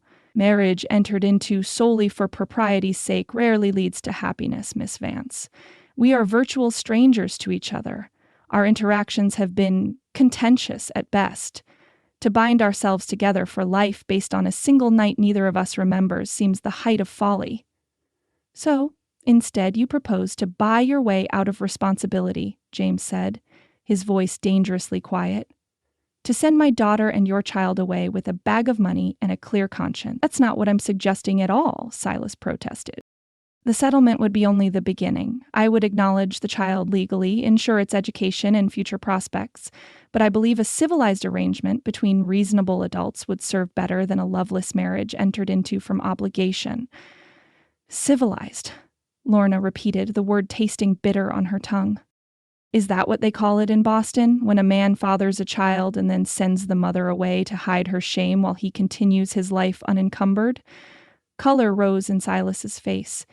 You misunderstand my intentions, Miss Vance. I'm not suggesting abandonment, merely a practical solution to a difficult situation. A solution that conveniently requires nothing of you but money, Lorna pointed out. No daily responsibility, no disruption to your business affairs or social standing, just quarterly payments to salve your conscience while I bear the true consequences alone. The consequences exist regardless of our arrangement, Silas countered, a note of frustration entering his voice. Do you truly believe that marriage would erase the scandal? That Redemption Springs would suddenly embrace you, embrace us, because we signed a legal document? It would give the child a name, Lorna said quietly. A name it will have in any case, Silas insisted. I've already consulted with Harrington about the legal recognition of the child as my heir, regardless of whether we marry. James Vance, who had been watching the exchange with increasing displeasure, finally intervened. Let's be plain, Montgomery. Yesterday you offered to marry my daughter. Today you withdraw that offer and suggest sending her away instead. What changed overnight? Silas hesitated, and in that momentary pause, Lorna saw the truth. Your attorney, she said softly. Harrington advised against the marriage, didn't he? Warned you of the legal implications, the potential damage to your business interests back east. The flicker in Silas's eyes confirmed her suspicion before he could formulate a denial. Harrington did express certain concerns, he admitted, but my decision is my own. A decision conveniently aligned with your lawyer's advice? James observed caustically. A decision based on what I believe is best for all concerned, Silas insisted, including the child. How noble of you to determine what's best for my grandchild, James said, his weathered face flushing with anger. And for my daughter, whom you propose to send into exile rather than face your responsibilities like a man? Papa, Lorna interjected, placing a restraining hand on her father's arm. The last thing she wanted was for this confrontation to escalate beyond words. Please, James subsided, though the hard set of his jaw suggested he had much more to say on the subject. Lorna turned back to Silas, studying him with new eyes. The man who had seemed so honorable yesterday, so straightforward in his acceptance of responsibility, now revealed himself as something rather different, or perhaps she had simply been too ready to see what she wished to see. What exactly are you offering, Mr. Montgomery? She asked, her voice cool and controlled, despite the turmoil within, in specific terms. Silas seemed relieved at her businesslike tone. A settlement of $20,000 to be placed in trust for you and the child, monthly allowance for living expenses and the child's care, legal recognition of paternity, educational provisions when the time comes. He paused, then added with obvious reluctance, and $5,000 in cash immediately to facilitate your relocation and any other arrangements you might wish to make in the interim. The careful phrasing of that last point did not escape Lorna. Any other arrangements, she repeated. Are you suggesting what I think you're suggesting, Mr. Montgomery? Silas shifted uncomfortably under her direct gaze. I'm merely acknowledging that you have options, Ms. Vance. Options that some women in your position might consider preferable to the difficulties that lie ahead. James uttered a sound somewhere between a growl and a curse, half rising from his seat before Lorna's restraining hand stopped him again. I'll be plain, Mr. Montgomery, she said, her voice deadly quiet. Are you offering me money to end this pregnancy? Silas blanched at the direct question. I'm offering you choices, he said carefully. Whatever you decide, the funds are yours. Get out. James Vance's voice cut through the tension like a blade. Get out of my house before I forget I'm a Christian man. Mr. Vance, please, Silas began, rising from his chair. I meant no offense. You insult my daughter and my unborn grandchild under my own roof, and you claim you meant no offense. James advanced on Silas, his fists clenched at his sides. I said, get out. Papa, wait. Lorna stood as well, placing herself between the two men. She turned to Silas, her green eyes cold as winter frost. I want to be perfectly clear, Mr. Montgomery. I will never accept money from you to take care of this child. Not now, not ever. Silas raised his hands in a placating gesture. I understand your feelings, Miss Vance. As I said, the choice is entirely yours. The funds are available regardless. Keep your money, Lorna said, her voice flat with finality. I want nothing from you, not financial support, not legal recognition, not even your name in connection with this child. You're upset, Silas said, reaching for his hat. Understandably so.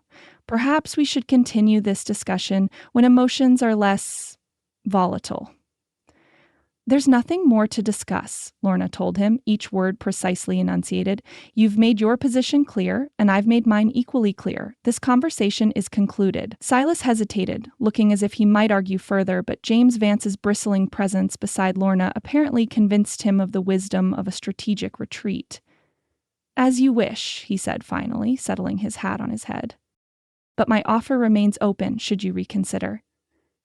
Good day, Mr. Montgomery, Lorna said, the formal dismissal brooking no argument. With a stiff nod, Silas turned and left the parlor. They heard his measured footsteps in the hallway, the front door opening and closing, the crunch of gravel as he returned to his carriage. Only when the sound of wheels faded in the distance did Lorna allow her rigid posture to collapse, sinking back onto the settee as if her strings had been cut. Oh, Papa, she whispered, burying her face in her hands. What am I going to do? James sat heavily beside her, putting an awkward arm around her shoulders. We'll figure something out, Lorna Catherine. We always do. But his voice lacked conviction, and the arm around her trembled slightly with suppressed emotion, whether anger or fear or sorrow, Lorna couldn't tell. The afternoon shadows had lengthened into evening by the time Lorna made her way across the pasture separating the Triple V from the small homestead where Martha Fletcher had lived alone since her husband's death 5 years earlier. The walk normally took less than 15 minutes, but Lorna moved slowly, her mind as heavy as her heart. After Silas's departure, she and her father had sat in silence for a long while, each lost in private thoughts. When Emma and Charlotte returned, bubbling with news from their visit to the Henderson farm, James had roused himself to greet them with forced cheer, shooting Lorna a glance that clearly communicated their conversation would continue later, away from her sister's innocent ears. Unable to bear the weight of pretense through the evening meal, Lorna had pleaded a headache and slipped away, ostensibly to lie down. Instead, she had found herself drawn to the Fletcher homestead, to the quiet wisdom of the woman who had been more mother than neighbor to her since her own mother's death a decade ago. Martha answered her knock promptly, as if she'd been expecting a visitor. Her weathered face creased with concern at the sight of Lorna's pale features and reddened eyes. Land sakes, child, you look like you've been rode hard and put away wet, she said, drawing Lorna inside with a gentle tug. Come sit by the fire and tell me what's troubling you. The simple kindness nearly undid Lorna's fragile composure. She allowed herself to be led to Martha's worn but comfortable rocker, positioned near the stone fireplace where a small fire chased away the early evening chill. There, Martha said, pressing a cup of steaming tea into Lorna's cold hands. Drink that while I finish these biscuits, then we'll talk. Lorna sipped the tea gratefully. Chamomile with honey, Martha's remedy for all of life's troubles since Lorna was a child with skinned knees and hurt feelings. She watched as the older woman efficiently transferred golden brown biscuits from the oven to a cooling rack, her movements sure and practiced, despite her 60 years. Martha Fletcher had been a beauty in her youth, and traces of that beauty remained in her fine-boned features and clear blue eyes. Widowed at 55 when her husband succumbed to pneumonia after a harsh winter, she had maintained their small homestead with quiet determination, refusing James Vance's offers of assistance, except in the most dire circumstances. Her 3 grown sons lived in distant towns with families of their own, visiting when they could but leaving their mother to the independent life she preferred.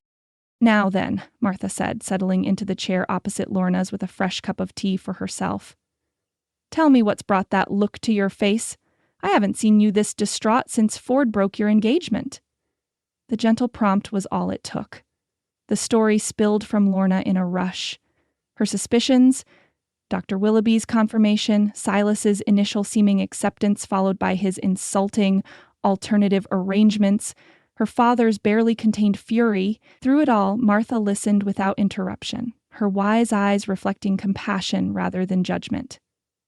And now, I don't know what to do, Lorna concluded, her voice hoarse from talking and unshed tears. Papa says we'll figure something out, but I can see he's torn between supporting me and protecting the family name. Emma and Charlotte will suffer if there's more scandal attached to us. The ranch is already losing business because of me. Hush now, Martha said firmly. None of this is your doing, child. You were victimized, plain and simple. First by that Cooper girl's scheme, then by circumstances beyond your control, and now by a man who lacks the courage to stand by his own child. But what am I to do? Lorna asked, the question that had been circling her mind for hours finally voiced aloud. I can't stay in Redemption Springs as an unmarried mother. The scandal would destroy what's left of our family's reputation, but I have nowhere else to go, no means to support myself and a child. You have options, Martha said thoughtfully, more than you might think. Montgomery's kind of options, Lorna asked bitterly. Money to take care of the situation? Mercy, no. Martha looked genuinely shocked. I'd never suggest such a thing. That child is innocent of any wrongdoing, regardless of the circumstances of its creation. The echo of Lorna's own words to Dr. Willoughby brought a ghost of a smile to her lips.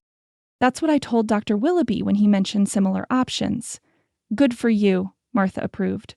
No, I was thinking of more honorable alternatives. Your aunt in San Francisco, for instance. Didn't she write just last month asking you to visit? Lorna nodded slowly.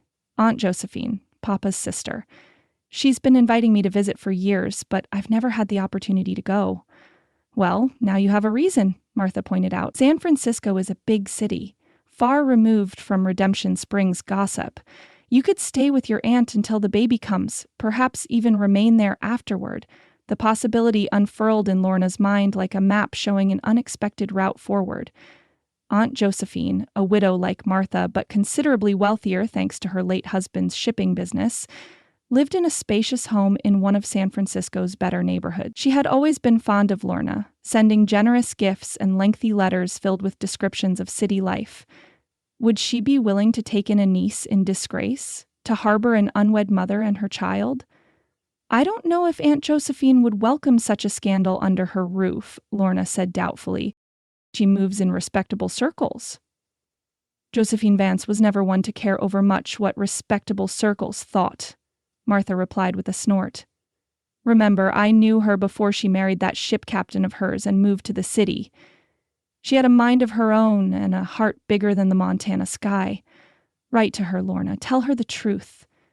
I'd wager my last egg-laying hen she'll open her home to you without a second thought. The prospect was tempting.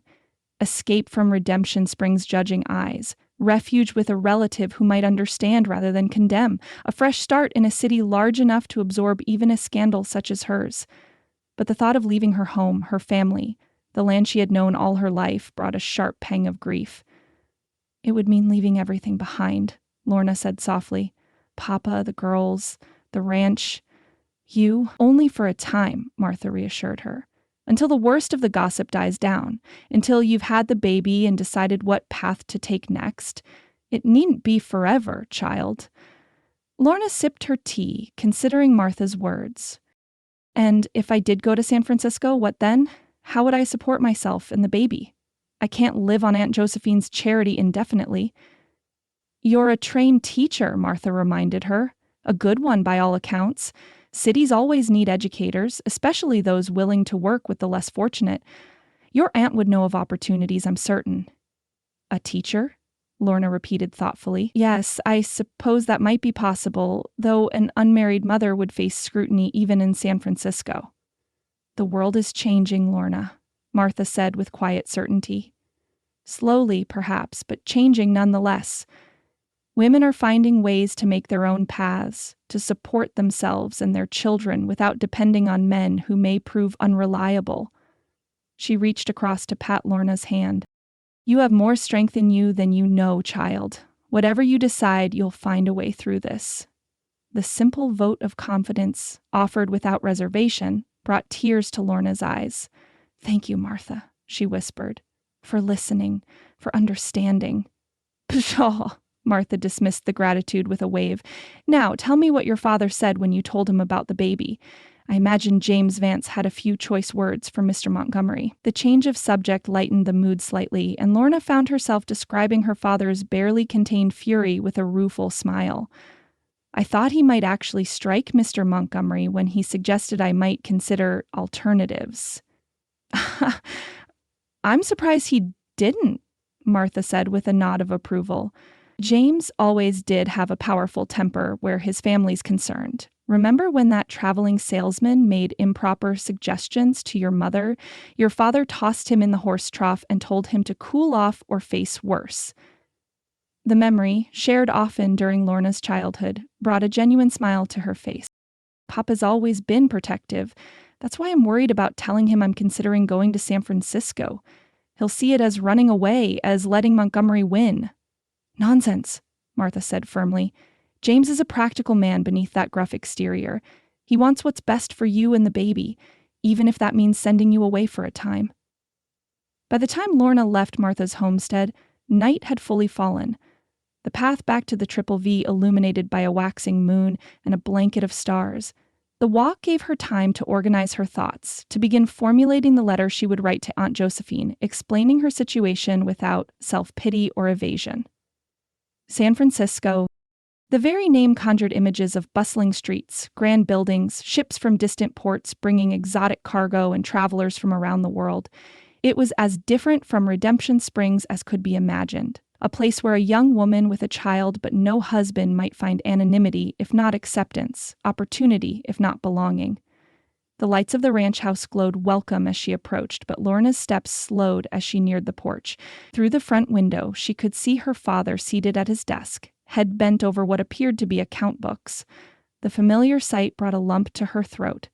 How many evenings had she passed in that very parlor, reading aloud to her sisters while her father tallied the ranch's finances, the peaceful domestic scene interrupted only by Emma's occasional giggle or Charlotte's questions about the story. How many such evenings remained before she must leave it all behind?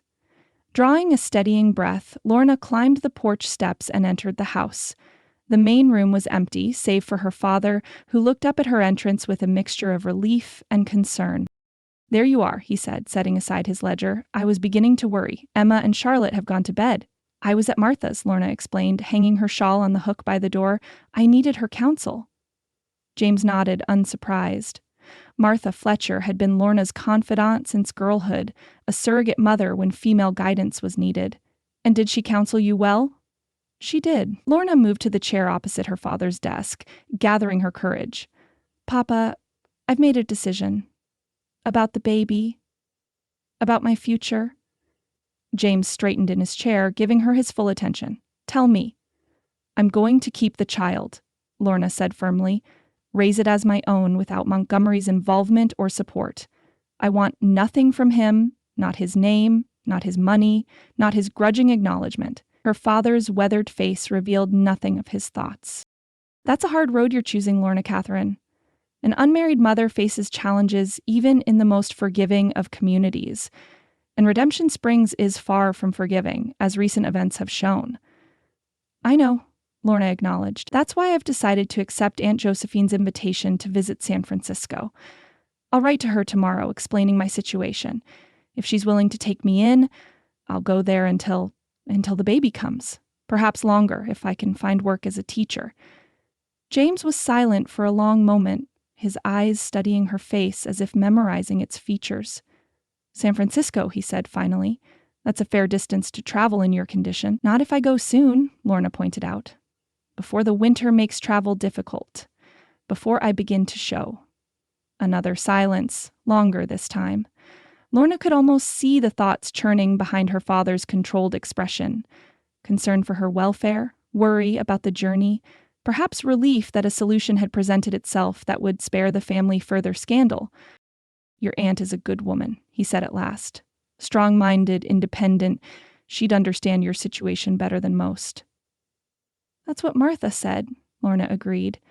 And San Francisco is large enough that one more scandal would hardly cause a ripple. No one there would know or care about my past. James nodded slowly. It could work. Josephine has room in that big house of hers and connections that might help you establish yourself eventually. His gaze sharpened. But what of Montgomery? Are you certain you want to reject his support entirely? The child is his, whatever else may be true. He made his position clear today, Lorna said, unable to keep the bitterness from her voice. He's willing to pay to resolve the inconvenience I represent, but unwilling to stand beside me as a husband or father. I'll not have my child raised with such a man's reluctant charity. The man is wealthy, Lorna, James reminded her gently. His charity could provide security for you and the baby that might otherwise be difficult to achieve. At what cost? Lorna challenged. My pride? My independence? The knowledge that we survive on the grudging support of a man who wanted to pay me to take care of the situation? She shook her head decisively. No, Papa, I'd rather work from dawn till dusk teaching other people's children than accept a penny from Silas Montgomery. James studied her with a mixture of concern and pride. You've always had a stubborn streak, Lorna Catherine. Got it from your mother, God rest her soul. His expression softened at the mention of his late wife. She'd be proud of you, standing up for yourself and the little one. Scared for you too, mind, but proud nonetheless. The reference to her mother brought the sting of tears to Lorna's eyes. I hope so, she whispered. I wish she were here now. She'd know what to do. Don't doubt that she's watching over you, James said gruffly, uncomfortable with such open emotion but wanting to offer comfort. Now, about this plan of yours, if Josephine agrees, and I expect she will, how soon would you want to leave? As soon as arrangements can be made, Lorna replied. The stage runs to Carson City twice weekly, and from there I can take the train to San Francisco. If I left within the fortnight, I could be settled at Aunt Josephine's well before winter. James nodded, his expression grave. Then we'd best start preparations. I'll need to arrange funds for your journey and your initial support. And we should tell your sister something of your plans, though perhaps not all the details just yet. The practicality of his response both reassured and saddened Lorna. She had half expected an argument, resistance to the idea of her traveling so far alone, perhaps even insistence that she reconsider Silas's offer of support. Instead, her father had accepted her decision with the same stoic resilience with which he faced all of life's challenges. Thank you, Papa, she said softly, for understanding, for supporting my decision. James reached across the desk to take her hand, his calloused palm rough against her smoother skin. You're my daughter, Lorna Catherine, my firstborn. Whatever comes, that doesn't change. But something in his eyes, a shadow of sorrow, a flicker of resignation, told Lorna that more remained unsaid. What is it, Papa? There's something else. James released her hand, sitting back in his chair with a heavy sigh. "You know, I'll support whatever decision you make," he began carefully, "but I have to consider Emma and Charlotte as well. They are of an age where their own prospects, their own future matches will be affected by family reputation." "I understand," Lorna said, her throat tightening with apprehension. "You're concerned that my situation will damage their chances." "It's already happening," James confirmed grimly. "Mrs. Henderson mentioned today that her son Thomas has been forbidden by his father to call on Emma, despite their obvious mutual interest. The scandal surrounding you has cast a shadow over your sisters as well." Lorna had expected as much, but hearing it confirmed still hurt. Emma, at 16, was blossoming into a beauty who had caught the attention of several eligible young men in the county, including Thomas Henderson, son of a prosperous neighboring rancher. Charlotte, though only 14, would soon face similar scrutiny as she entered society.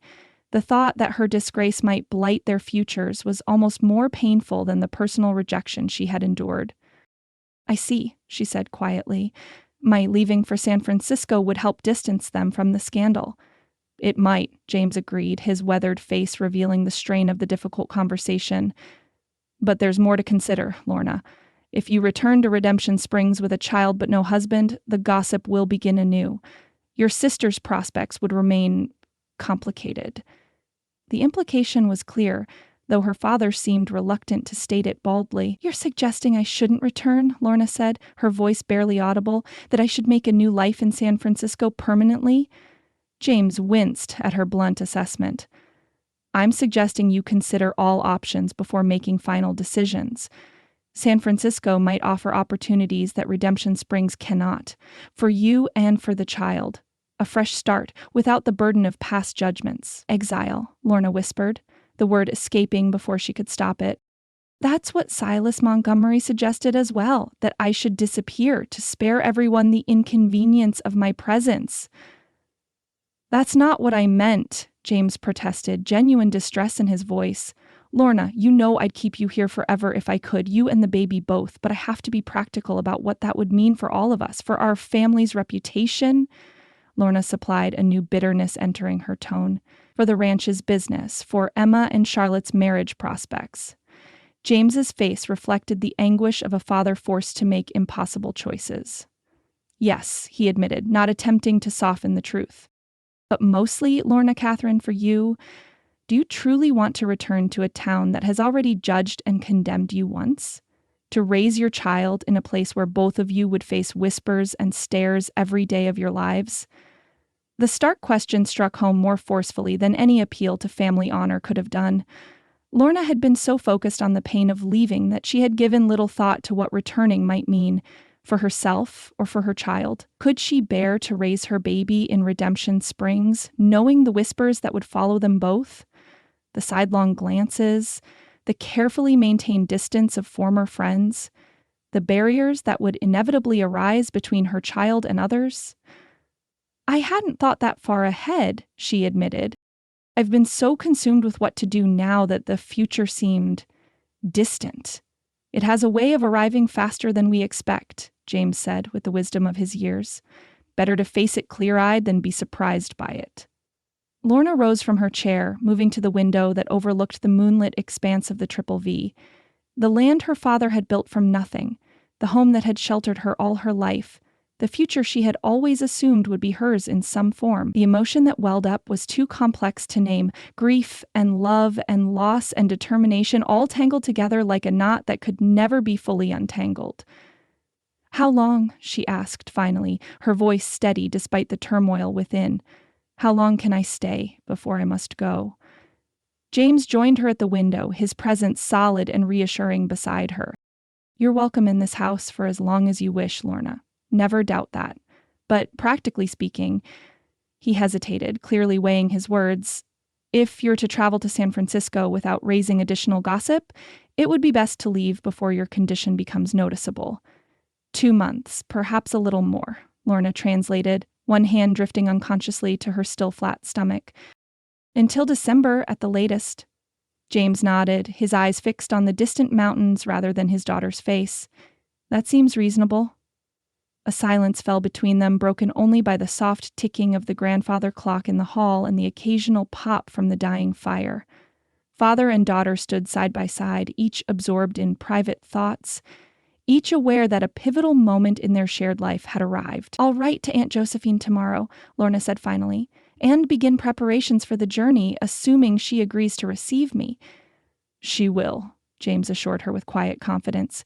"Josephine never could resist a soul in need, especially family. It's the Vance stubborn streak comes out as charity in some of us, pure mule-headedness in others." The gentle teasing brought a smile to Lorna's lips, despite the weight of the conversation. "Which am I, Papa, charitable or mule-headed?" "Both," James replied without hesitation, returning her smile with one of his own. "Just like your mother." He pressed a kiss to her forehead, a rare display of physical affection. "Get some rest, Lorna Catherine. Tomorrow will bring its own challenges." As she climbed the stairs to her bedroom later that night, Lorna's mind was strangely calm despite the tumultuous events of the day. Decisions had been made, a path forward chosen. It was not the path she would have selected under different circumstances, but it was a path nonetheless, one that would lead away from Redemption Springs and Silas Montgomery, away from scandal and shame, toward an uncertain but potentially hopeful future. San Francisco. A new city, a new life, a place where she and her child might forge their own way, unburdened by the judgments and limitations of the small town that had been her entire world until now. As she drifted toward sleep, Lorna found herself thinking not of what she was leaving behind, but of what lay ahead, the possibilities, the challenges, the unexplored territory of a life she had never imagined for herself but now embraced with determined resolve. Whatever came, she would face it on her own terms, not Silas Montgomery's, not even her father's. For the first time since discovering her pregnancy, Lorna felt the stirring of something like hope.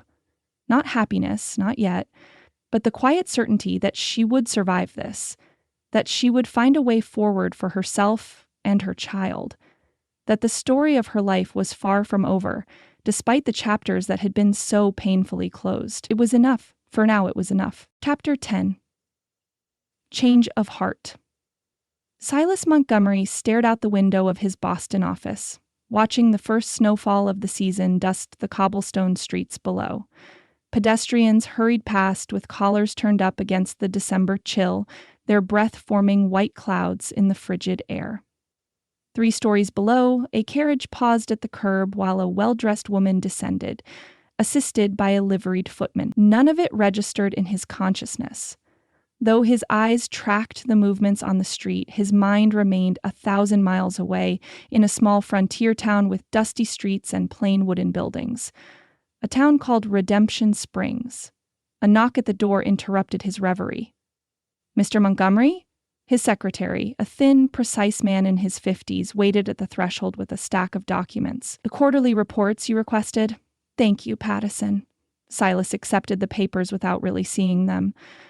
"Has there been any response to my telegram?"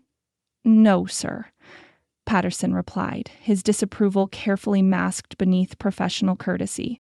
"I inquired at the telegraph office just an hour ago. Nothing yet from the territories."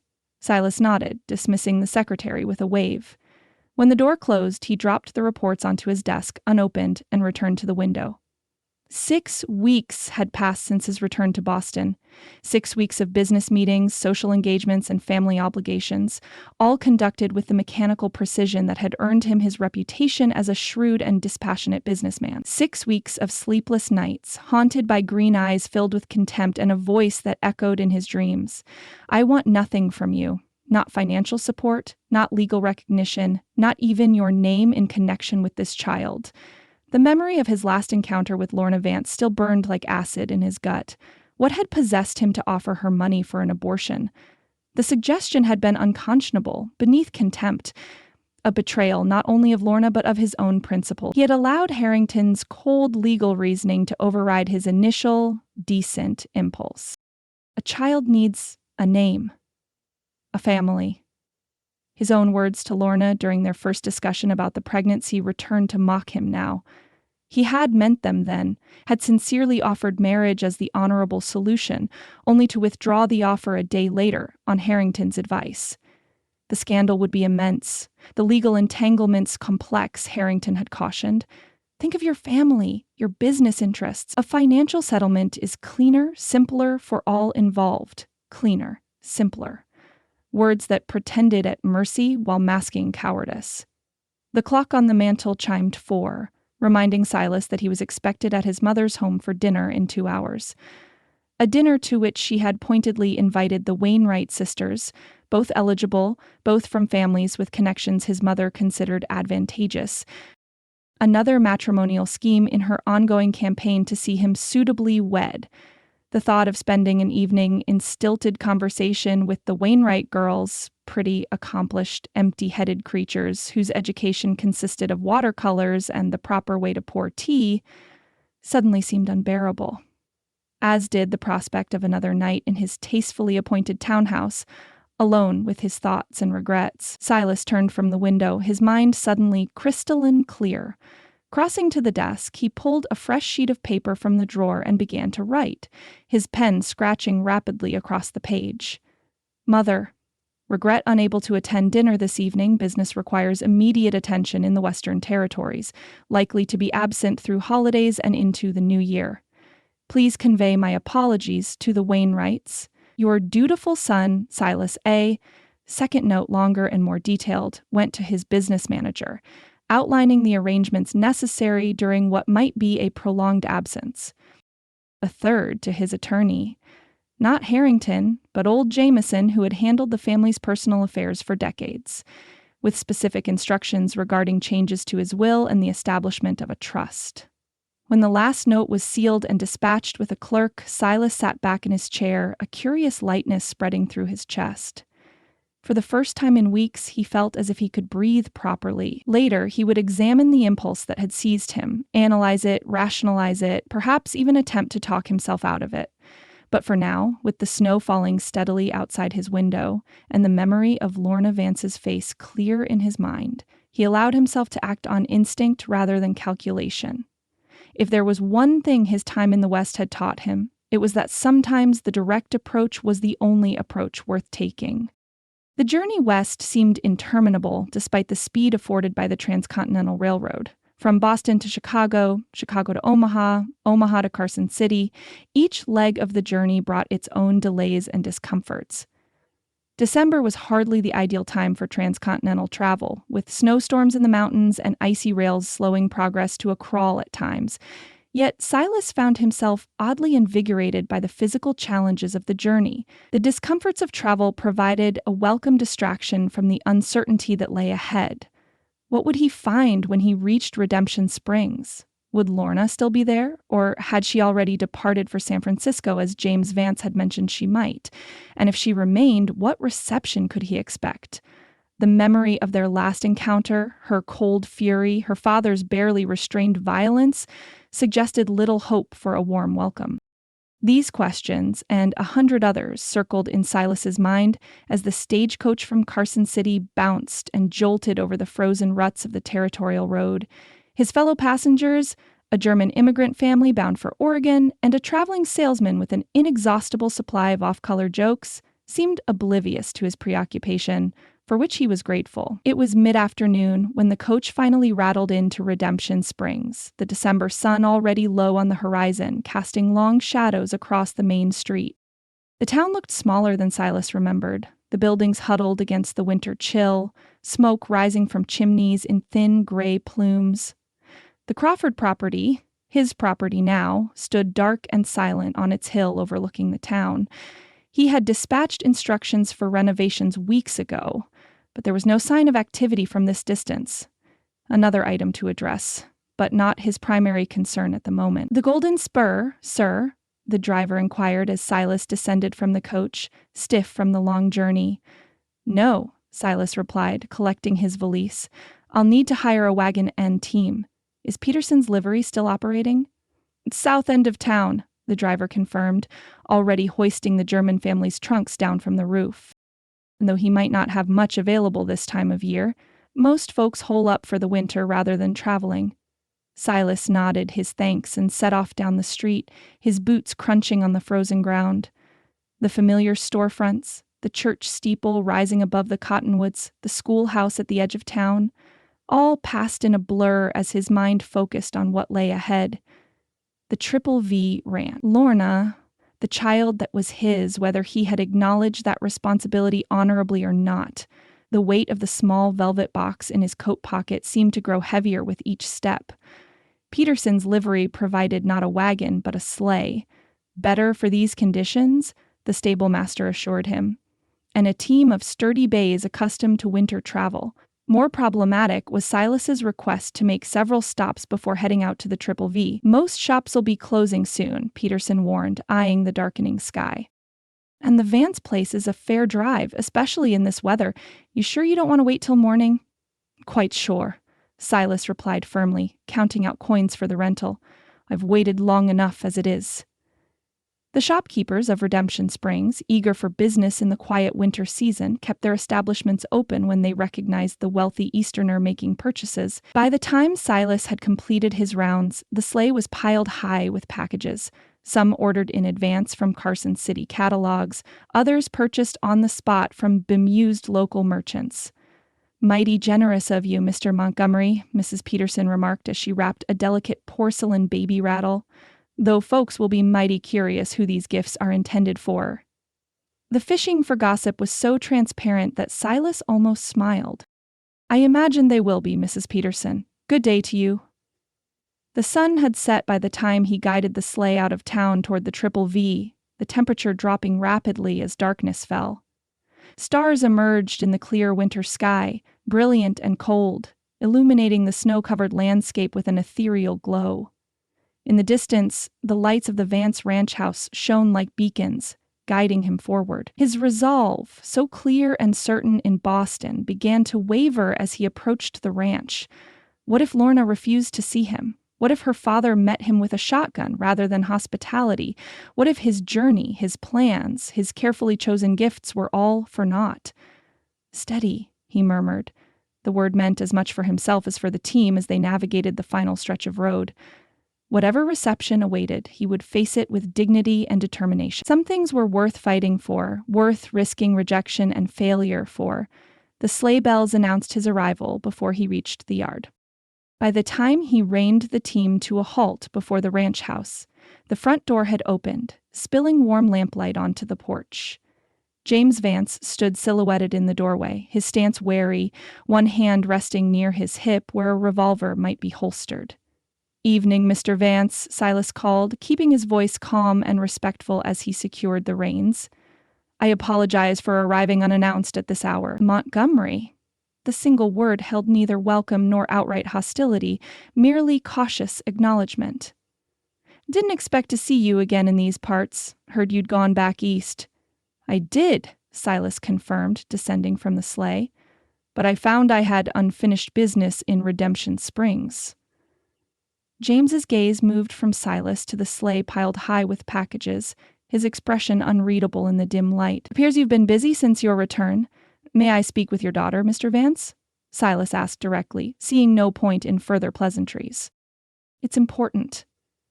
The rancher studied him for a long moment, measuring sincerity against past behavior. Finally, he stepped back from the doorway. She's inside. Whether she'll speak to you is her decision, not mine. It was more accommodation than Silas had dared hope for. Thank you, he said simply, climbing the porch steps with careful deliberation. The warmth of the ranch house enveloped him as he entered, along with the scent of pine boughs and cinnamon that suggested holiday preparations in progress. The main room was cozy and well-appointed, a fire crackling in the stone hearth, oil lamps casting a golden glow over polished furniture.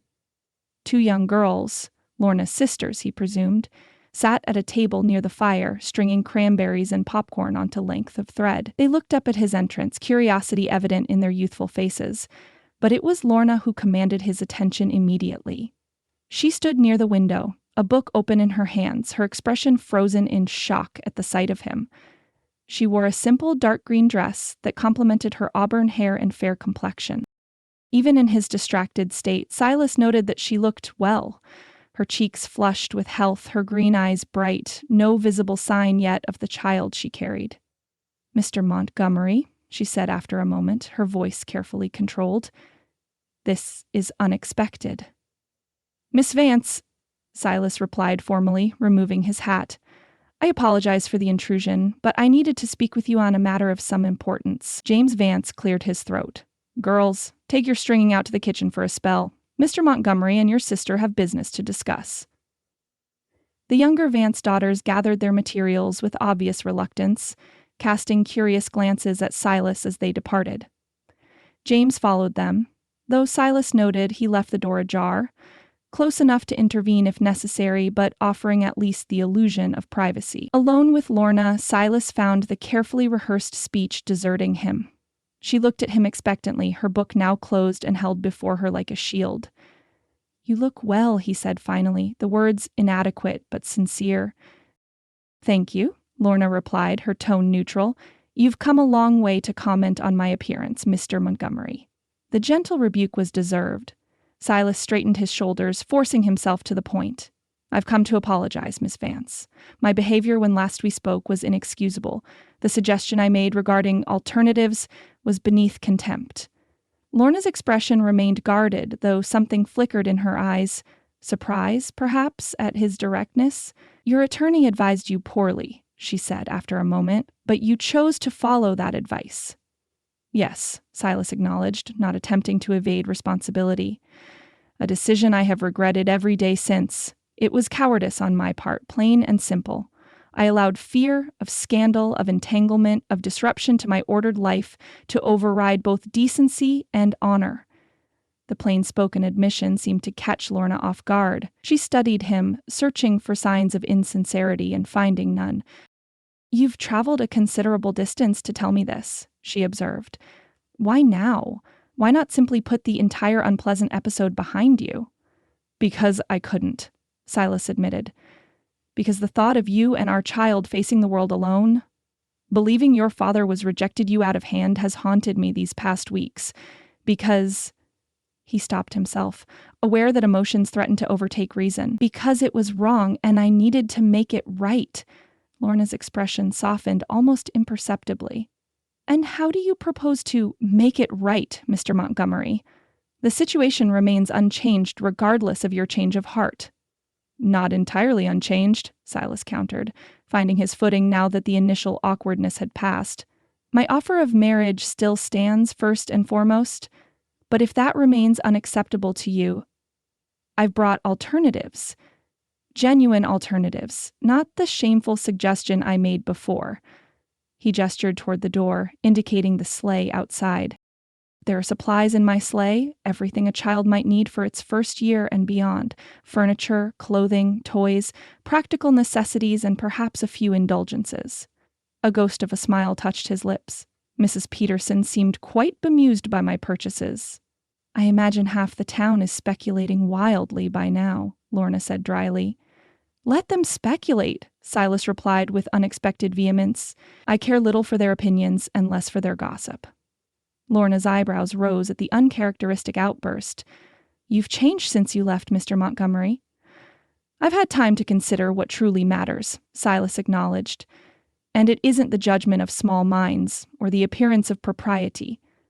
He reached into his coat pocket, retrieving the small velvet box that had traveled with him from Boston. "I've also established a trust for the child," he continued, placing the box on the table between them. "Legally binding, irrevocable, with you as guardian and trustee until the child reaches maturity. The details are within, along with documentation that I've acknowledged paternity formally and legally." Lorna made no move to take the box, though her gaze lingered on it. "And what do you expect in return for this generosity, Mr. Montgomery?" "Nothing you are unwilling to give," Silas replied honestly. "If marriage is not an option you wish to consider, I ask only that you allow me some role in our child's life, not as a husband, though that remains my preference, but as a father in whatever capacity you deem appropriate." The vulnerability in his voice surprised even him.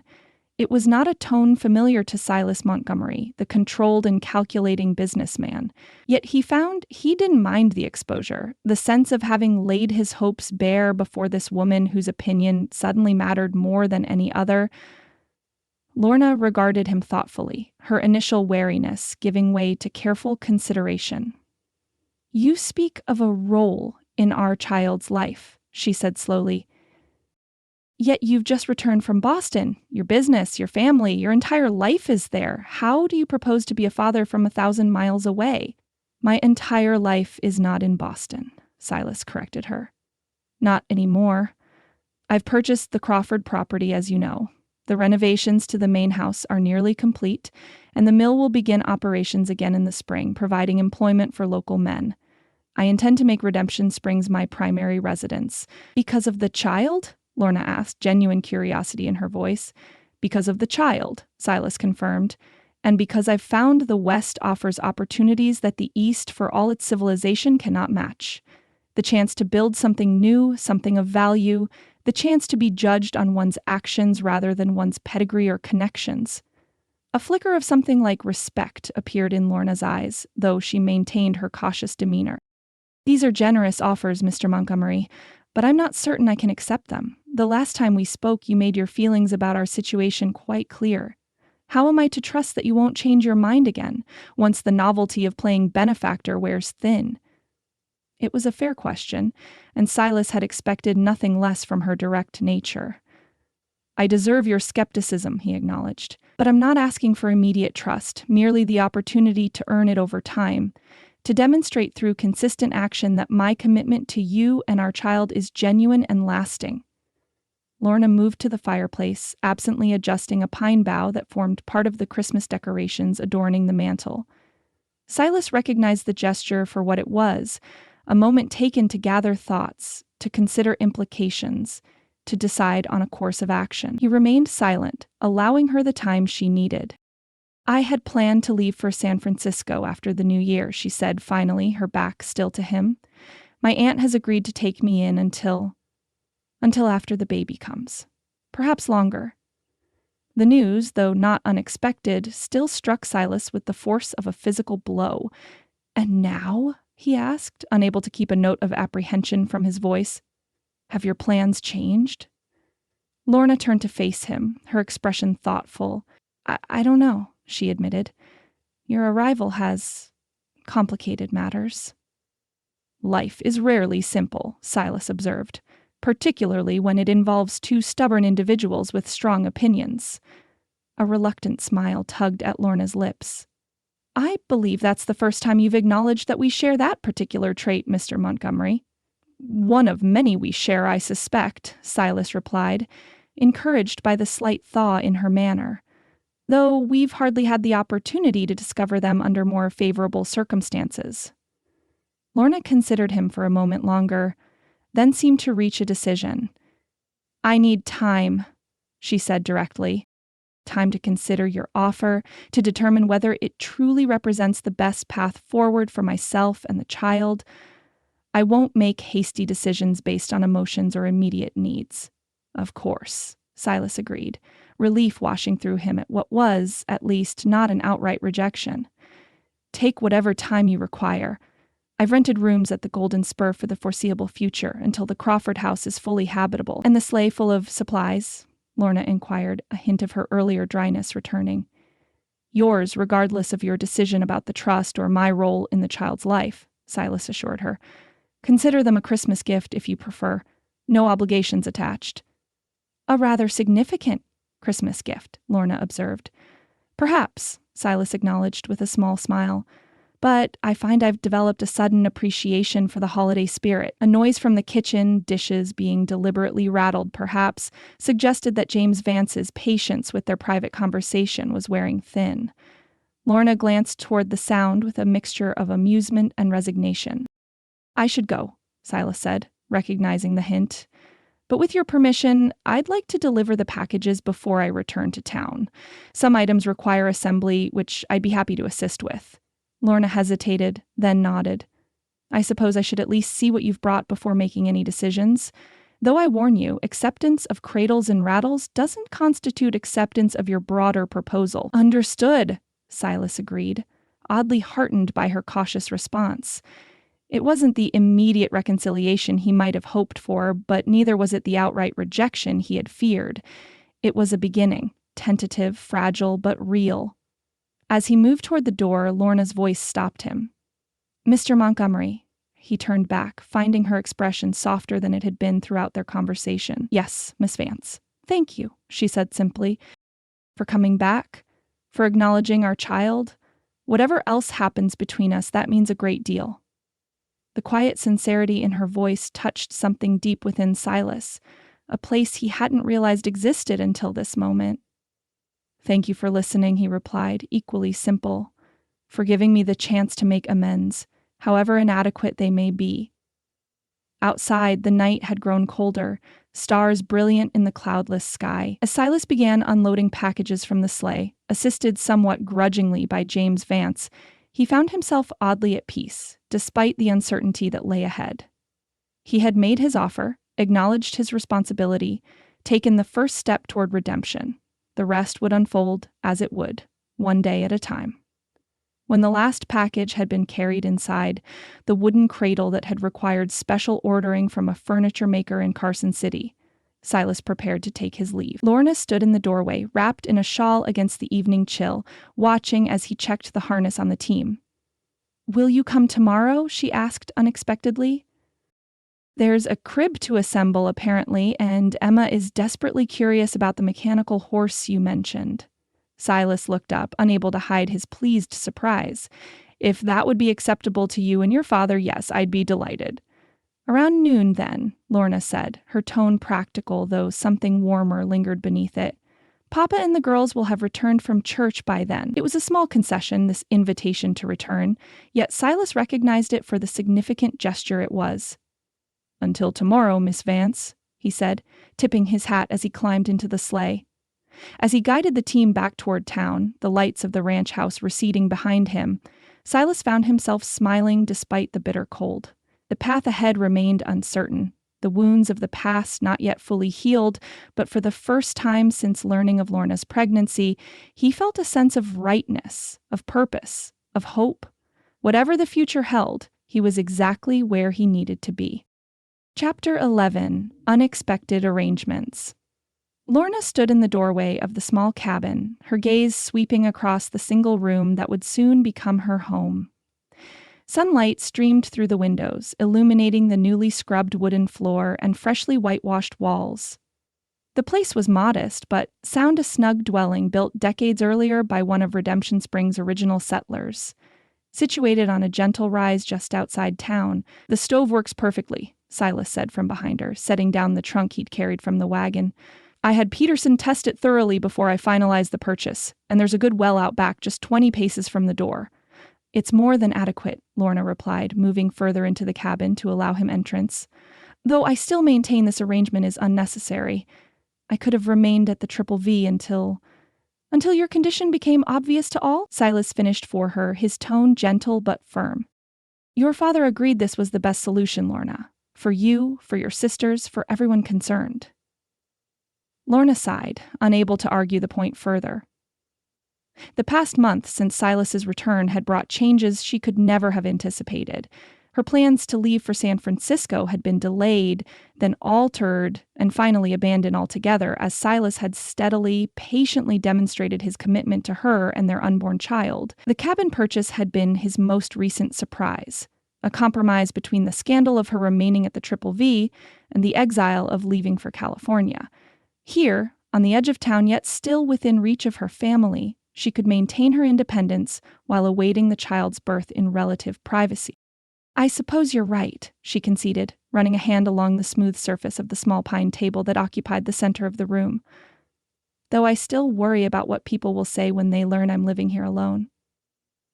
"You're a grown woman, Ms. Vance," Silas reminded her with the formal address he still maintained in their conversations. "A property owner now, in fact, as the deed is in your name. Your living arrangements are no one's concern but your own." Lorna's eyebrows rose at that. "Property owner?" "I took the liberty of having Harrington draw up the papers," Silas explained. a slight flush coloring his cheeks. "The cabin and the 3 acres surrounding it belong to you now, free and clear. Consider it an advance on the trust fund for the child if you prefer." "I don't know what to say," Lorna murmured, taken aback by the unexpected gesture. "Say you'll accept it," Silas suggested, a hint of his rare smile softening his features, "for the child's sake, if not your own." It was the argument that inevitably won her acquiescence these days. The welfare of the child they had created together, however unconventionally. At 4 months along, Lorna's condition was becoming increasingly difficult to conceal, especially from the sharp eyes of Redemption Springs' more observant matrons. The loose dresses and strategically placed shawls that had served her thus far would soon be inadequate to hide the growing evidence of her secret. "Very well," she said, offering him a small smile in return. "For the child's sake." A sense of calm settled over Lorna as she moved about the cabin, noting the thoughtful touches Silas had arranged. The rocking chair near the stove, the shelf of books beside it, the colorful quilt spread across the narrow bed in the corner. Despite her initial reluctance, she found herself warming to the idea of this place as a sanctuary, a haven where she might prepare for motherhood away from judging eyes. The sound of hoofbeats outside drew her attention back to the doorway. James Vance's wagon appeared on the narrow track leading to the cabin, laden with furniture and household goods from the Triple V. Emma and Charlotte perched on the seat beside their father, their young faces alight with excitement at this new adventure. "Looks like the rest of your belongings have arrived," Silas observed, moving toward the door. "I'll help your father unload." As the men set about transferring Lorna's possessions from the wagon to the cabin, Emma and Charlotte flitted about like curious birds, exclaiming over every feature of their sister's new home. "It's like a doll's house," Emma declared, peering into the small pantry off the main room. "Oh, Lorna, it's so cozy, like something from a fairy story." "Can I stay here with you sometimes?" Charlotte begged, touching the quilt on the bed with reverent fingers. "Please? I promise I won't be any trouble." "We'll see, Charlie," Lorna said, smoothing her youngest sister's hair affectionately. "Once I'm properly settled, perhaps you can visit for an afternoon now and then." The girl's enthusiasm warmed Lorna's heart even as it underscored the bittersweet nature of this move. They saw only the adventure of it, their grown sister with her own little house, not the scandal and shame that had necessitated the arrangement. The winter afternoon passed quickly as the cabin transformed from an empty shell to a home.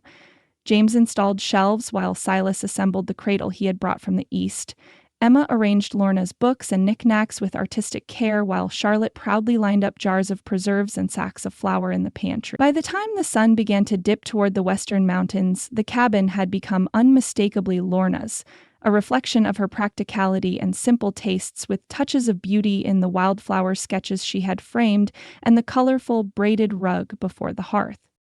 "Well," James said finally, surveying their work with satisfaction, "I reckon that's about does it. Tight as a drum and comfortable as can be expected." He turned to Lorna, his weathered face softening with paternal concern. "You sure about this, daughter? It's not too late to change your mind." "I'm sure, Papa," Lorna assured him, though her voice held more conviction than she truly felt. "It's for the best." James nodded, accepting her decision with the same stoic resilience he'd shown throughout the difficult months since her disgrace. "We'll come by regular to check on you. Bring supplies, help with whatever needs doing."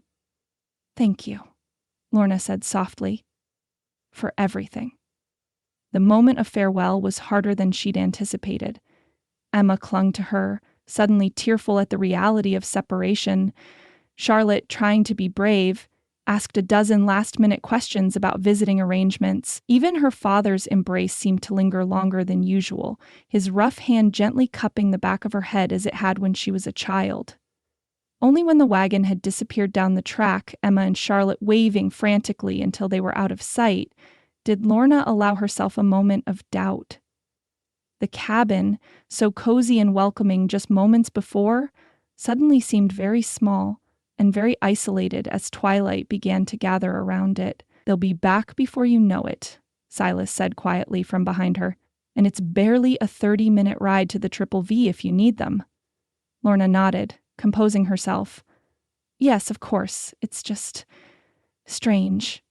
I've never lived alone before. A peculiar expression crossed Silas's face, as if he were steeling himself for an unpleasant task. About that, he began, then hesitated. Yes? Lorna prompted, suddenly wary. I've made arrangements at the barn, Silas said, gesturing toward the small structure that stood about 50 yards from the cabin. Nothing elaborate, just a cot and a few necessities. Lorna stared at him, not comprehending at first. Arrangements for what purpose? For myself, Silas replied, his tone matter-of-fact despite the unexpected nature of his announcement. I'll be staying there, at least until you're settled and we can make more permanent arrangements. You most certainly will not, Lorna exclaimed, shock giving way to indignation. What on earth are you thinking? If people in town thought living alone was scandalous, imagine what they'd say about us living on the same property. They'll say whatever they're inclined to say regardless, Silas countered calmly. But I won't leave you alone out here, unprotected in your condition. Unprotected, Lorna echoed. From what? Redemption Springs may not be Boston, Mr. Montgomery, but it's hardly the wild frontier anymore. What do you imagine is going to happen? A shadow crossed Silas's face. I received a letter yesterday, he said, his voice dropping, from Jenkins at the mill. Someone broke into the office the night before last. Nothing was taken, but there was a message carved into the desk. What kind of message? Lorna asked, a chill that had nothing to do with the winter air settling over her. Go back east, Silas quoted grimly. Take your fancy ideas and your... He stopped abruptly. Well, the rest isn't fit for your ears, but it made reference to your condition and our relationship in rather vulgar terms. Lorna sank onto the porch step, her knees suddenly weak. Who would do such a thing? I have my suspicions, Silas said, sitting beside her but maintaining a proper distance. Not everyone in town is pleased with the changes the mill will bring. Some prefer things as they are, or were. But to threaten you, to drag my name into it? Lorna shook her head, bewildered by the ugliness of the gesture. People fear change, Silas said simply. And in small towns, that fear can manifest in unpleasant ways. He turned to face her directly. That's why I can't leave you out here alone, Lorna. Not now, not until we know there's no genuine danger. Lorna wanted to argue, to insist that her neighbors couldn't possibly intend real harm, but the certainty in Silas's voice gave her pause. Her hand moved unconsciously to her middle, where the slight swell of their child was just becoming noticeable beneath her loose dress. It would still be improper, she said finally, though her protest lacked its earlier conviction. I'll maintain the utmost propriety, Silas assured her. The barn is far enough from the cabin to prevent any appearance of intimacy. I'll ensure I'm never here without a chaperone during daylight hours, your father or sisters, or perhaps Mrs. Fletcher. I ask only that you allow me to stand guard at night, when you're most vulnerable. Put that way, his proposal seemed almost reasonable. Still, Lorna hesitated, weighing propriety against security. What would Papa say? They already knows, Silas admitted.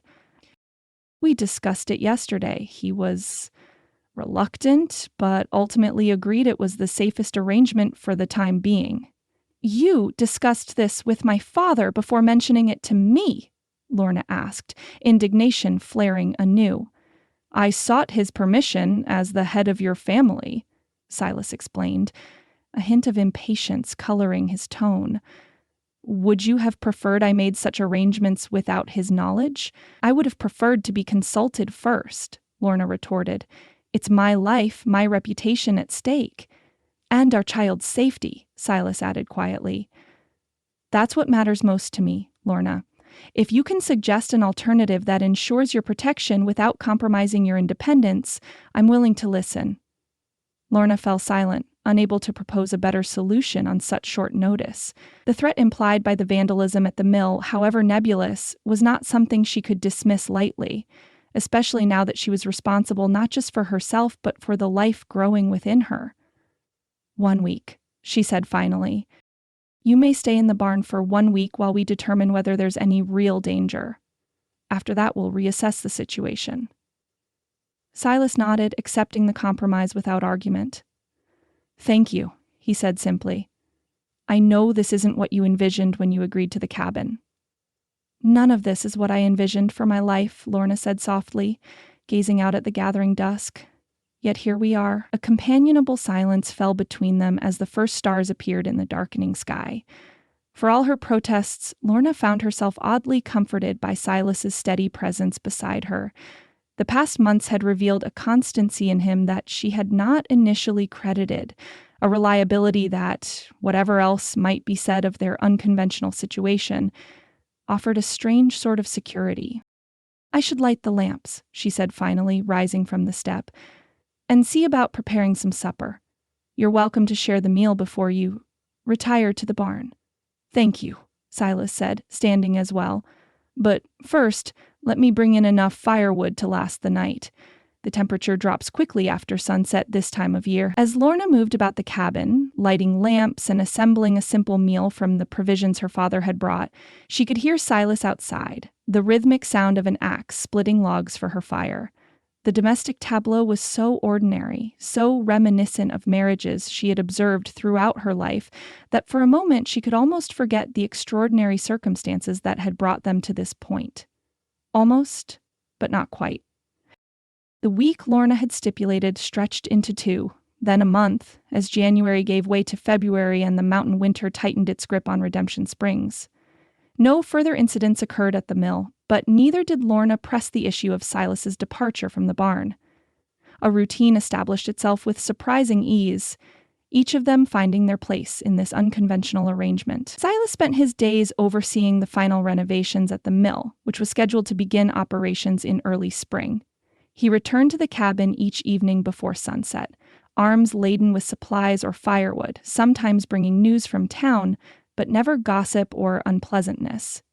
After a shared meal, Lorna insisted on cooking for both of them, claiming it was no more trouble to prepare food for 2 than for 1.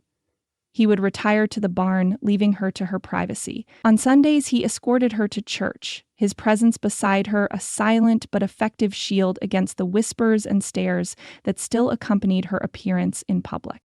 The more respectable members of the congregation might sniff disapprovingly at the sight of them together, but none dared voice their objections directly in the face of Silas's protective demeanor.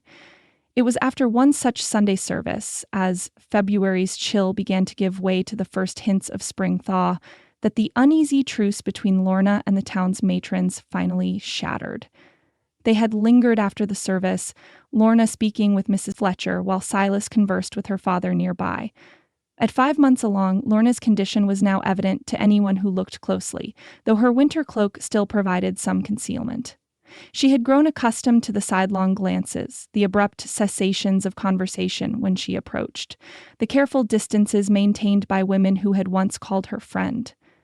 What she was not prepared for was the direct confrontation that occurred as she made her way toward the church steps.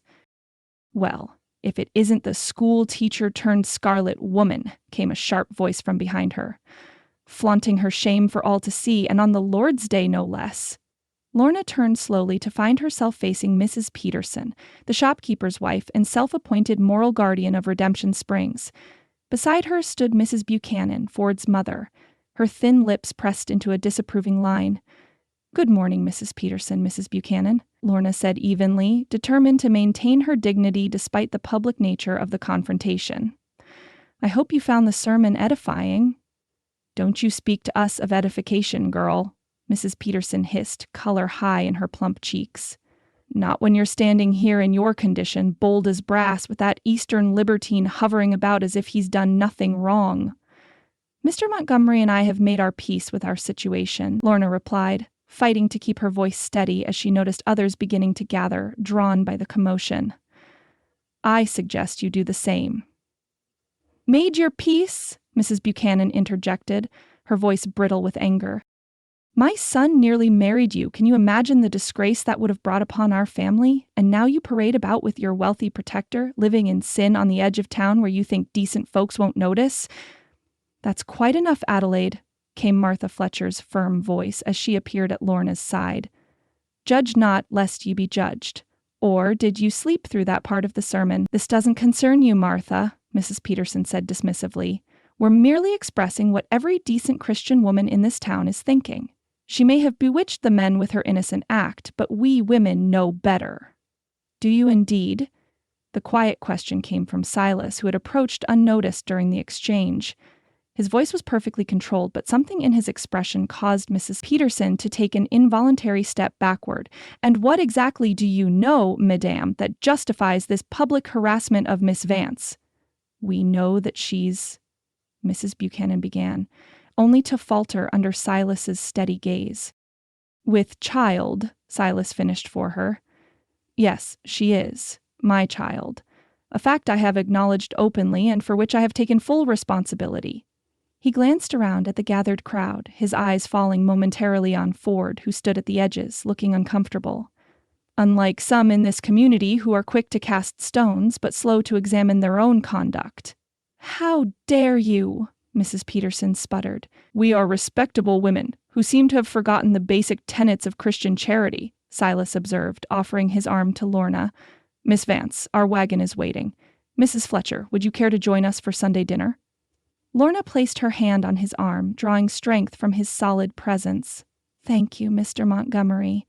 I believe I've had quite enough fellowship for one day." As they moved toward the waiting wagon, the crowd parted before them, some faces showing hostility, others uncertainty, and a few, particularly among the younger members of the congregation, something that might have been grudging admiration.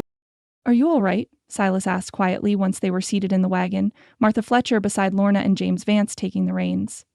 "Yes," Lorna replied, though her hands trembled slightly in her lap. "I knew there would be confrontations eventually. I just didn't expect it to be so public." "People fear what they don't understand," Martha observed sagely. "And your situation challenges everything they think they know about propriety and morality." "By standing together, you mean," Silas said, a note of bitterness entering his voice. "God forbid a man should support the mother of his child without the sanctification of marriage." "It's more that you've refused to be shamed by it," Martha corrected him gently. "Both of you. You've neither fled town in disgrace nor hidden away in seclusion. You've simply carried on, adapting to circumstances but not bowing to judgment. That's what truly unsettles them." The observation gave Lorna pause. She had been so focused on surviving each day, on adjusting to her changing body and circumstances, that she hadn't considered how her choices might appear to others. Had her determination to maintain her dignity despite her fall from grace seemed like defiance to those who expected penitence?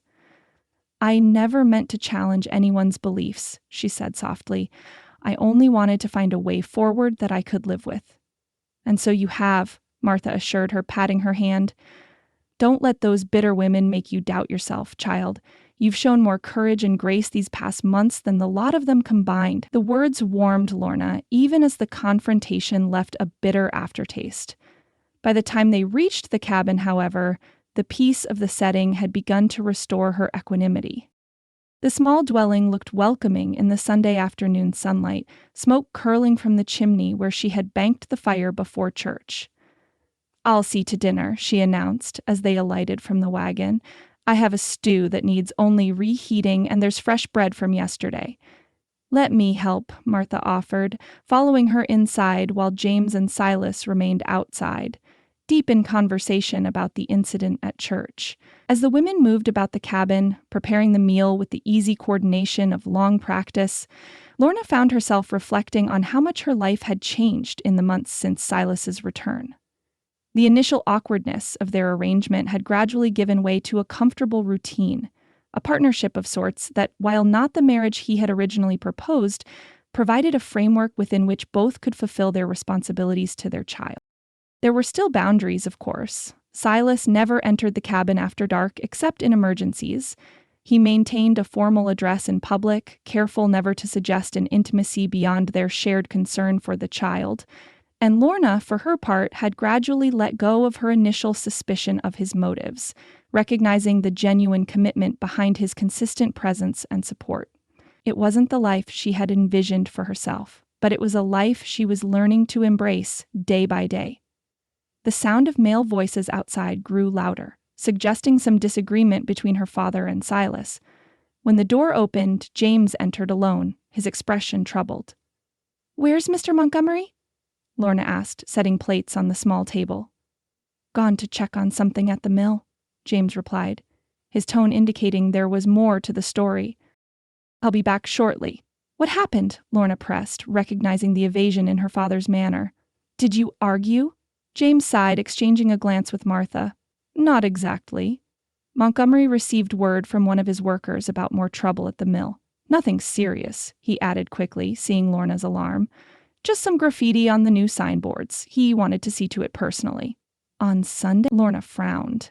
It must be worse than you're saying. It's nothing that can't wait until after dinner, James assured her. He insisted we start without him. Despite her father's reassurances, Lorna found her appetite diminished by concern. The earlier confrontation at church, followed by this new incident at the mill, suggested an escalating pattern of hostility that troubled her deeply. Was their unconventional arrangement drawing ire not just toward herself, but towards Silas and his business ventures as well? Silas returned just as they were finishing the meal, his expression grim but controlled. My apologies for the interruption, he said, taking the seat Lorna had kept for him. A minor matter that required attention. Minor matters don't usually require immediate attention on the Sabbath, Lorna observed, serving him a portion of the stew that had been keeping warm on the stove. What really happened, Silas? The use of his given name, something she rarely did, even in private, seemed to catch him off guard. He glanced at James, who shrugged as if to say, I told you she wouldn't be satisfied with half-truths. Someone painted fornicator across the front of the mill office, Silas admitted finally, along with some rather creative suggestions about what I should do with myself and my business. Lorna gasped, her hand flying to her mouth. Because of me? She whispered. Because of us. Because some small-minded individuals resist any change to their comfortable existence, Silas corrected firmly. The mill represents progress, employment, prosperity, all things that threaten those who benefit from the status quo. But the timing, right after the scene at church, Lorna insisted, it can't be coincidence. Perhaps not, Silas conceded. But it changes nothing. The mill will open as scheduled. I'm not easily intimidated by paint and petty vandalism. What if it escalates beyond vandalism? Martha asked, giving voice to the fear Lorna couldn't bring herself to articulate. People can be dangerous when they feel threatened, Mr. Montgomery. I'm aware of the risk, Silas replied calmly, which is why I've hired additional security for the mill site, and why I won't be reconsidering my living arrangements at the barn. This last was directed at Lorna, a gentle reminder of the protection his presence provided. Lorna nodded slowly, acknowledging both the threat and his determination to shield her from it. Thank you, she said simply. The conversation shifted to lighter topics as the meal concluded, yet an undercurrent of tension remained. When Martha and James departed for their respective homes, promising to return the following day, Lorna found herself lingering on the porch with Silas, reluctant to retreat to the solitude of the cabin despite the chill in the air. It will pass, Silas said, correctly interpreting her troubled expression. The novelty of scandal wears thin eventually, especially when the subjects refuse to provide further entertainment by reacting to provocation. I hope you're right, Lorna sighed, drawing her shawl more tightly around her shoulders.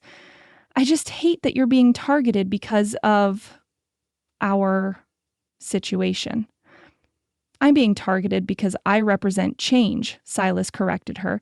The personal element merely provides convenient ammunition. He hesitated, then added more softly, besides, I'd rather face a bit of harassment than have you endure this alone.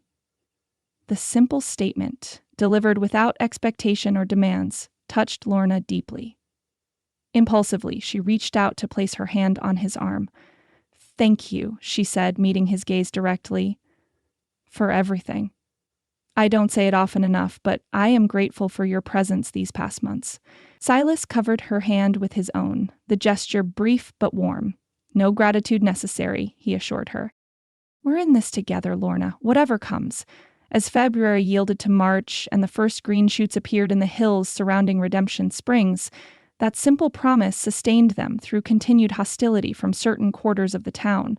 The gossip never entirely ceased, but as Silas had predicted, it lost much of its sting as the months passed, and their quiet, dignified conduct gave the scandal mongers little new fodder for speculation.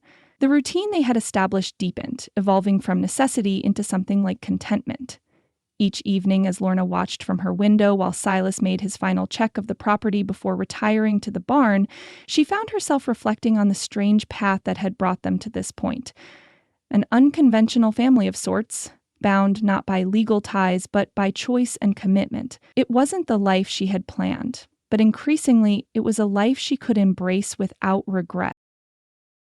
That's the end of part 1. If you're ready for more drama, romance, and shifter magic, part 2 is waiting for you.